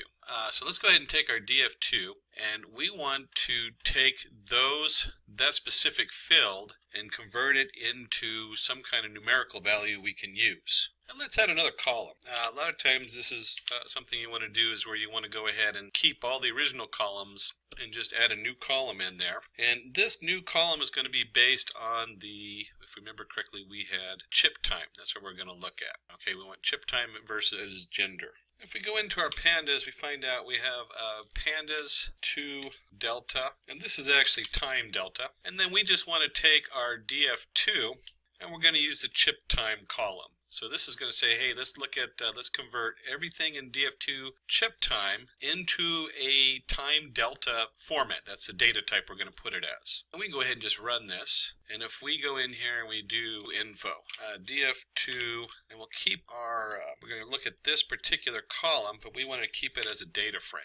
So this is a list of all the columns we want to look at. We'll just do .info on here and run that. And we do an info on that. You can see it's now a time delta 64 nanoseconds. Well, we really don't want nanoseconds. We actually probably want to do it in minutes. So let's take a look at that. And let's take this whole thing, df2. Let's just set the df2. We have our df2. This is a column we're working with here. And we can use the as type property in Pandas. And so we can set this equal to df2. We'll take our same column in here and we'll set it as type time delta second. So it's still a delta time here. So if I run this, you'll see that it still comes up as, where is it? Oh, it turns it into a float. So we're now at a float 64. So it's a number of seconds in that delta time. And then finally, we want to go ahead and turn that from seconds to, say, minutes. And, you know, there's 60 seconds in minutes. And so now we divide by 60. We still have a float. We have our info that shows us as a float. And then we can go ahead and just do a print df2. And let's just keep it small. We don't want to look at all our data. We just want to do the head of it. And we run this, and you can see right here where we go to, it'll be the last one. Here's our chip time in minutes. And a lot of times, just to make life easy for viewing, since we're only looking at this particular element, we can do chip time in minutes. And now we just see that, oops, we take off. We'll go ahead and take off our info. Done with that. And we'll run this. And you can see we have our minutes. 16.8 minutes, 17.51 minutes, and so on. It's a float number. Now keep in mind, this is 0.8. That's not 16 minutes and 80 seconds. They can always throw you if you're going through so many numbers you forget. So important to remember that. And we're also going to look at, the other one we're looking at is what? Gender. We want to look at gender to chip time in minutes. And so we can see here under the head, we get male, male, male, and a number of different setups. And let's switch this to tail real quick and just look at the end of it. And here we have female, female, male, female, female. So we have two different genders, and we have our chip time in minutes. And if you remember, we brought in our PLT. If you haven't used the plot library, the Matplotlib library, you have a drawing place you're putting stuff on. So we have our PLT. We're going to do a bar graph, and we just want to simply use our df2 gender and df2 chip time in minutes. So that's going to plot the two bars. And to make it pretty, we'll go ahead and give it the X label gender, the Y label chip time minutes. And that simply is, remember, it always plots X and it plots Y. We have our gender, our chip time. Give it a nice title, comparison of average minutes run by male and female. And if we go ahead and run this with the correct titles in here and everything matches, you'll get a nice graph. We can see here the comparison of average minutes run by male and female. Here's our chip time in minutes. The men seem to be slackers in this particular case. And it's actually, there's a number of studies that show that women tend to have, as far as doing cross-country, there's a lot of women who have a longer endurance than men. So it's not too surprising. But we can see here the average chip time around 70, and for women over 100 minutes. And then another really cool thing we can do is we can describe the data. So df2.describe, this again is a Pandas function, just like info is. And we're going to include NP number, the NumPy number. And if we run that, you'll see here it comes up and it says chip time in minutes, count, it gives you the average or the mean, standard deviation, the minimum, the maximum, all the different descriptive information you're going to want from your data set on there. And just because there's all kinds of fun ways, let's do a box plot to display your information. We can do a box plot where the column equals chip time in minutes. And let's go ahead and run that. Keep mistyping my chip time in minutes. And you can see it puts out a nice box plot showing you the information. We have our different values and floaters. And this is always interesting because this is a nice way of seeing where we have these floaters, one up here and there's two up above, and of course your nice spread on the box plot. And we can also modify this a little bit, and we can add in by equals gender, and then we'll just give it a blank title. I don't know why we're giving it a blank title. We'll just add a Y plot, Y label on there for runtime. And if we run this, you can see here box plot grouped by gender, chip time in minutes, and now we have our female and male, two different areas, and you can see how they vary. You have your two different your outlier up here, and you can also see how there's such an overlap between the two different values. So if I was looking at this, I'd be like, wow, I really could not draw a conclusive thing on this saying that women's runtime was more in general because they overlap too much. That would be one of the conclusions I'd have to come up with on here. And then we get to maybe the partners come in from the company and say, hey, we'd like to know the age versus chip time in minutes. That'd be something worth knowing on the statistics on this. this. And the first thought is we can simply plot it. And we can do this. We can actually plot the scatter plot, chip time versus df2 of age. Those are XY coordinates. But if you remember from df2 when we did the info, let's go way back up here, we're looking at a data object as far as our chip time on this and our age. Now we converted the chip time, but we also need to convert the age. And if we do it right here, we just plot it, and it'll actually let us plot it. It shouldn't. It should give us an error, but it does let us plot it. You'll see the ages come up a mess over here because they're converting it to weird float numbers and all kinds of things. So what we want to do is we want to take our age, and we'll just call this age underscore I. So we're going to take our age and we're going to create another column for df2 age underscore I. And the I is just going to stand for integer. It's our own choice of values. There is a number of ways to do this, but we're going to do pandas to numeric is the best way in pandas. And the reason we're doing this is that numeric creates a float value. So right off the bat, we want all our stuff converted. It converts it to the least common denominator. So if they're all integers already, you'll get integers. As you can see from here, it's doing some kind of conversion that converts it to a float value. The other thing that numeric does is if there's a null value, or they put in like a blank line or a dash to represent no information, it'll convert it to a null. So it goes from like a string to a null versus just having some kind of made up number that Python somehow created for the graph we have below. And then we want to add our df2 age, because that's what we're converting to numeric, and then we want to coerce it.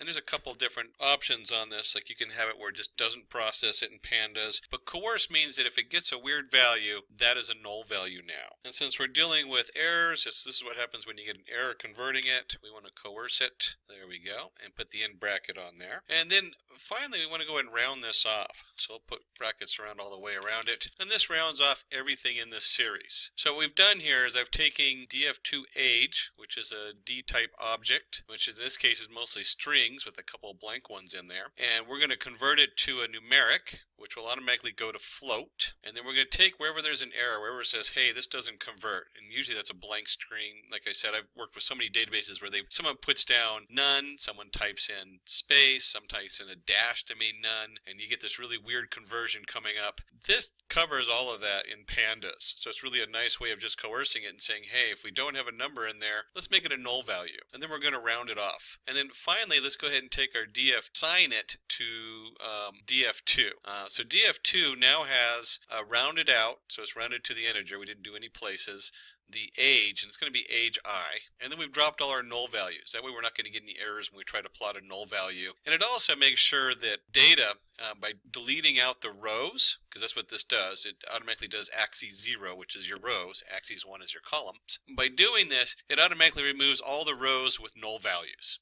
So it just cleans out the rows. And then when we go ahead and plot this, we see we have a nice clean data, and we have age all the way up to 70. So we have our chip time set, and then our age going across, and it makes a nice plot that you can easily show for display, and for and you can easily show that to your shareholders or whatever group you're working on. It makes a really nice and quick, easy display. And we're going to cover the Scikit Learn tutorial, which has a lot of features and all kinds of API in it to explore data and do your data science with. In fact, it's probably one of the top data science packages out there. So what is the Scikit Learn? It's a simple and efficient tool for data mining and data analysis. It's built on NumPy, SciPy, and Matplotlib, so it interfaces very well with these other modules. And it's an open source, commercially usable BSD license. BSD originally stood for Berkeley Software Distribution License, but it means it's open source with very few restrictions as far as what you can do with it. Another reason to really like the Scikit Learn setup, so you don't have to pay for it as a commercial license versus many other copyrighted platforms out there. What we can achieve using the Scikit Learn, we use the two main things are classification and regression models. Classification, identifying which category an object belongs to. For one application very commonly used is spam detection. So is it a spam or is it not a spam? Yes, no. In banking, it might be, is this a good loan, bad loan? Today we'll be looking at wine. Is it going to be a good wine or a bad wine? And regression is predicting an attribute associated with an object. One example is stock prices prediction. What is going to be the next value? If the stock today sold for $23.05 a share, what do you think it's going to sell for tomorrow and the next day and the next day? So that'd be a regression model. Same thing with weather. weather forecasting. Any of these are regression models where we're looking at one specific prediction on one attribute. Today we will be doing classification. Like I said, we're going to be looking at whether a wine's good or bad. But certainly the regression model, which is in many cases more useful because you're looking for an actual value, is also a little harder to follow sometimes. So classification is a really good place to start. We can also do clustering and model selection. Clustering is taking an automatic grouping of similar objects into sets. Customer segmentation is an example. So we have these customers like this, they'll probably also like this. Or if you like this particular kind of features on your objects, maybe you like these other objects. So a referral is a good one, especially on Amazon.com or any of your shopping networks.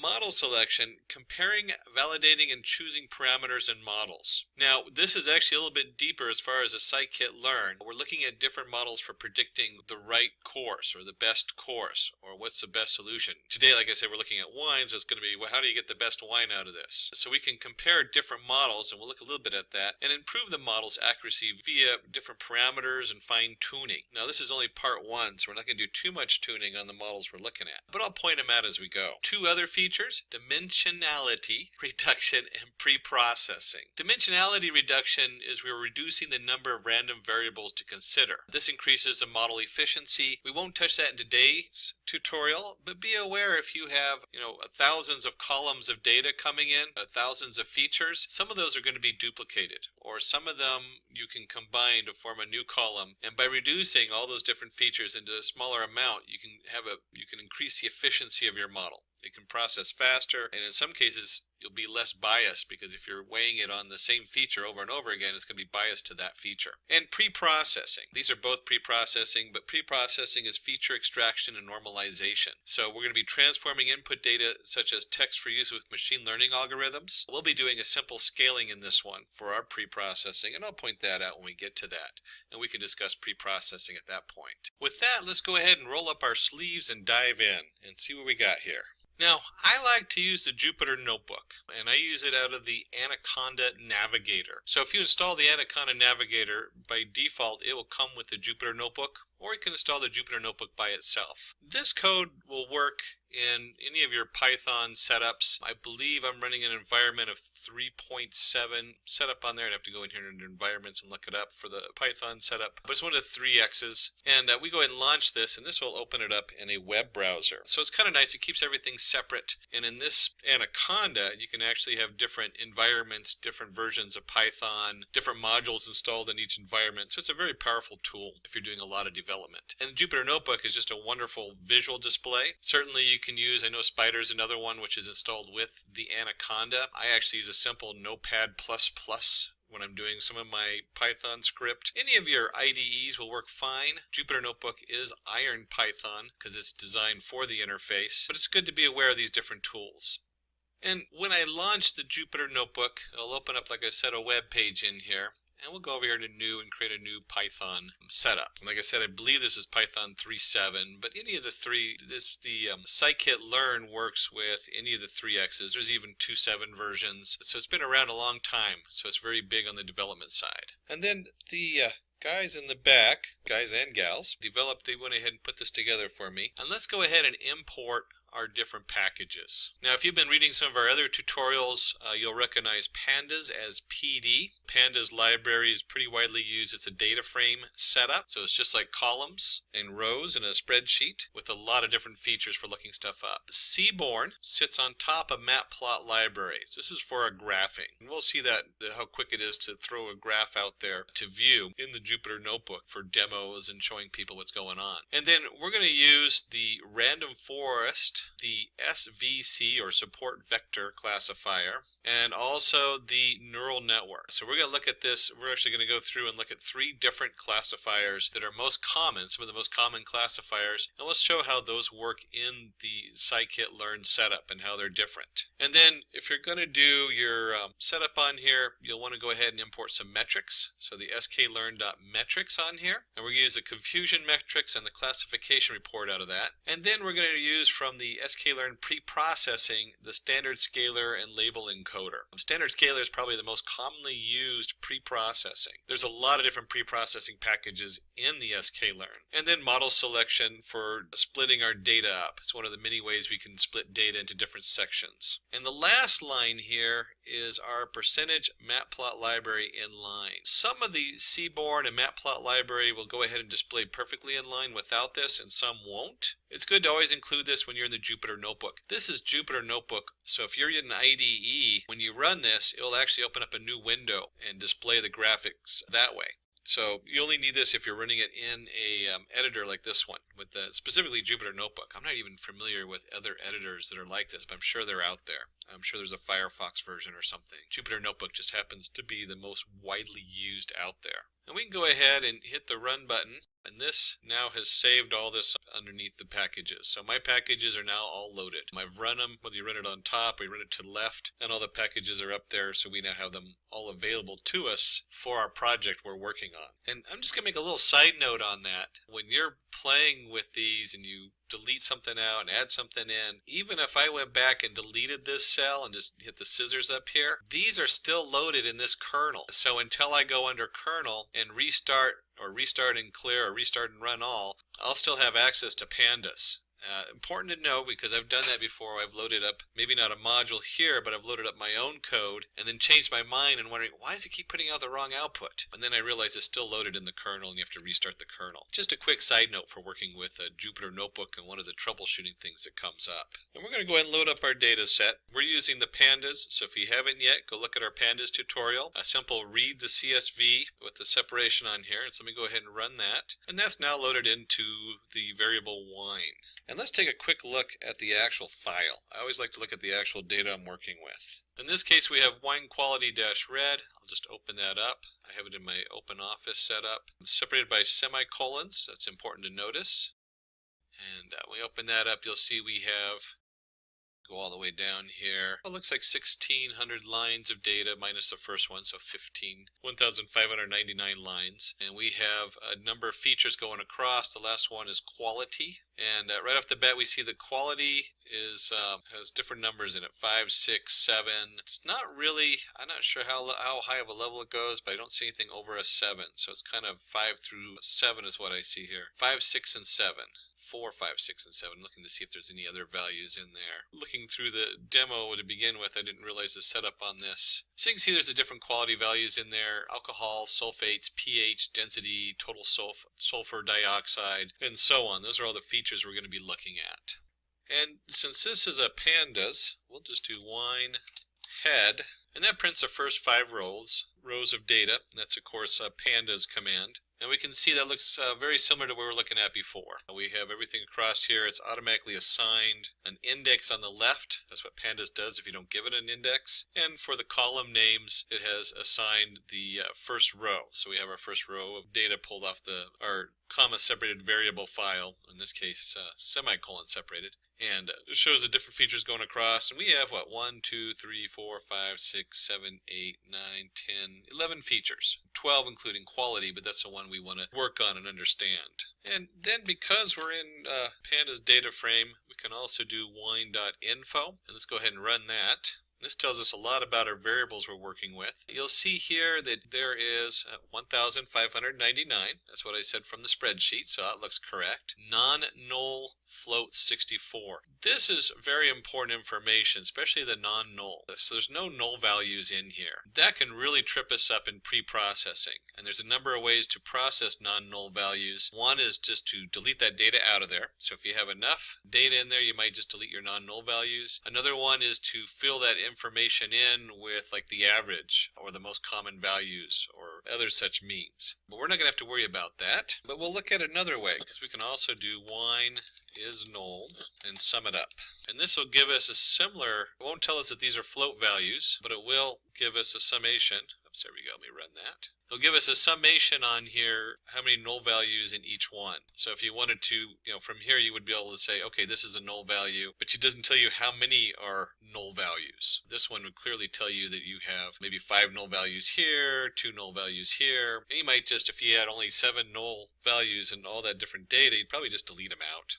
where if 90% of the data was null values, you might rethink either a different data collection setup or find a different way to deal with the null values. And we'll talk about that just a little bit in the models too, because the models themselves have some built-in features, especially the forest model, which we're going to look at. At this point, we need to make a choice. And to keep it simple, we're going to do a little pre-processing of the data, and we're going to create some bins. And bins we're going to do is 2, 6.5, 8. What this means is that we're going to take those values. If you remember up here, let me just scroll back up here. We had our quality. The quality comes out between 2 and 8 basically, or 1 and 8. We have 5, 5, 5, 6. You can see just in the first 5 lines of variation in quality. We're going to separate that into just 2 bins of quality. And so we've decided to create 2 bins. We have bad and good. It's going to be the labels on those 2 bins. We have a spread of 6.5 and an exact index of 8. The exact index is because we're doing 0 to 8 on there. The 6.5 we can change. We could actually make this smaller or greater, but we're only looking for the really good wine. We're not looking for the 0, 1, 2, 3, 4, 5, 6. We're looking for wines with 7 or 8 on them. So high quality. This is what I want to put on my dinner table at night. I want to taste the good wine, not the semi-good wine or mediocre wine. And then this is a Pandas. So PD, remember, stands for Pandas. Pandas cut means we're cutting out the wine quality and we're replacing it. And then we have our bins equals bins. That's the command. Bins is the actual command. And then our variable bins, 2, 6.58. So 2 different bins. And our labels, bad and good. And we can also do, let me just do it this way. Wine quality, since that's what we're working on. And let's look at unique. Another Pandas command, and we'll run this. And I get this lovely error. Why did I get an error? Well, because I replaced wine quality and I did this cut here, which changes things on here. So I literally altered one of the variables that is saved in the memory. So we'll go up here to the kernel, restart and run all. That starts it from the very beginning. And we can see here that that fixes the error because I'm not cutting something that's already been cut. We have our wine quality unique, and the wine quality unique is a bad or good. So we have 2 qualities objects. Bad is less than good, meaning bad's going to be 0 and good's going to be 1.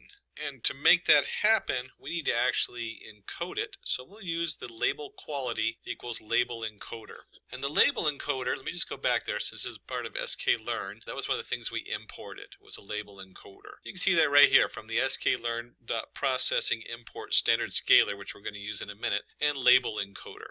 And that's what tells it to use bad equals 0 and good equals 1. And we'll go ahead and run that, and then we need to apply it to the data. And when we do that, we take our wine quality that we had before, and we're going to set that equal to label quality, which is our encoder. And let's look at this line right here. We have dot fit transform. And you'll see this in the pre-processing. These are the most common used is fit transform and fit transform. Because they're so often that you're also transforming the data, when you fit it, they just combine them into one command. And we're just going to take the wine quality, feed it back into there, and put that back in our wine quality setup, and run that. And now when we do the wine and the head of the first 5 values, and we go ahead and run this, you can see right here underneath quality 0, 0, 0. I have to go down a little further to look at the better wines.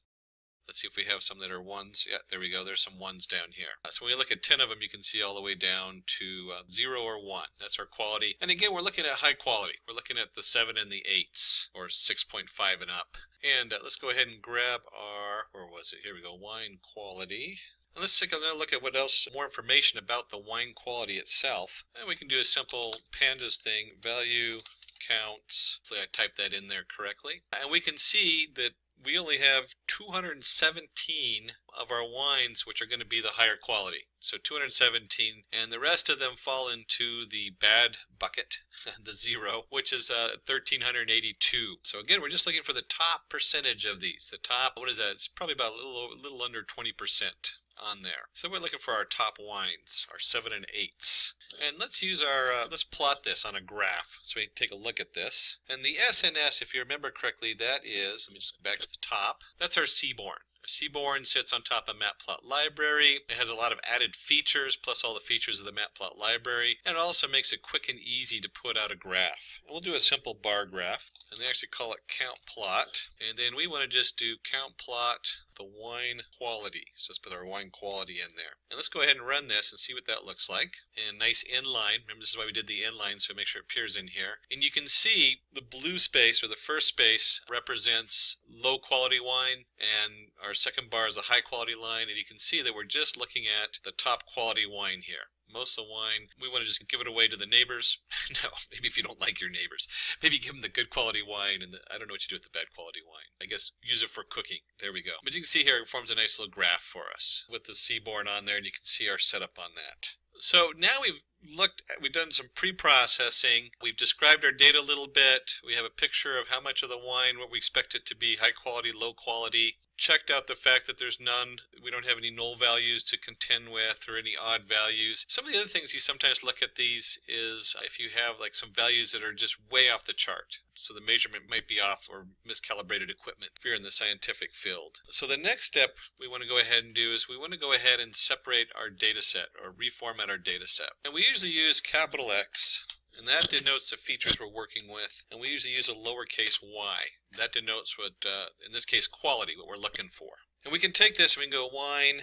It's going to be our full thing of wine. Dropping, what are we dropping? We're dropping the quality. So these are all the features minus quality. And we'll make sure we have our axes equals 1. If you left it out, it would still come out correctly just because of the way it processes on the defaults. And then our y, if we're going to remove quality for our x, that's just going to be wine, and it is just the quality that we're looking at for y. So we put that in there. And we'll go ahead and run this. So now we've separated the features that we want to use to predict the quality of the wine and the quality itself. The next step is if you're going to create a data set and a model, we got to know how good our model is. So we're going to split the data, train and test splitting data. And this is one of the packages we imported from Scikit-Learn. And the actual package was train, test, split. And we're going to do x, y, test size 0.2, random state 42. And this returns 4 variables. And most common you'll see is capital X train, that's what we're going to train our set with. Capital X test, that's the data we're going to keep on the side to test it with. Y train, Y remember stands for the quality or the answer we're looking for. So when we train it, we're going to use X train and Y train, and then Y test to see how good our X test does. And the train test split, let me just go back up to the top. That was part of the Scikit-Learn model selection, import, train, test, split. There is a lot of ways to split data up. This is, when you're first starting, you do your first model, you probably start with the basics on here. You have one test for training, one for test. Our test size is 0.2 or 20%. And random state just means we just start with it's like a random seed number, so it's not too important back there. We're randomly selecting which ones we're going to use. Since this is the most common way, this is what we're going to use today, there is, and it's not even an Scikit-Learn package yet, so someone's still putting it in there. One of the new things they do is they split the data into thirds, and then they'll run the model on they combine each of those thirds into 2 thirds for training and 1 for testing. And so you actually go through all the data and you come up with 3 different test results from it, which is pretty cool. That's a pretty cool way of doing it. You could actually do that with this by just splitting this into thirds, and then, or have a test set, one test set third, and then split the training set also into thirds, and also do that and get 3 different data sets. This works fine for most projects, especially when you're starting out. It works great. So we have our X train, our X test, our Y train, and our Y test. And then we need to go ahead and do the scalar. And let's talk about this because this is really important. Some models do not need to have scaling going on. Most models do. And so we create our scalar variable. We'll call it SC, standard scalar. And if you remember correctly, we imported that here, along with the label encoder, the standard scalar setup.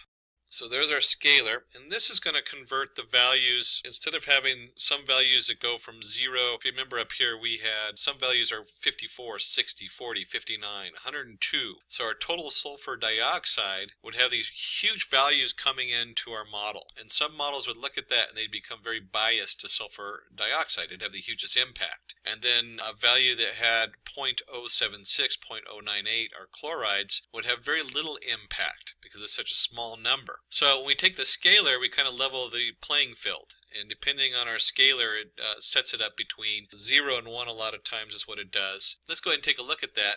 And we'll go ahead and start with our xtrain, and our xtrain equals scFit transform. We talked about that earlier. That's an sklearn setup. It's going to both fit and transform our xtrain into our xtrain variable. And if we have an xtrain, we also need to do that to our test. And this is important because you need to note that you don't want to refit the data. We want to use the same fit we used on the training as on the testing. Otherwise, you get different results. And so we'll do just, not fit, transform. We're only going to transform the test side of the data. So here's our xtest that we want to transform. And let's go ahead and run that. And just so we have an idea, let's go ahead and take and just print out our xtrain.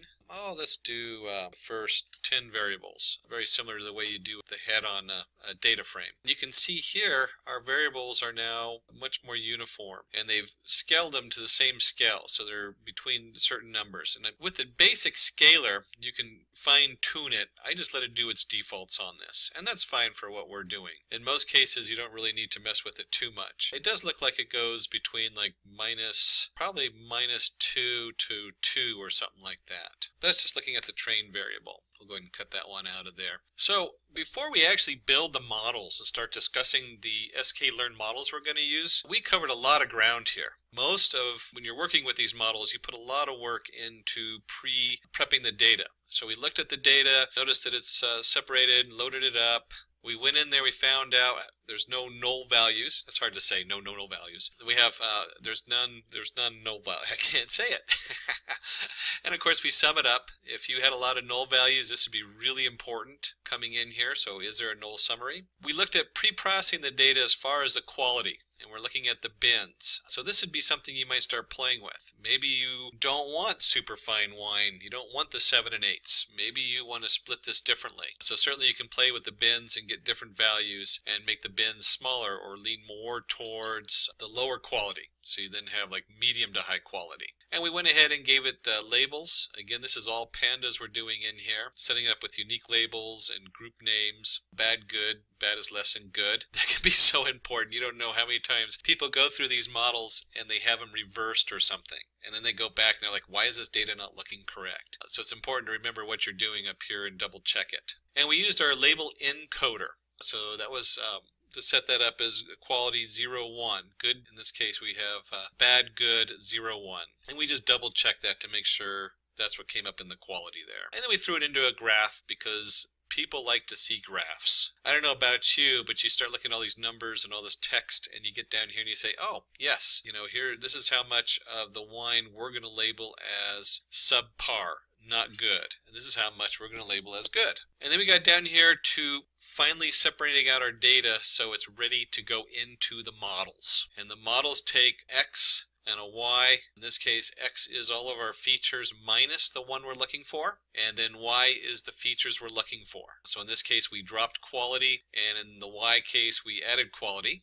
And then because we need to have a training set and a test set so we can see how good our models do, we went ahead and split the models up, xtrain, xtest, ytrain, ytest. And that's using the train test split, which is part of the sklearn package. And we did, as far as our testing size, 0.2 or 20%. The default is 25%, so if you leave that out, it'll do default setup. And we did a random state equals 42. If you leave that out, it'll use a random state. I believe it's default 1. I'd have to look that back up. And then finally, we scaled the data. This is so important to scale the data. Going back up to here, if you have something that's coming out as 100, it's going to really outweigh something that's 0.071. That's not in all the models. Different models handle it differently. And as we look at the different models, I'll talk a little bit about that. We're going to only look at 3 models today, 3 of the top models used for this, and see how they compare and how the numbers come out between them. So we're going to look at 3 different setups. Oh, let me change my cell here to markdown. There we go. And we're going to start with the random forest classifier. So the 3 setups we're looking at is the random forest classifier, support vector classifier, and then a neural network. Now we start with the random forest classifier because it has the least amount of parts, moving parts to fine tune. And let's go ahead and put this in here. So we're going to call it RFC for random forest classifier. And if you remember, we imported that. So let me go back up here to the top real quick. And we did an import of the random forest classifier from sklearn ensemble. And then we also, let me just point this out. Here's our SVM where we imported our support vector classifier. So SVM is support vector model, support vector classifier. And then we also have our neural network. And we're going to, from there, the multi-layered perceptron classifier. Kind of a mouthful for the P, perceptron. Don't worry too much about that name. It's a neural network. There's a lot of different options on there in setups, which is where they came up with the perceptron. So we have our 3 different models we're going to go through on here. And then we're going to weigh them. Here's our metrics. So we're going to use a confusion metrics, also from the Scikit Learn package, to see how good our model does with our split. So let's go back down there and take a look at that. And we have our RFS equals random forest classifier, and we have n estimators equals 200. This is the only value you play with a random forest classifier. How many forests do you need? Or how many trees in the forest? So how many models are in here? That makes it pretty good as a startup model because we're only playing with one number and it's pretty clear what it is, and you can lower this number or raise it. Usually start up with a higher number and then bring it down to see if it keeps the same value. So you have less, the smaller the model, the better the fit, and it's easier to send out to somebody else if you're going to distribute it. Now the random forest classifier, everything I read says it's used for kind of a medium-sized data set. So you can run it on big data, you can run it on smaller data obviously, but it tends to work best in the mid-range. And we'll go ahead and take our RFC, and I just copied this from the other side, .fit xtrain, ytrain. So we're sending it our features and then the quality in the Y-train, what we want to predict in there. And we just do a simple fit. Now remember, this is Scikit Learn, so everything is fit or transform. Another one is predict, which we'll do in just a second here. In fact, let's do that now. Predict RFC equals, and it's our RFC model, predict. And what are we predicting on? Well, we trained it with our train values, so now we need our test, our X test. So this has done it. This is the 3 lines of code we need to create our random forest variable, fit our training data to it. So we're programming it to fit. In this case, it's got 200 different trees it's going to build, and then we're going to predict on here. And let me go ahead and just run that. And we can actually do something like, let's do predict RFC. Just real quick, we'll look at the first 20 variables of it. Let's go ahead and run that. And in our first 20 variables, we have 3 wines that make the cut, and the other 17 don't. So the other 17 are bad quality, and 3 of them are good quality in our predicted values. And if you can remember correctly, we'll go ahead and take this out of here. This is based on our test. So these are the first 20 values in our test, and this has, as you can see, all the different features listed in there, and they've been scaled. So when you look at these, they're a little bit confusing to look at and hard to read, but there's a -0.01, so this is 0.36, -0.01, so 0.164, -0.09, or no, it's still -1, so -0.9, all between 0 and 1 on here. I think I was confused earlier and I said 0 between 2, -2, but it's between -1 and 1, which is what it should be in the scale. And we'll go ahead and just cut that out of there. Run this. We have our setup on here. So now that we've run the prediction and we have predicted values, well, one, you could publish them, but what do we do with them? Well, what we want to do with them is we want to see how well our model performed. That's the whole reason for splitting it between a training and testing model. And for that, if you remember, we imported the classification report. That was again from the Scikit Learn. There's our confusion matrix and classification report. And the classification report actually sits on the confusion matrix, so it uses that information. And our classification report, we want to know how good our Y test, that's the actual values, versus our predicted RFC. So we'll go ahead and print this report out and let's take a look. And we can see here we have a precision out of the 0. We had about 0.92 that were labeled as bad that were actually bad. And out of precision for the quality wines, we're running about 78%. So you kind of give us an overall 90%. And you can see our F1 score, our support set up on there, our recall. You could also do the confusion matrix on here, which gives you a little bit more information. But for this is going to be good enough for right now. We're just going to look at how good this model was, because we want to compare the random forest classifier with the other 2 models. And you know what, let's go ahead and put in the confusion matrix, just so you can see that on there, with Y-test and prediction RFC. So in the confusion matrix, we can see here that we had 266 correct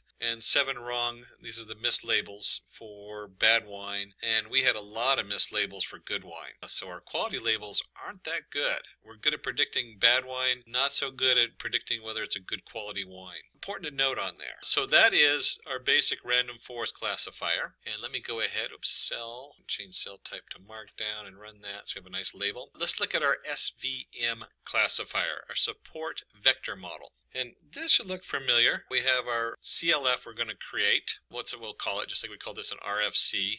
And then we'll have our CLF.fit. And this should be identical to up above.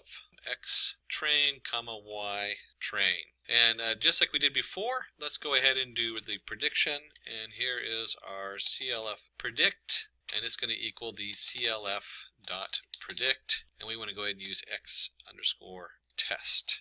And right about now you can realize that you can create these different models and actually just create a loop to go through your different models and put the data in. And that's how they designed it. They designed it to have that ability. Let's go ahead and run this, and then let's go ahead and do our classification report. And I'm just going to copy this right off of here. They say you shouldn't copy and paste your code, and the reason is when you go in here and edit it, you invariably will miss something. We only have 2 lines, so I think I'm safe to do it today. And let's go ahead and run this. And let's take a look how the SVM classifier came out. So up here we had a 90%, and down here we're running about an 86%. So it's not doing as good. Now remember, we randomly split the data, so if I run this a bunch of times, you'll see some changes down here. So these numbers, this size of data, if I ran it 100 times, it would probably be within plus or minus 3 or 4 on here. In fact, if I ran this 100 times, you'd probably see these come out almost the same as far as how well they do in classification. And then on the confusion matrix, let's take a look at this one. This had 22 by 25. This one has 35 by 12. So it's doing not quite as good. That shows up here 71% versus 78%. And then if we're going to do a SVM classifier, we also want to show you one more. And before I do that, kind of tease you a little bit here, before we jump into neural networks, the big save all deep learning, because everything else must be shallow learning, that's a joke. Let's just talk a little bit about the SVM versus the random forest classifier. The SVM tends to work better on smaller numbers. It also works really good on, because a lot of times you convert things into numbers and bins and things like that. The random forest tends to do better with those. At least that's my brief experience with it. Where if you have just a lot of raw data coming in, the SVM is usually the fastest and easiest to apply model on there. So they each have their own benefits. You'll find though again that when you run these like 100 times, the difference between these two on a data set like this is going to just go away. There's randomness involved depending on which data we took and how they classify them. The big one is the neural networks, and this is what makes the neural networks nice is they can look into huge amounts of data. So for a project like this, you probably don't need a neural network on this, but it's important to see how they work differently and how they come up differently. So you can work with huge amounts of data. You can also, in many respects, they work really good with text analysis, especially if it's time sensitive. More and more you have an order of text, and they've just come out with different ways of feeding that data in, where the series and the order of the words is really important. Same thing with starting to predict in the stock market. If you have tons of data coming in from different sources, the neural network can really process that in a powerful way to pull up things that aren't seen before. And when I say lots of data coming in, I'm not talking about just the high lows that you can run an SVM on real easily. I'm talking about the data that comes in where you have, maybe you pulled off the Twitter feeds and have word counts going on, and you've pulled off the different news feeds that business are looking at, and the different releases when they release the different reports. So you have all this different data coming in, and the neural network does really good with that. Pictures. Picture processing now is really moving heavily into the neural network. If you have a Pixel 2 or Pixel 3 phone put out by Google, it has a neural network for doing, it's kind of goofy, but you can put little Star Wars androids dancing around your pictures and things like that. That's all done with the neural network. So it has a lot of different uses, but it's also requires a lot of data and is a little heavy-handed for something like this. And this should now look familiar because we've done it twice before. We have our multi-layered perceptron classifier. We'll call it an MLPC, and it's just as what we imported, MLPC classifier. There's a lot of settings in here. The first one is the hidden layers. You have to have the hidden layers in there. We're going to do 3 layers of 11 each. So that's how many nodes are in each layer as it comes in. And that was based on the fact we have 11 features coming in. Then I went ahead and just did 3 layers. Probably get by with a lot less on this. But I didn't want to sit and play with it all afternoon. Again, this is one of those things you play with a lot because the more hidden layers you have, the more resources you're using. You can also run into problems with overfitting with too many layers. And you also have to run higher iterations. The max iteration we have is set to 500. The default's 200. Because I use 3 layers of 11 each, which is, by the way, kind of a default I use. I realized that usually you have about 3 layers going down and the number of features going across. You'll see that's pretty common for the first classifier when you're working in neural networks. But it also means you have to do higher iterations. So we up the iterations to 500. So that means it's going through the data 500 times to program those different layers and carefully adjust them. And we do have a full tutorials you can go look up on neural networks and understand the neural network settings a lot more. And of course we have, you're looking over here where we had our previous model where we fit it. Same thing here, MLPC, fit, X-train, Y-train. And then we're going to create our prediction. So let's do our predict and MLPC, and it's going to equal the MLPC. And we'll just take the same thing here, predict X test. Let's just put that down here, .predict X test. And if I run that, we've now programmed it. We now have our prediction here, same as before. And we'll go ahead and do the copy print again. Always be careful with the copy paste, because you always run the chance of missing one of these variables. So if you're doing a lot of coding, you might want to skip that copy and paste and just type it in. And let's go ahead and run this and see what that looks like. And we came up with an 88%. We're going to compare that with the 86 from our tree, our SVM classifier, and our 90 from the random forest classifier. And keep in mind, random forest classifiers, they do good on mid-sized data. The SVM on smaller amounts of data, although to be honest, I don't think that's necessarily the split between the two. And these things will actually come together if you ran them a number of times. And we can see down here the amount of good wines mislabeled with setup on there. It's on par with our random forest. So it had 22, 25. Shouldn't be a surprise, it's identical. It just didn't do as good with the bad wines labeling, what's a bad wine and what's not. Let's see, yeah, because they had 266 and 7. We had down here 260 and 13. So it mislabeled a couple of the bad wines as good wines. So we've explored 3 of these basic classifiers. These are probably the 3 most widely used right now. I might even throw in the random tree. If we open up their website and we go under supervised learning, there's a linear model. We didn't do that.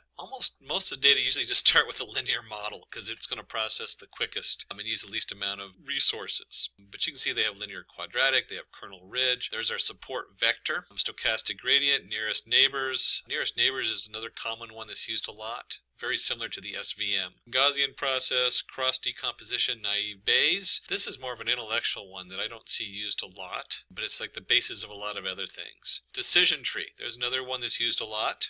Ensemble methods, not as much. Multi-class and multi-label algorithms, feature selection, neural networks, that's the other one we use down here, and of course the forest. So you can see there's in Scikit-Learn there are so many different options, and they've just developed them over the years. We covered 3 of the most commonly used ones in here and went over a little bit over why they're different. Neural network, just because it's fun to work in deep learning and not in shallow learning, as I told you.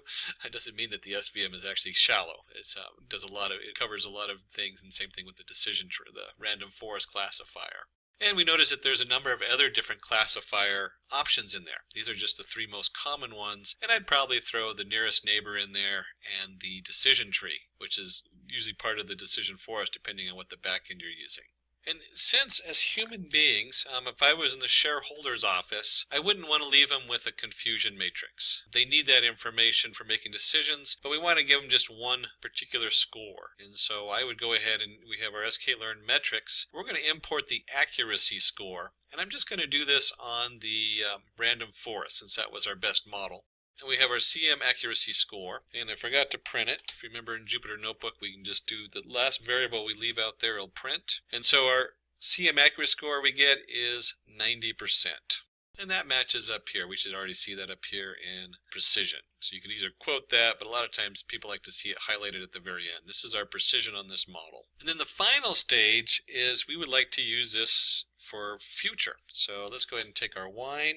If you remember correctly, we'll do wine head of 10. We'll run that. Remember our original data set? We've gone through so many steps. Now we're going to go back to the original data. And we can see here we have our top 10 on the list. Only 2 of them make it as having high enough quality wine for us to be interested in them. And then let's go ahead and create some data here. We'll call it xnew equals, and this is important. This data has to be, we just kind of randomly selected some data. It looks an awful lot like some of the other numbers on here, which is what it should look like. And so we have our xnew equals 7.3, 0.58, and so on. And then it is so important. This is where people forget this step. Xnew equals sc.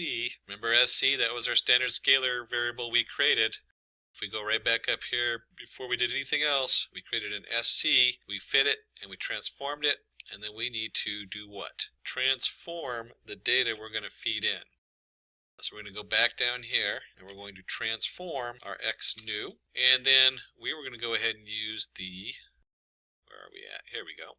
Our random forest, and if you remember, all it is our RFC predict model right there. Let's go ahead and just grab that down here. And so our ynew equals, here's our RFC predict. We're going to do our xnew in, and then it's kind of nice to know what it actually puts out. So according to this, it should print out what our prediction is for this wine. And, oh, it's a bad wine. Okay, so we didn't pick out a good wine for our xnew.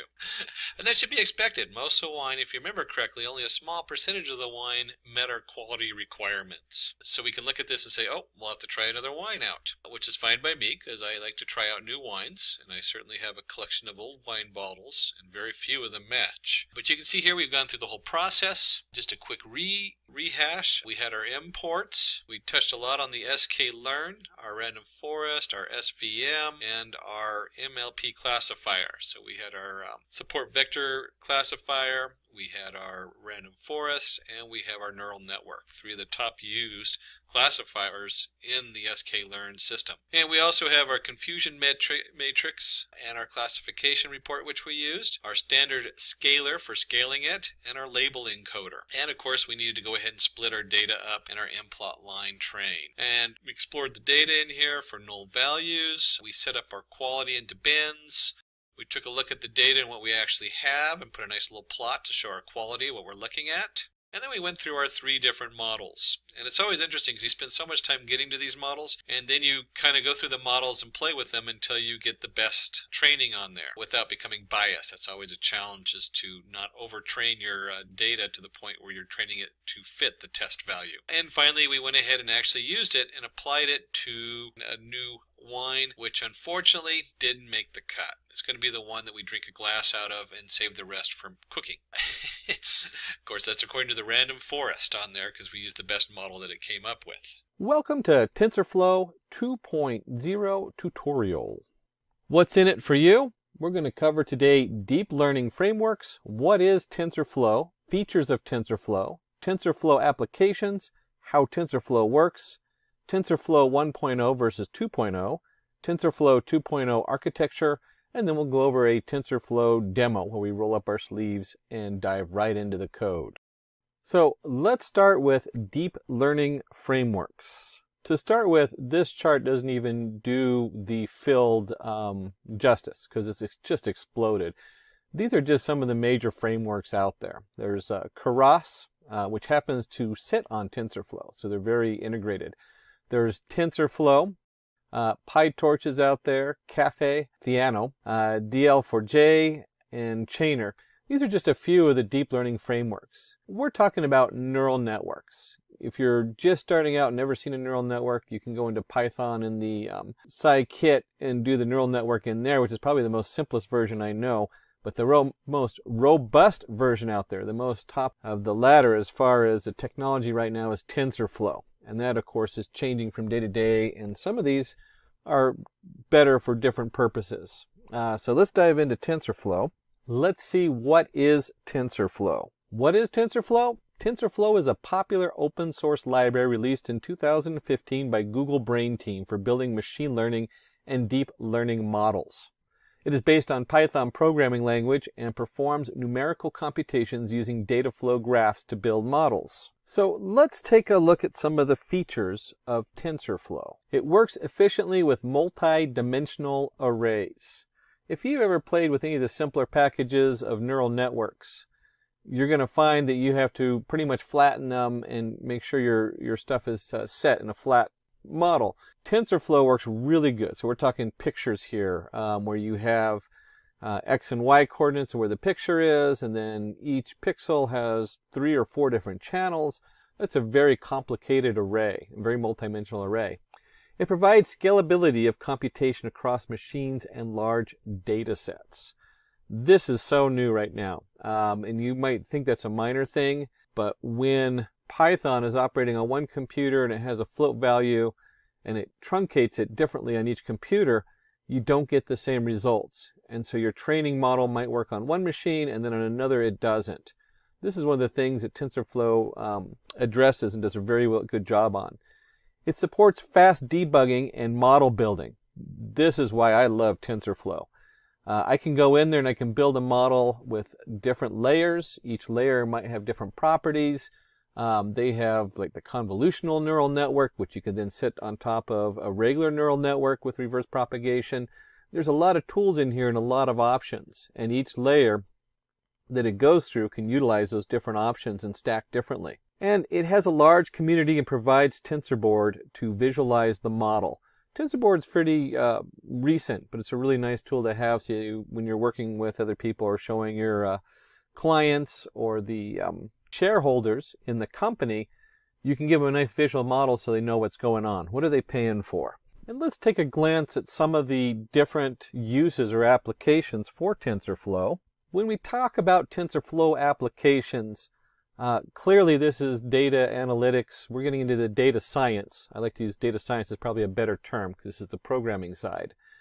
And it's really the sky is the limit. We can look at face detection, language translation, fraud detection, video detection. There are so many different things out there that TensorFlow can be used for. When you think of neural networks, because TensorFlow is a neural network, think of complicated chaotic data. This is very different than if you have a set numbers like you're looking at the stock market. You can use this on the stock market, but if you're doing something where the numbers are very clear and not so chaotic as you have in a picture, then you're talking more about linear regression models and different regression models when you're looking at that. When you're talking about these really complicated data patterns, then you're talking neural networks in TensorFlow. And if we're going to talk about TensorFlow, we should talk about what tensors are. After all, that is what that's what this is named after. So when we talk about tensors in TensorFlow, TensorFlow is derived from its core component known as a tensor. A tensor is a vector or a matrix of n dimensions that represent all types of data. And you can see here we have the scalar, which is just a single number. You have your vector, which is 2 numbers. Might be a number and a direction. You have a simple matrix, and then we get into the tensor. I mentioned how a picture is a very complicated tensor because it has your XY coordinates, and then each one of those pixels has 3 to 4 channels for your different colors. And so each image coming in would be its own tensor. And in TensorFlow, tensors are defined by a unit of dimensionality called as rank. And you can see here we have our scalar, which is a single number that has a rank of 0 because it has no real dimensions to it other than it's just a single point. And then you have your vector, which would be a single list of numbers. So that's a rank 1. Matrix would have rank 2. And then as you can see right here as we get into the full tensor, it has a rank 3. And so the next step is to understand how a TensorFlow works. And if you haven't looked at the basics of a neural network and reverse propagation, that is the basics of TensorFlow, and then it goes through a lot of different options and properties that you can build into your different tensors. So a TensorFlow performs computations with the help of data flow graphs. It has nodes that represent the operations in your model. And if you look at this, you should see a neural network going on here. We have our inputs, B, C, and D, and you might have x equals b plus c, y equals d minus 4, a equals x times y. and then you have an output. And so even though this isn't a neural network here, it's just a simple set of computations going across, you can see how the more complicated it gets, the more it can actually, one of the tensors is a neural network with reverse propagation, but it's not limited to that. There's so much more you can do with it. And this here is just a basic flow of computations of the data going across. And you can see we can plug in the numbers, b equals 4, c equals 3, d equals 6, and you get x equals 4 plus 3, so x equals 7, y equals 6 minus 4, so y equals 2, and finally a equals 7 times 2, or a equals 14. Like I said, this is a very simplified version of how TensorFlow works. Each one of these layers can get very complicated. But TensorFlow does such a nice job that you can spin different setups up very easily and test them out. So you can test out these different models to see how they work. Now, TensorFlow has gone through two major stages. We had the original TensorFlow release of 1.0, and then they came out with the 2.0 version. And the 2.0 addressed so many things out there that the 1.0 really needed. So when we start talking about TensorFlow 1.0 versus 2.0, I guess you would need to know this for a legacy programming job if you're pulling apart somebody else's code. The first thing is that TensorFlow 2.0 supports eager execution by default. It allows you to build your models and run them instantly. And you can see here from TensorFlow 1 to TensorFlow 2, we have almost double the code to do the same thing. So if I want to do with tf.session or TensorFlow session as a session, the session run, you have your variables, your session run, you have your tables initializer, and then you do your model fit. X train, Y train, and then your validation data, your X value, Y value, and your epochs and your batch size. All that goes into the fit. And you can see here where that was all just compressed to make it run easier. You can just create a model and do a fit on it, and you only have like that last set of code on there. So it's automatic. That's what they mean by the eager. So if you see the first part and you're like, what the heck is all this session thing going on? That's TensorFlow 1.0. And then when you get into 2.0, it's just nice and clean. If you remember from the beginning, I said Keras on our list up there. And Keras is the high-level API in TensorFlow 2.0. Keras is the official high-level API of TensorFlow 2.0. It has incorporated Keras as tf.keras. Keras provides a number of model building APIs such as sequential, functional, and subclassing, so you can choose the right level of abstraction for your project. And we'll hopefully touch base a little bit more on this, sequential being the most common form. That is, your layers are going from one side to the other. So everything's going in a sequential order. Functional is where you can split the layers. So you might have your input coming on one side, it splits into two completely different models, and then they come back together. And one of them might be doing classification, the other one might be doing just linear regression kind of stuff, or a basic reverse propagation neural network, and then those all come together into another layer, which is your neural network reverse propagation setup.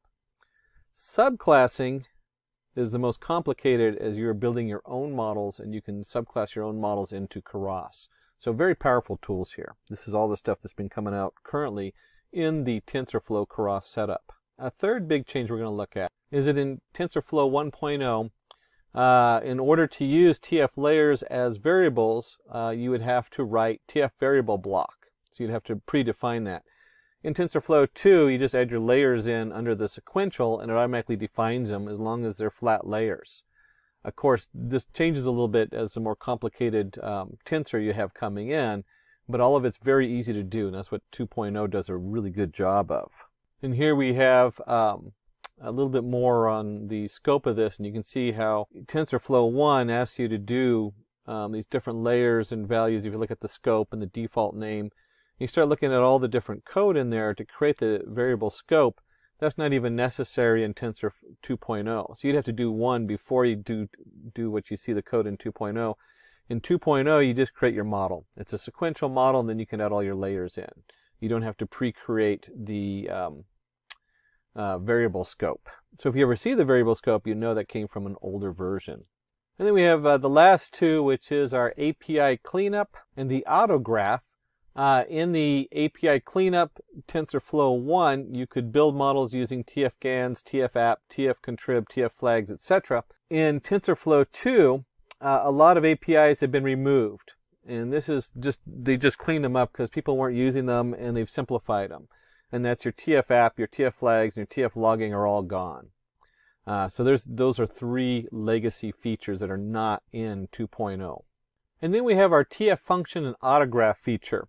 In the old version, TensorFlow 1.0, the Python functions were limited and could not be compiled or exported, re-imported. So you were continually having to redo your code, and you couldn't very easily just put a pointer to it and say, hey, let's reuse this. In TensorFlow 2, you can write a Python function using the tf function to mark it for the JIT compilation, for the Python JIT, so that TensorFlow runs it as a single graph. Autograph feature of tf function helps to write graph code using natural Python syntax. Now we just threw in a new word in you, graph. Graph is not a picture of a person. You'll hear graph X and some other things. Graph is what are all those lines that are connecting different objects. So if you remember from before, where we had the different layers going through sequentially, each one of those white lined arrows would be a graph X. That's where that computation is taken care of, and that's what they're talking about. And so if you had your own special code or Python way that you're sending that information forward, you can now put your own function in there instead of using whatever function they're using. In neural networks, this would be your activation function, although it could be almost anything out there depending on what you're doing. Next, let's go for hierarchy and architecture, and then we'll cover 3 basic tools in TensorFlow before we roll up our sleeves and dive into the example. So let's just take a quick look at TensorFlow toolkits and their hierarchy. At the high level, we have our object-oriented API. So this is what you're working with. You have your TF Keras, you have your estimators. This sits on top of your TF layers, TF losses, TF metrics.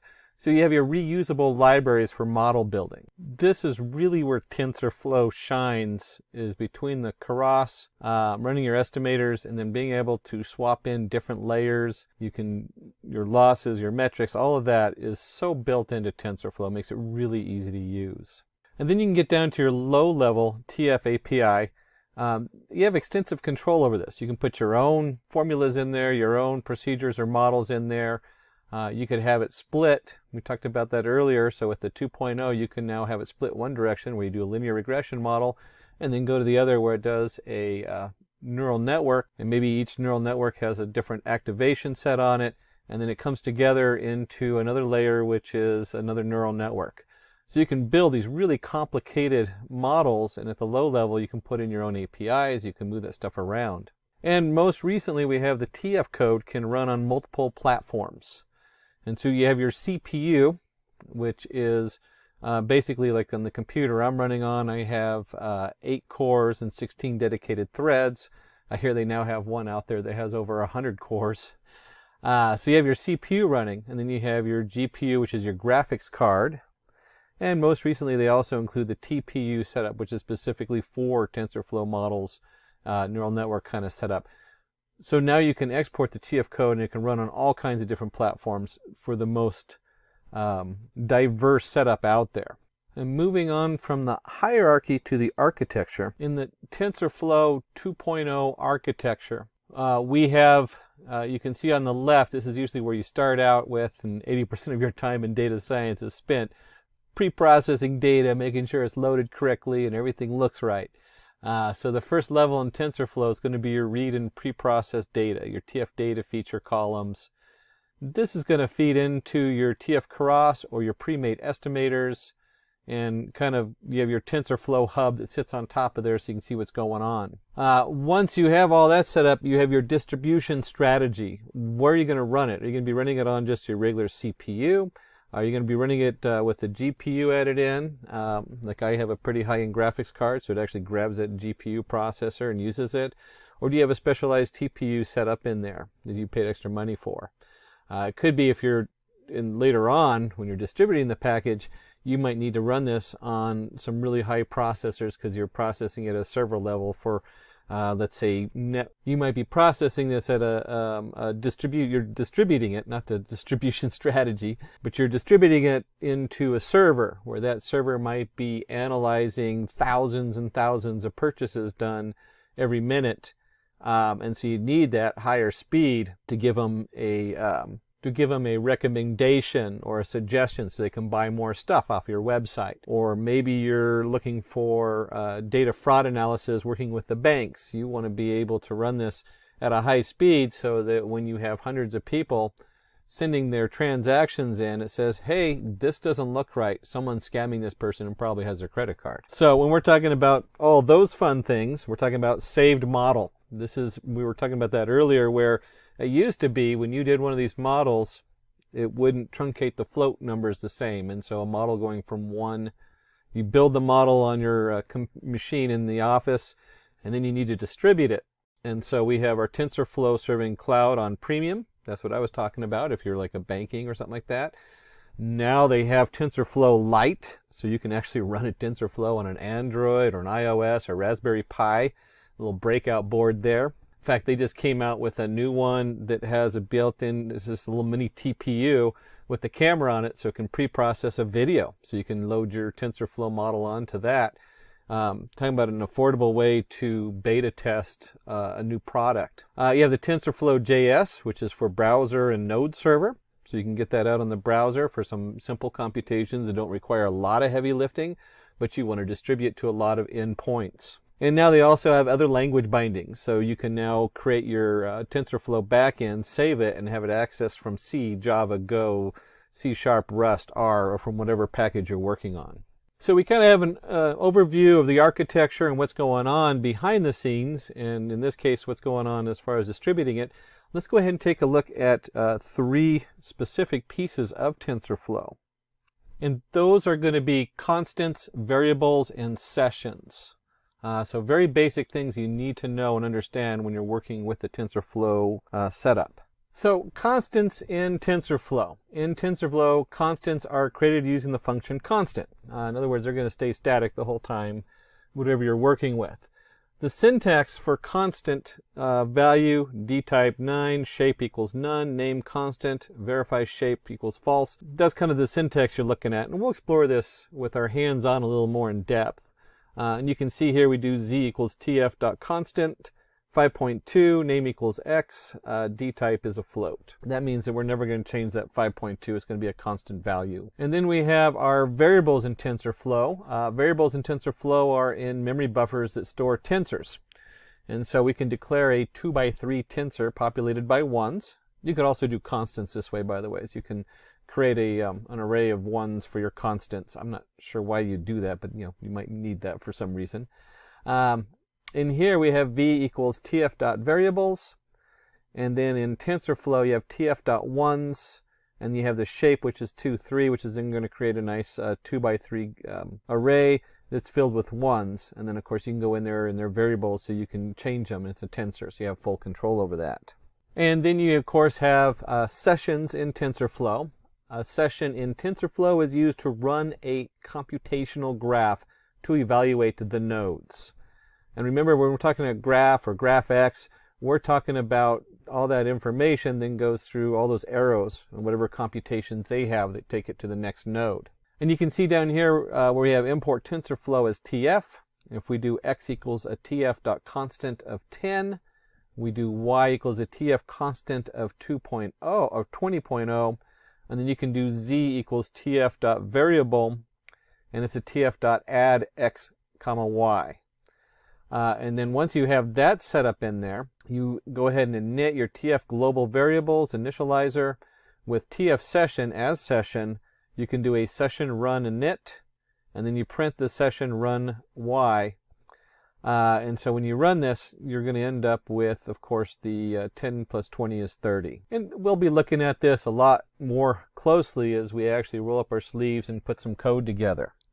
So let's go ahead and take a look at that. And for my coding today, I'm going to go ahead and go through Anaconda, and then I'll use specifically the Jupyter Notebook on there. And of course, this code is going to work whatever platform you choose, whether you're in a notebook, The Jupyter Lab, which is just the Jupyter Notebook but with tabs for larger projects. We're going to stick with Jupyter Notebook.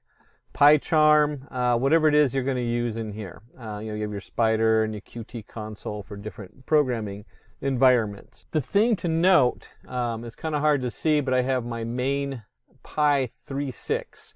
Right now, when I was writing this, TensorFlow works in Python version 3.6. If you have Python version 3.7 or 3.8, you're probably going to get some errors in there. Might be that they've already updated it and I don't know it and I have an older version. But you want to make sure you're in a Python version 3.6 in your environment. And of course, in Anaconda, I can easily set that environment up. Make sure you go ahead and pip in your TensorFlow, or if you're in Anaconda, you can do Anaconda install TensorFlow to make sure it's in your package. So let's just go ahead and dive in and bring that up. This will open up a nice browser window. I just love the fact I can zoom in and zoom out depending on what I'm working on, making it really easy to adjust a demo for the right size. Go under New, and let's go ahead and create a new Python. And once we're in our new Python window, this is going to leave it untitled. Let's go ahead and import. Import TensorFlow as TF. At this point, we'll go ahead and just run it real quick. No errors. Yay! No errors. I do that whenever I do my imports because I invariably will have opened up a new environment and forgotten to install TensorFlow into that environment or something along those lines. So it's always good to double check. And if we're going to double check that, it's also good to know what version we're working with. And we can do that simply by using the version command in TensorFlow, which you should know is probably intuitively the TF dot underscore underscore version underscore underscore. And you know, it always confuses me because sometimes you do TF dot version for one thing, you do TF dot underscore version underscore for another thing. This is a double underscore in TensorFlow for pulling your version out. And it's good to know what you're working with. We're going to be working in TensorFlow version 2.1.0. And I did tell you we were going to dig a little deeper into our constants, and you can do an array of constants. And we'll just create this nice array, a equals tf.constant, and we're just going to put the array right in there, 4361. We can run this, and now that is what a is equal to. And if we want to just double check that, remember we're in Jupyter Notebook, where I can just put the letter A, and it knows that that's going to be print. Otherwise, you'd surround it in print.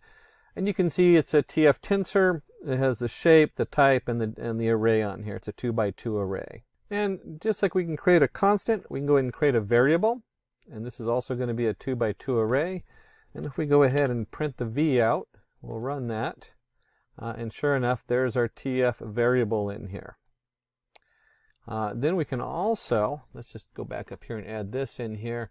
I could create another tensor, and we'll make it a constant this time. And we'll go ahead and put that in over here. We'll have B TF constant. And if we go ahead and print out V and B, we go ahead and run that. And this is an interesting thing that happens in here. You'll see right here when I print them both out, what happens is it only prints the last one unless you use print commands. So important to remember that in Jupyter Notebooks. But we can easily fix that by go ahead and print and surround V with brackets. And now we can see with the two different variables we have the 3152, which is a variable, and this is just a flat constant, so it comes up as a TF tensor shape 2 kind of 2. And that's interesting to note that this label is a TF.tensor and this is a TF variable. So that's how it's looking in the back end when you're talking about the difference between a variable and a constant. The other thing I want you to notice is that in variable we capitalize the V, and with the constant we have a lowercase c. Little things like that can lose you when you're programming and you're trying to find out, hey, why doesn't this work? So those are a couple little things to note in here. And just like any other array in math, we can do like a concatenate the different values here. And you can see we can take AB concatenated. You just do a tf.concat values, and there's our AB axes on 1. Hopefully you're familiar with axes and how that works when you're dealing with matrices. And if we go ahead and print this out, you'll see right here we end up with a tensor. So let's put it in as a constant, not as a variable. And you have your array 4378 and 6145. It's concatenated the two together. And again, I want to highlight a couple things on this. Our axes equals 1. This means we're doing the columns. So if you had a longer array, like right now we have an array that is like, has a shape 1, whatever it is, 2, 2. Axes 0 is going to be your first one, and axes 1 is going to be your second one. And it translates as columns and rows. If we had a shape, let me just put the word shape here. So you know what I'm talking about, and it's very clear. And this is, I'll tell you what, I spend a lot of time looking at these shapes and trying to figure out which direction I'm going in and whether to flip it or whatever. So you can get lost in which way your matrix is going and which is column, which is rows. Are you dealing with the third axis or the second axis? Axis 1, 0, 1, 2, that's going to be our columns. And if you can do columns, then we also can do rows, and that is simply just changing the concatenate. We'll just grab this one here and copy it. We'll do the whole thing over. Control copy, Control V, and change this from axis 1 to axis 0. And if we run that, you'll see that now we concatenate by row as opposed to column. And you have 4, 3, 6, 1, 7, 8, 4, 7. So it just brings it right down and turns it into rows versus columns. You can see the difference there, your output. This really, you want to look at the output sometimes just to make sure your eyes are looking at it correctly and it's in the format. I find visually looking at it is almost more important than understanding what's going on, because conceptually your mind just too many dimensions sometimes. The second thing I want you to notice is this says a NumPy array. So TensorFlow is utilizing NumPy as part of their format as far as Python's concerned. And so you can treat this output like a NumPy array because it is just that. It's going to be a NumPy array. Another thing that comes up more than you would think is filling one of these with zeros or ones. And so you can see here we just create a tensor tf.zeros, and we give it a shape. We tell it what kind of data type it is. In this case, we're doing an integer. And then if we print out our tensor, again, we're in Jupyter, so I can just type out tensor. And I run this, you can see I have a nice array of with shape 3, 4 of zeros. One of the things I want to highlight here is integer 32. If I go to the TensorFlow data types, I want you to notice how we have float 16, float 32, float 64, complex. If we scroll down, you'll see the integer down here, 32. The reason for this is that we want to control how many bits are used in the precision. This is for exporting it to another platform. So what would happen is I might run it on this computer where Python does a float to indefinite, however long it wants to. And then we can take it, but we want to actually say, hey, we don't want that high precision. We want to be able to run this on any computer. And so we need to control whether it's a TF float 16. In this case, we did an integer 32. We could also do this as a float. So if I run this as a float 32, that means this has a 32-bit precision. You'll see 0 point whatever. And then to go with zeros, we have ones. If we're going from the opposite side, and so we can easily just create a TensorFlow with ones. And you might ask yourself, why would I want zeros and ones? And your first thought might be to initiate a new tensor. Usually we initiate a lot of this stuff with random numbers because it does a better job solving it. If you start with a uniform set of ones or zeros, you're dealing with a lot of bias. So be very careful about starting a neural network for one of your rows or something like that with ones and zeros. On the other hand, I use this for masking. You can do a lot of work with masking. You can also have, it might be that one tensor row is masked, 0 is false, 1 is true, or whatever you want to do it. And so in that case, you do want to use the zeros and ones. And there are cases where you do want to initialize it with all zeros or all ones, and then swap in different numbers as the tensor learns. So it's another form of control. But in general, you see zeros and ones, you usually are talking about a mask over another array. And just like in NumPy, you can also do reshapes. So if we take our, remember this is shaped 3, 4, Maybe we want to swap that to 4, 3. And if we print this out, you will see, let me just go ahead and do that. Control V. Let me run that. And you'll see that the order of these is now switched. Instead of 4 across, now we have 3 across and 4 down. And just for fun, let's go back up here where we did the ones. And I'm going to change the ones to tf.randomUniform. And we'll go ahead and just take off, well, we'll go ahead and leave that. We'll go ahead and run this. And you'll see now we have 0.0441. And this way you can actually see how the reshape looks a lot different. 0.041, 0.15, 0.71. And then instead of having this one, it rolls down here to the 0.14. And this is what I was talking about. Sometimes a lot of times you fill these with random numbers. And so this is the random.uniform is one of the ways to do that. Now, I just talked a little bit about this float 32 and all these data types. One of the things that comes up, of course, is recasting your data. So if we have a D-type float 32, we might want to convert these to integers because of the project we're working on. I know one of the projects I've worked on ended up wanting to do a lot of round off so that it would take a dollar amount or a float value and then have to round it off to a dollar amount. So we only wanted 2 decimal points. And in which case you have a lot of different options. You can multiply by 100 and then round it off or whatever you want to do. There's a lot of, or then convert it to an integer was one way to round it off. Kind of a cheap and dirty trick.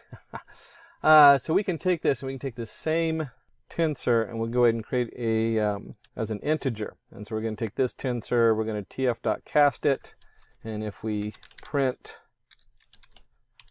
tensor, and then we're going to go ahead and print our tensor. Let me just do a quick copy and paste. And when I'm actually programming, I usually type out a lot of my stuff just to double check it. In doing a demo, copy and paste works fine, but sometimes be aware that copy and paste can copy the wrong code over. Personal choice, depends on what I'm working on. And you can see here we took a float 32, 4.6, 4.2, and so on, and it just converts it right down to a integer value. Sorry, integer 32 setup. And remember we talked about a little bit about reshape as far as flipping it, and I just did 4, 3 on the reshape up here, and we talked about axis 0, axis 1. One of the things that is important to be able to do is to take one of these variables. We'll just take this last one, tensor as integer, and I want to go ahead and transpose it, and so I can do we'll do a equals tf.transpose. And we'll do our tensor integer in there. And then if I print the A out and we run this, you'll see that's the same array, but we've flipped it so that our columns and rows are flipped. This is the same as reshaping. So when you transpose, you're just doing a reshape. What's nice about this is that if you look at the numbers, the columns, when we went up here and we did the reshape, they kind of roll down to the next row. So you're not maintaining the structure of your matrix. So when we do a reshape up here, they're similar, but they're not quite the same. And you can actually go in here and there's settings in the reshape that would allow you to turn it into a transform. So when we come down here, it's all done for you. And so there are so many times you have to transpose your digits that this is important to know that you can just do that. You can flip your rows and columns rather quickly here. And just like NumPy, you can also do your different math functions. We'll look at multiplication. And so we're going to take matrix multiplication of tensors. We'll go ahead and create A as a constant, 5839. And we'll put in a vector V, 4, 2. And we could have done this where they matched, where this was a 2 by 2 array. But instead, we're going to do just a 2 by 1 array. And the code for that is your tf.matmul, so matrix multiplier. And we have A times V, and if we go ahead and run this, let's make sure we print out our AV on there. And if we go ahead and run this, you'll see that we end up with 36 by 30. And if it's been a while since you've seen the matrix math, this is 5 times 4 plus 8 times 2. 3 times 4 plus 9 times 2. And that's where we get the 36 and 30. Now, I know we're covering a lot really quickly as far as the basic functionality. So the matrix, or your matrix multiplier, is a very commonly used back-end tool as far as computing different models or linear regression, stuff like that. One of the things is to note is that just like in NumPy, you have all of your different math. So we have our TF math, and if we go in here, we have functions, we have our cosines, absolute, angle, all of that's in here. So all of these are available for you to use in the TensorFlow model. And if we go back to our example, and let's go ahead and pull, let's do some multiplication. That's always good. We'll stick with our AV, our constant A and our vector V. And we'll go ahead and do some bitwise multiplication, and we'll create an AV, which is A times V. Let's go and print that out. And you can see coming across here, we have the 4, 2 and the 5, 8, 3, 9, and it produces 20, 32, 6, 18. And that's pretty straightforward. If you look at it, you have 4 times 5 is 20, 4 times 8 is 32. That's where those numbers come from. We can also quickly create an identity matrix, which is basically your main values on the diagonal being 1s and 0s across the other side. Let's go ahead and take a look and see what that looks like. And we can do, let's do this. So we're going to get the shape. This is a simple way, very similar to your NumPy. You can do a.shape, and it's going to return a tuple, in this case our rows and columns. And so we can do a quick print. We'll do rows. Oops. And we'll do columns.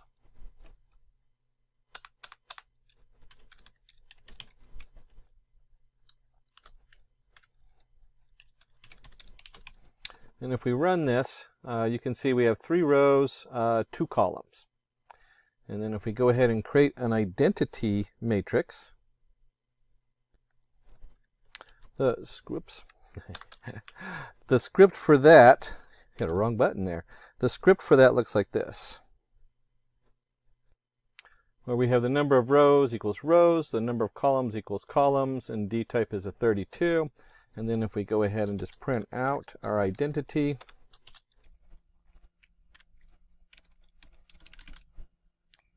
you can see we have a nice identity column with our ones going across here. Now, clearly we're not going to go through every math module available, but we do want to start looking at this as a prediction model and seeing how it functions. So we're going to move on to a more of a direct setup where you can actually see the full TensorFlow in use. For that, let's go back and create a new setup. And we'll go in here, new Python 3 module. There we go. Bring this out so it takes up the whole window, because I like to do that. Hopefully you made it through that first part and you have a basic understanding of TensorFlow as far as being a series of NumPy arrays. You got your math equations and different things that go into them. We're going to start building a full setup as far as the NumPy, so you can see how Keras sits on top of it and the different aspects of how it works. The first thing we want to do is we're going to go ahead and do a lot of imports. Date times, warnings, SciPy. SciPy is your math, so the back-end scientific math. Warnings, because whenever we do a lot of this, you have older versions, newer versions, and so sometimes when you get warnings, you want to go ahead and just suppress them. We'll talk about that if it comes up on this particular setup. And of course, date time. Pandas, again, is your data frame. Think rows and columns. We import it as PD. NumPy is your numbers array, which of course TensorFlow is integrated heavily with. Seaborn for our graphics, and the Seaborn as SNS is going to be set on top of our Matplotlib library, which we import as MPL. And then of course we're going to import our Matplotlib library PyPlot as PLT. And right off the bat, we're going to set some graphic colors. Patch force edge color equals true. The style, we're going to use the 538 style. You can look this all up. When you get into Matplotlib, into Seaborn, there are so many options in here. It's just kind of nice to make it look pretty when we start up. That way we don't have to think about it later on. And then we're going to take, we have our MPLRC. We're going to put a patch, edge color, dim gray, line width. Again, this is all part of our graphics here in our setup. We'll go ahead and do an interactive shell. Node interactivity equals last expression. Here we are, PD for pandas. Options display max columns, so we don't want to display more than 50. And then our Matplotlib is going to be inline. This is a Jupyter notebook thing, the Matplotlib inline. Then warnings, we're going to filter our warnings, and we're just going to ignore warnings. That way when they come up, we don't have to worry about them. Not really what you want to do when you're working on a major project. You want to make sure you know those warnings and then filter them out and ignore them later on. And if we run this, it's just going to be loading all that into the background. So that's a little back-end kind of stuff. Then what we want to go ahead and do is we want to go ahead and import our specific packages that we're going to be working with, which is under Keras. Now remember, Keras kind of sits on TensorFlow. So when we're importing Keras and the sequential model, we are in effect importing TensorFlow underneath of it. We just brought in the math, probably should have put that up above. And then we have our Keras models. We're going to import sequential. Now if you remember from our slide, there was 3 different options. Let me just flip back over there so we can have a quick recall on that. And so in Keras, we have sequential, functional, and subclassing. So remember those 3 different setups in here we talked about earlier. And if you remember from here, we have sequential, where it's going one TensorFlow layer at a time. You go kind of think of it as going from left to right or top to bottom or whatever direction it's going in. But it goes in one direction all the time. Where functional can have a very complicated graph of directions. You can have the data split into 2 separate tensors, and then it comes back together into another tensor. All those kinds of things. And then subclassing is really the really complicated one, where now you're adding your own subclasses into the tensor to do external computations right in the middle of like a huge flow of data. But we're going to stick with sequential. It's not a big jump to go from sequential to functional. But we're running a sequential TensorFlow. And that's what this first import is here. We want to bring in our sequential. And then we have our layers. And let's talk a little bit about these layers. This is where Keras and TensorFlow really are happening. This is what makes them so nice to work with, is all these layers are pre-built. So from Keras, we have layers import dense. From Keras, layers import LSTM. When we talk about these layers, Keras has so many built-in layers. You can do your own layers. The dense layer is your standard neural network. By default, it uses ReLU for its activation.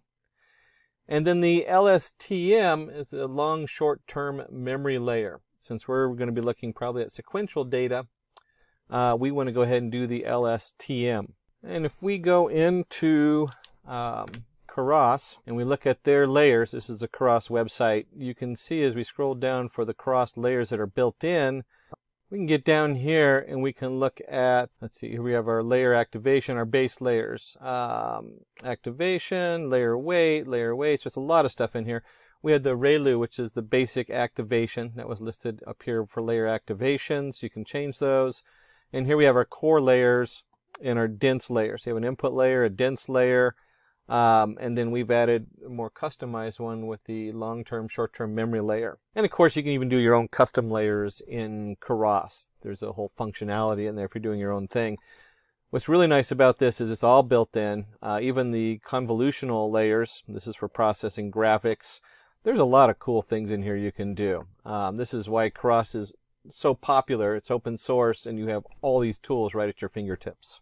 So from Keras, we're just going to import a couple layers, the dense layer and the long short-term memory layer. And then of course from Scikit Learn, our Scikit, we want to go ahead and do our min-max scaler, standard scaler for pre-editing our data, and then metrics just so we can take a look at the errors and compute those. Let me go ahead and run this, and that just loads it up. We're not expecting anything from the output. And our file coming in is going to be airquality.csv. Let's go ahead and take a quick look at that. This is in OpenOffice. It's just a standard, you can do Excel, whatever you're using for your spreadsheet. And you can see here we have a number of columns, a number of rows. It actually goes down to like 8,000. The first thing we want to notice is that the first row is kind of just a random number put in going down.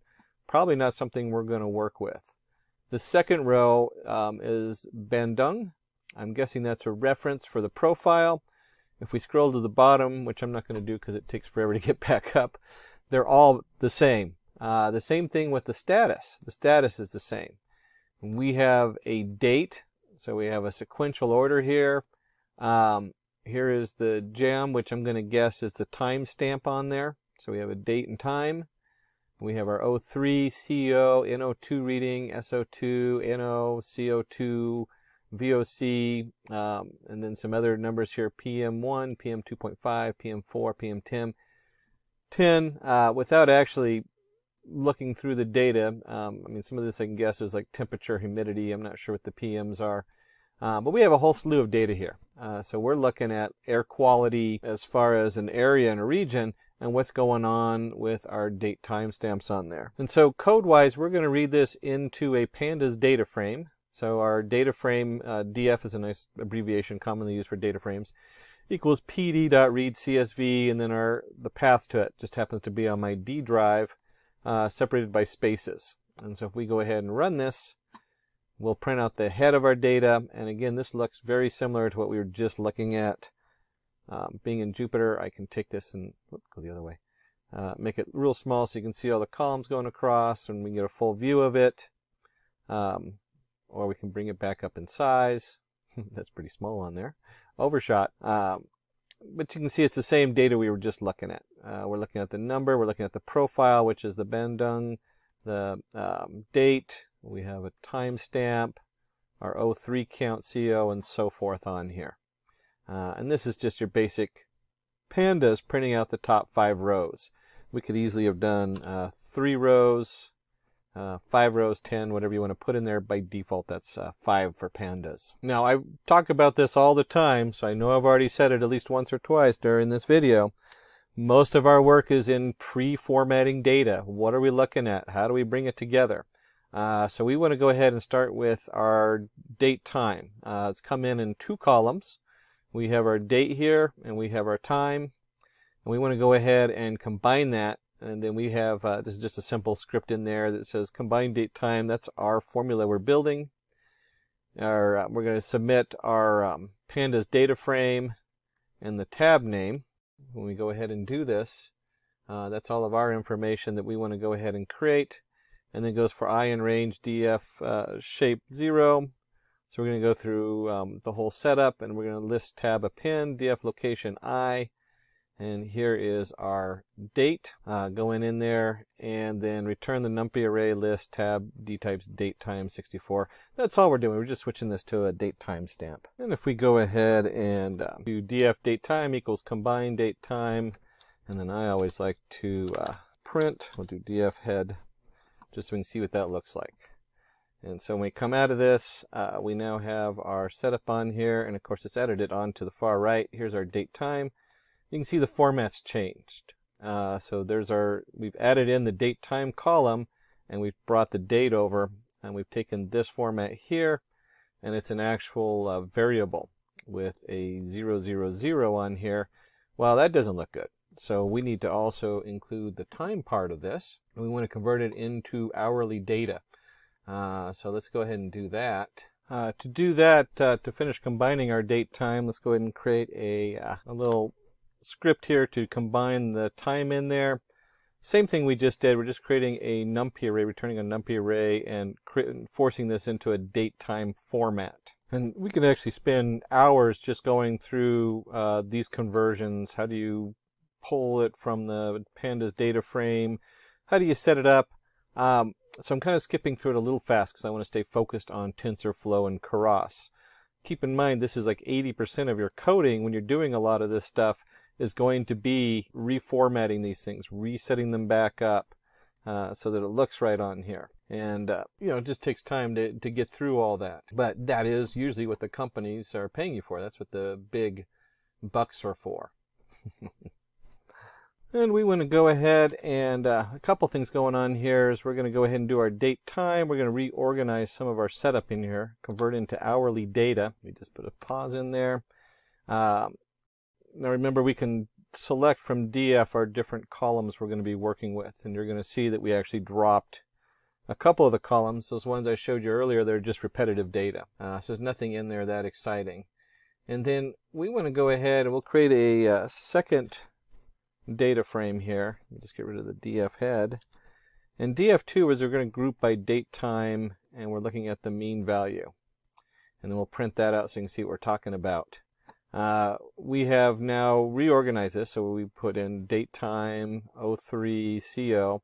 So now this is in the same order as it was before. And you'll see the date time now has our 00, same date 1, 2, 3, and so on. So it's grouped the data together so that it's a lot more manageable and in the format we want, and in the right sequential order. And if we go back to, there we go, our air quality, you can see right here we're looking at these columns going across. We really don't need, since we're going to create our own date time column, we can get rid of those. These are the different columns of information we want, and that should reflect right here in the columns we picked coming across. So this is all the same columns on there. That's all we've done is reformatted our data, grouped it together by date, and then you can see the different data coming out set up on there. And then as a data scientist, first thing I want to do is get a description. What am I looking at? And so we can go ahead and do the df2 describe, and this gives us our describe gives us our basic data analytics information we might be looking for, like what is the mean, standard deviation, minimum amount, maximum amount. We have our first quarter, second quarter, and third quarter numbers also in there. So you can get a quick look at a glance describing the data, or descriptive analysis. And even though we have our quantile information in here, we're going to dig a little deeper into that. We're going to calculate the quantile for each variable. We're going to look at a number of things for each variable. And we'll see right here, Q1, we can simply do the quantile 0.25%, which should match our 25% up here. And we're going to be looking at the min, the max, and we're just going to do this. It's basically we're breaking this down for each different variable in there. One of the things that's kind of fun to do, we're going to look at that in just a second. Let me put the next piece of code in here. We got to clean out some of our, we're going to drop a couple things, our last rows and first row, because those usually they have a lot of null values, and the first row is just our titles. So that's important. It's important to drop those rows in here. And so this right here, as we look at our different quantiles, again, it's the same. We're still looking at the 25 quantile here. We're going to do a little bit more with this. So now that we've cleared off our first and last rows, we're going to go ahead and go through all of our columns, and this way we can look at each column individually. And so we'll just create a Q1, Q3, min, max, min IQR, max IQR, and calculate the quantile of I of DF2. We're basically doing the math that they did up here, but we're splitting it apart. That's all this is. And this happens a lot because you might want to look at individual. If this was my own project, I would probably spend days and days going through what these different values mean. One of the biggest data science things we can look at that's important is use your common sense. If you're looking at this data and it doesn't make sense, and you go back in there and you're like, wait a minute, what the heck did I just do? At that point, you probably should go back and double check what you have going on. Now, we're looking at this, and you can see right here, here's our attribute for our 03. So we've broken it down. We have our Q1 5.88, Q3 10.37. If we go back up here, here's our 5.8. We've rounded it off. 10.37's in there. So we've basically done the same math, just split it up. We have our minimum and our max IQR. And that's computed, let's see, where is it? Here we go. Q1 minus 1.5 times IQR. And the IQR is your Q3 minus Q1. So that's the difference between our two different quarters. And this is all data science. As far as the hard math, we're really not, we're actually trying to focus on Keras and TensorFlow. You still got to go through all this stuff. I told you 80% of your programming is going through and understanding what the heck happened here. What's going on? What does this data mean? And so when we're looking in that, we're going to go ahead and say, hey, we've computed these numbers, and the reason we've computed these numbers is if you take the minimum value and it's less than your minimum IQR, that means something's going wrong there. And that usually, in this case, is going to show us an outlier. So we want to go ahead and find the minimum value. If it's less than the minimum IQR, it's an outlier. And if the max value is greater than the max IQR, we have an outlier. And that's all this is doing. Low outlier is found, minimum value, high outlier is found. Really important, actually. Outliers are almost everything in data sometimes. Sometimes you do this project just to find the outliers because you want to know crime detection. What are we looking for? We're looking for the outliers. What doesn't fit a normal business deal? And then we'll go ahead and throw in, just threw in a lot of code. Oh my goodness.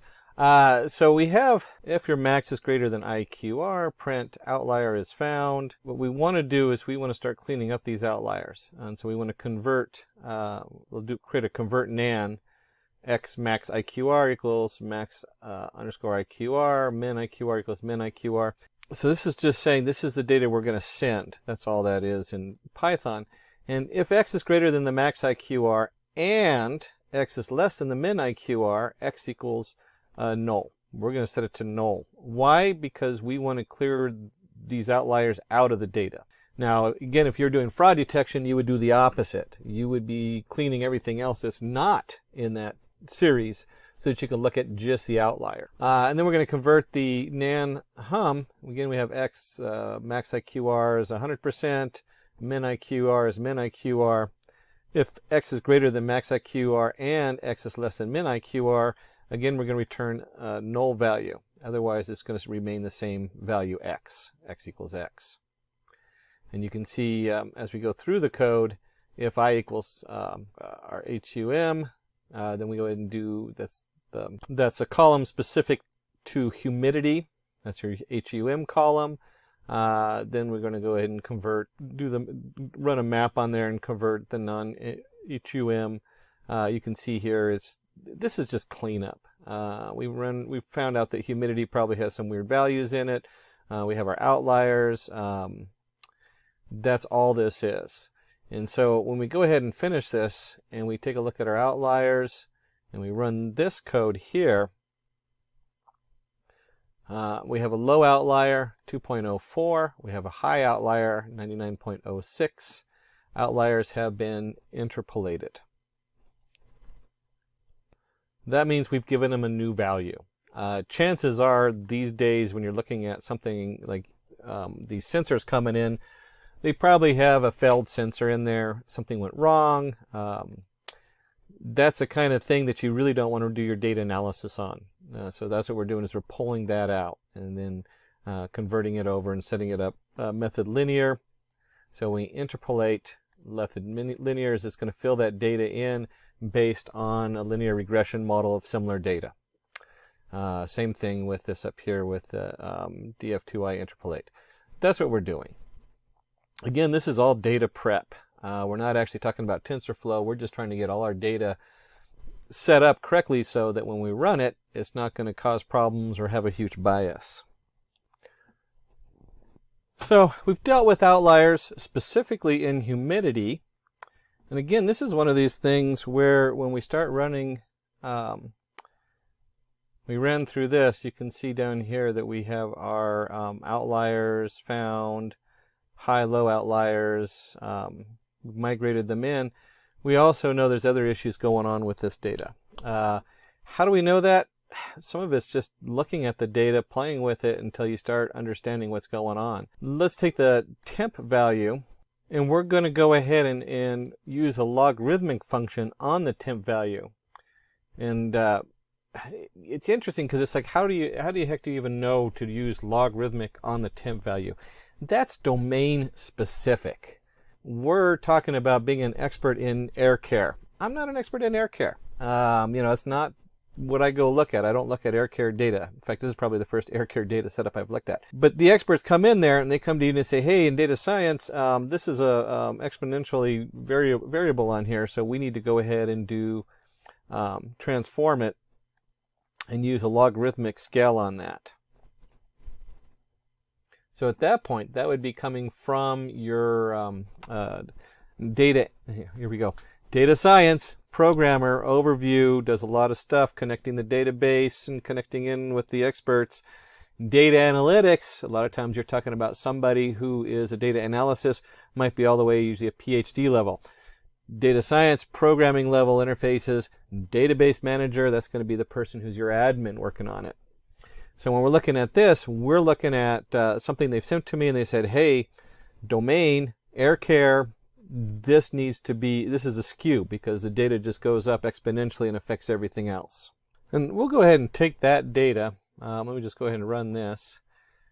Just for another quick look at it, we have our, we'll do a distribution df. We'll create another data frame from the temp values and then from a data set from the log temp. So we can put them side by side. And we'll just go ahead and do a quick histogram. And this is kind of nice. Plot a figure size. Here's our PLT from Matplotlib. And then we'll just do a distribution underscore df. There's our data frames.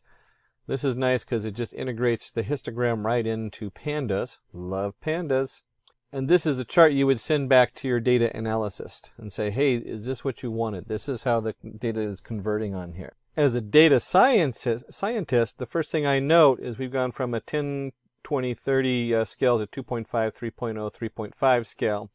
And the data itself has kind of been adjusted a little bit based on some kind of a skew on there. So let's jump into, we're getting a little closer to actually doing our cross on here. We'll go ahead and split our data up. And this, of course, is any good data scientists. You want to have a training set and a test set. And we'll go ahead and do the train size. We're going to use 0.75% of the data. Make sure it's an integer. You don't want to take a slice as a float value. Give you a nice error. And we'll have our train size is 75%, and the test size is going to be, of course, the train size minus the length of the data set. And then we can simply do train comma test. Here's our data set, which is going to be the train size, the test size. And then if we go ahead and print this, let me just go ahead and run this. We can see how these values split. It's a nice split of 1298 and then 433 points of value that are going to be for our setup on here. And if you remember, we're specifically looking at the data set. Where did we create that data set from? That was from up here. That's what we called the logarithmic value of the temp. That's where the data set came from. So we're looking at just that column with this train size and the test, with the train and test data set here. And let's go ahead and do convert an array of values into a data set matrix. We're going to create a little setup in here. We create our data set. Our data set's going to come in. We're going to do a look back of 1. So we're going to look back one piece of data going backward. And we have our data X and our data Y. For I in range, length of data set, look back -1. This is creating, let me just go ahead and run this. Actually, the best way to do this is to go ahead and create this data and take a look at the shape of it. Let me go ahead and just put that code in here. So we're going to do a look back 1. Here's our train X, our train Y, and it's going to be adding the data on there. And then when we come up here and we take a look at the shape, there we go. And we run this piece of code here. We look at the shape on this and we have a new, slightly different change on here, but we have a shape of X, 1296, 1, shape of Y, train Y, test X, test Y. And so what we're looking at is that the X comes in and we're only having a single value out. We want to predict what the next one is. That's what this little piece of code is here for. What are we looking for? Well, we want to look back 1. That's the what we're going to train the data with is yesterday's data. Yesterday says, hey, the humidity was at 97%, what should today's humidity be at? If it's 97% yesterday, is it going to go up or is it going to go down today? If 97, does it go up to 100? What's going on there? And so we're looking forward to the next piece of data which says, hey, tomorrow's is going to, today's humidity is this is what tomorrow's humidity is going to be. That's all that is. All that is stacking our data so that our y is basically x plus 1, or x could be y minus 1. And then a couple things to note is our x data. We're only dealing with the one column, but you need to have it in a shape that has it by the columns. So you have the two different numbers. And since we're doing just a single point of data, we have, and you'll see with the train y, we don't need to have the extra shape on here. Now, this is going to run into a problem. And the reason is that we have what they call a time step.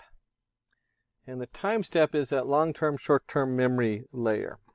So we're going to add another reshape on here. Let me just go down here and put it into the next cell. And so we want to reshape the input array in the form of sample time step features. We're only looking at one feature. And I mean, this is one of those things when you're playing with this, you're like, why am I getting an error in the NumPy array? Why is this giving me something weird going on? So what we're going to do is we're going to add one more level on here. Instead of being 1299.1, we want to go one more. And when they put the code together in the back, you can see we kept the same shape, the 1299. We added the one dimension, and then we have our train x shape 1. And this depends again on how far back in the long short-term memory you want to go. That is what that piece of code is for, and that reshape is. And you can see the new shape is now 1299.11 versus the 1299.1. And then the other part of the shape, 432.11. Again, this is our xn, and of course our test x. And then our y is just a single column because we're just doing one output that we're looking for. So now we've done our 80%. That's all the writing all the code, reformatting our data, bringing it in. Now we want to go ahead and do the fun part, which is we're going to go ahead and create and fit the LSTM neural network. And if we're going to do that, the first thing we need is we're going to need to go ahead and create a model. And we'll do this sequential model. And if you remember, sequential means it just goes in order. That means if you have two layers, the layers go from layer 1 to layer 2, or layer 0 to layer 1. This is different than functional. Functional allows you to split the data and run two completely separate models and then bring them back together. We're doing just sequential on here. And then we decided to do the long short-term memory. And we have our input shape, which it comes in. Again, this is what all this switching was. We could have easily made this 1, 2, 3, or 4 going back as far as the end number on there. We just stuck to going back 1. And it's always a good idea when you get to this point, where the heck is this model coming from? What kind of models do we have available? And let me go ahead and put the next model in there, because we're going to do two models. And the next model is going to go ahead and we're going to do dense. So we have model equals sequential, and then we're going to add the LSTM model, and then we're going to add a dense model. And if you remember from the very top of our code, where we did the imports, oops, there we go, our cross, this is it right here. Here's our importing a dense model, and here's our importing an LSTM. Now, just about every TensorFlow model uses dense. Your dense model is your basic forward propagation, reverse propagation error, where it does reverse propagation to program the model. So any of your neural networks that you've already looked at that looks and says, here's the error, and sends the error backwards, that's what this is. The long short-term memory is a little different. The real question that we want to look at right now is, where do you find these models? What kind of models do you have available? And so for that, let's go to the Keras website, which is the keras.io. If you go under API/layers, and I always have to do a search, just search for Keras API layers. It'll open up and you can see we have your base layers right here, class, trainable, weights, all kinds of stuff like there.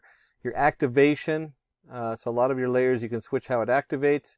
ReLU, which is like your smaller arrays, or if you're doing convolutional neural networks, the convolution usually uses a ReLU.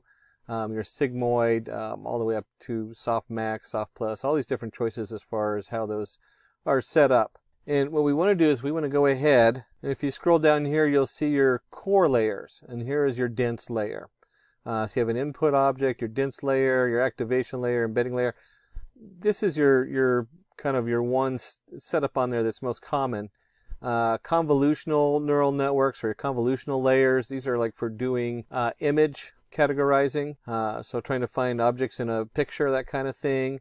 We have pooling layers. So as you have the layers come together, usually you bring them down into a single layer, although you can still do like global max pooling 3D. And there is just, I mean, this list just goes on and on. There's all kinds of different things hidden in here as far as what you can do. And it changes. You know, you go in here and you just have to do a search for what you're looking for and figure out what's going to work best for you as far as which project you're working on. Long short-term memory is a big one, because this is when we start talking about text. What if someone says the, what comes after the? The Cat in the Hat, little kid's book there, starts programming it, and so you really want to know not only what's going on, but it's going to be something that has a history. The history behind it tells you what the next one coming up is. Now, once we've built all our different, we built our model, we've added our different layers we want in there, play with it. Remember, if you're in functional, you can actually link these layers together and they branch out and come back together. If you do the sub setup, then you can create your own different model. You can embed a model in there that might be something linear regression. You can embed a linear regression model as part of your functional split, and then have that come back together with other things. So we're going to go ahead and compile your model. This brings everything together. We're going to put in what the loss is, which we'll use the mean squared error, and we'll go ahead and use the atom optimizer. Clearly, there's a lot of choices on here depending on what you're doing. And just like any of these different prediction models, if you've been doing any Scikit from Python, you'll recognize that we have to then fit the model. So what are we doing in here? We're going to send in our train X, our train Y. We're going to decide how many epochs we're going to run it through. 500 is probably a lot for this. I'm guessing it'd probably be about 200 or 300, probably do just fine. Our batch size. So how many different, when you process it, this is the math behind it. If you're in data analytics, you might try to know what this number is as a data scientist, where I haven't had the PhD level math that says this is why you want to use this particular batch size. You kind of play with this number a little bit. You can dig deeper into the math, see how it affects the results depending on what you're doing. And there's a number of other settings on here. We did verbose 2. I'd have to actually look that up to tell you what verbose means. I think that's actually the default on there if I remember correctly. There's a lot of different settings when you go to fit it. The big ones are your epoch and your batch size. Those are what we're looking for. And so we're going to go ahead and run this. And this is going to take a few minutes to run because it's going through 500 times through all the data. So if you have a huge data set, this is the point where you're kind of wondering, oh my gosh, is this going to finish tomorrow? If I'm running this on a single machine and I have a terabyte of data going into it, if this is my personal computer and I'm running a terabyte of data into this, this is running rather quickly through all 500 iterations. But at a terabyte of data, we're talking something closer to days, week, even with a 3.5 gigahertz machine in 8 cores, it's still going to take a long time to go through a full terabyte of data. And then we want to start looking at putting it into some other framework like Spark or something that will be able to process on there more across multiple processors and multiple computers. And if we scroll all the way down to the bottom, you're going to see here's our square mean error of 0.0088. If we scroll way up, you'll see it kind of oscillates between 0.0888 and 0.0089. It's right around 250 where you start seeing that oscillation where it's really not going anywhere. So we really didn't need to go through a full 500 epochs. If you're retraining the stuff over and over again, it's kind of good to note where that error zone is so you don't have to do all the extra processing. Of course, if you're going to build a model, we want to go ahead and run a prediction on it. So let's go ahead and make our prediction. And remember, we have our training test set and our test set, or we have the train X and the train Y for training it, or train predict. And then we have our test X and our test Y going in there. So we can test to see how good it did. And when we come in here, we have, you'll see right here, we go ahead and do our train predict equals model predict train X and test predict model predict test X. Why would we want to run the prediction on train X? Well, it's not 100% on its prediction. We know it has a certain amount of error, and we want to compare the error we have on what we programmed it with the error we get when we run it on new data that's never seen, the model's never seen before. And one of the things we can do, we go ahead and invert the predictions.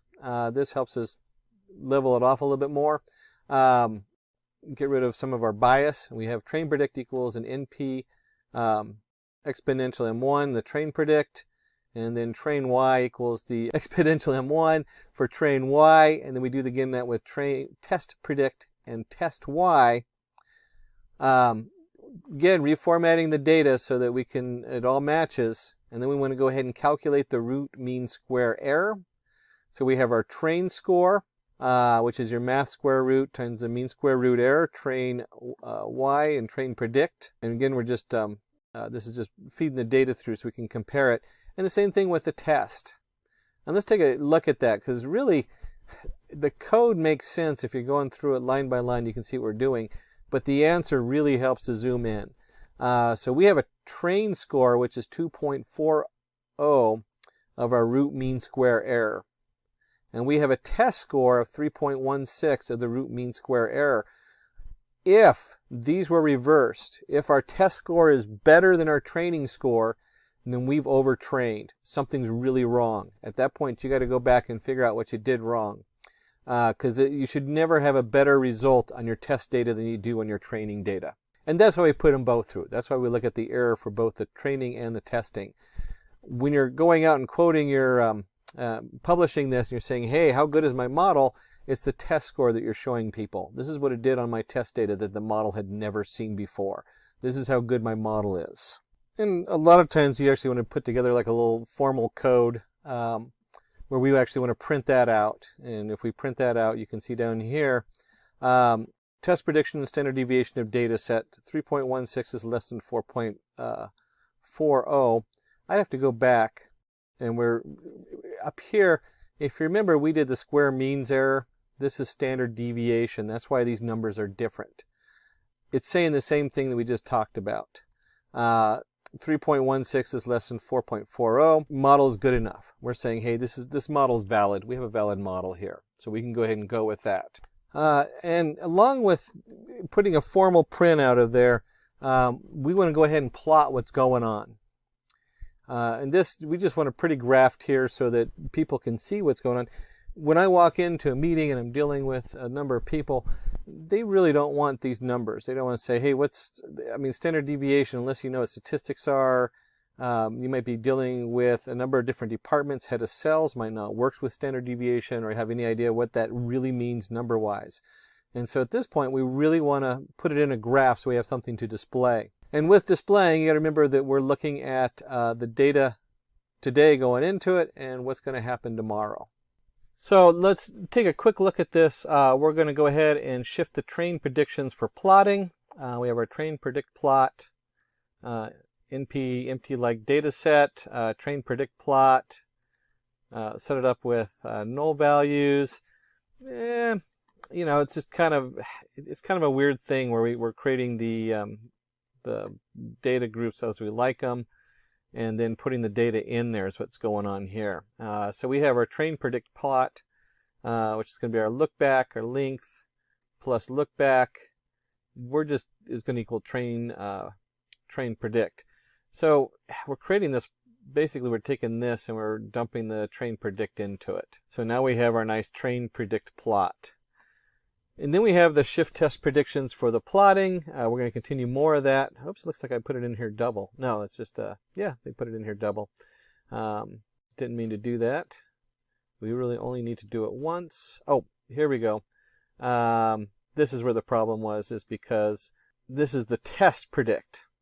So we have our training prediction, we're doing the shift on here, and then the test predict, we're going to look at that. Same thing, we're just creating those two data sets, predict plot, length prediction, set up on there. And then we're going to go through the plotting, the original data set, and the predictions. So we have a time axis, always nice to have your time set on there.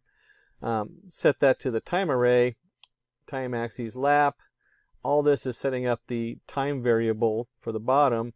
And then we have a lot of stuff going on here as far as setting up our figure. Let's go ahead and run that, and then we'll break it down. We have on here our main plot. We have two different plots going on here. The ISPU going up and the data, and the ISPU here with all these different settings on it. And so when we look at this, we have our AX1, that's the main plot. I mean our AX, that's the main plot, and we have our AX1, which is the secondary plot over here. So we're doing a figure PLT, or PLT.figure, and we're going to dump those two graphs on there. And so we take, and if you go through the code piece by piece, which we're not going to do, we're going to do the data set here, exponential, reverse exponential, so that it looks correctly. We're going to label it the original data set. We're going to plot the train predict plot. That's what we just created. We're going to make that orange, and we'll label it train prediction. Test predict plot, we're going to make that red and label it test prediction, and so forth.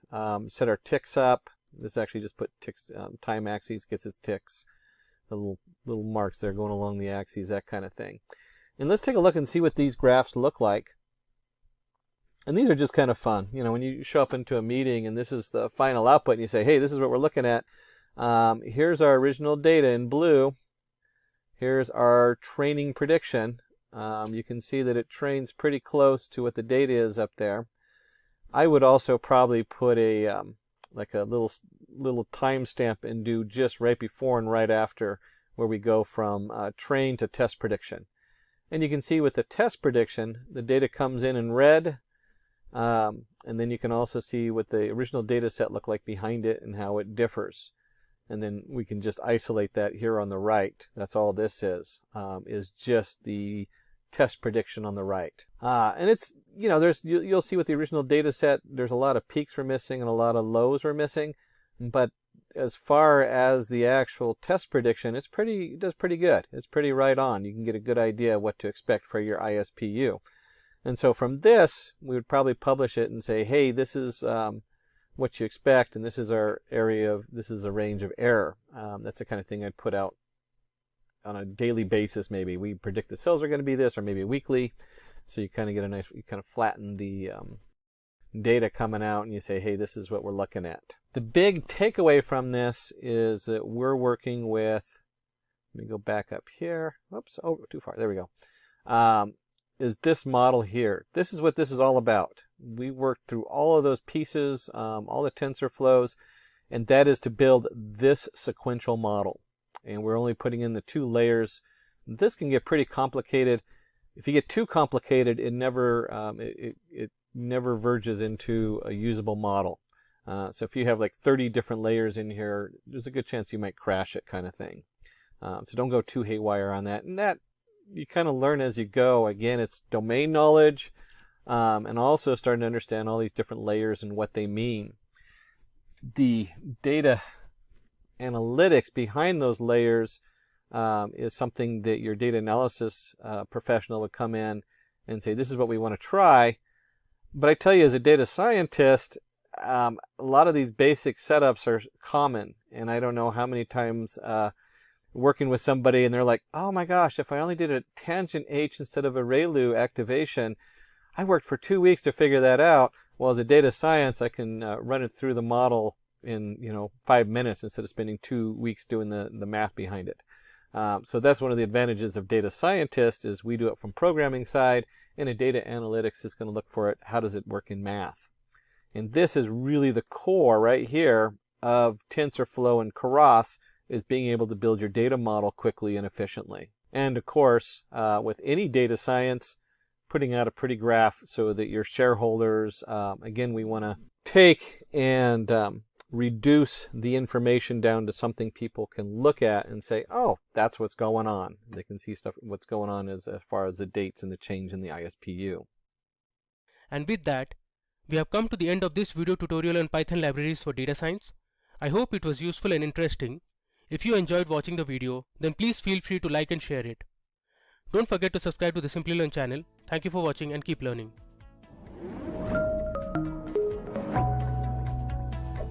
Hi there, if you like this video, subscribe to the Simplilearn YouTube channel and click here to watch similar videos. To nerd up and get certified, click here.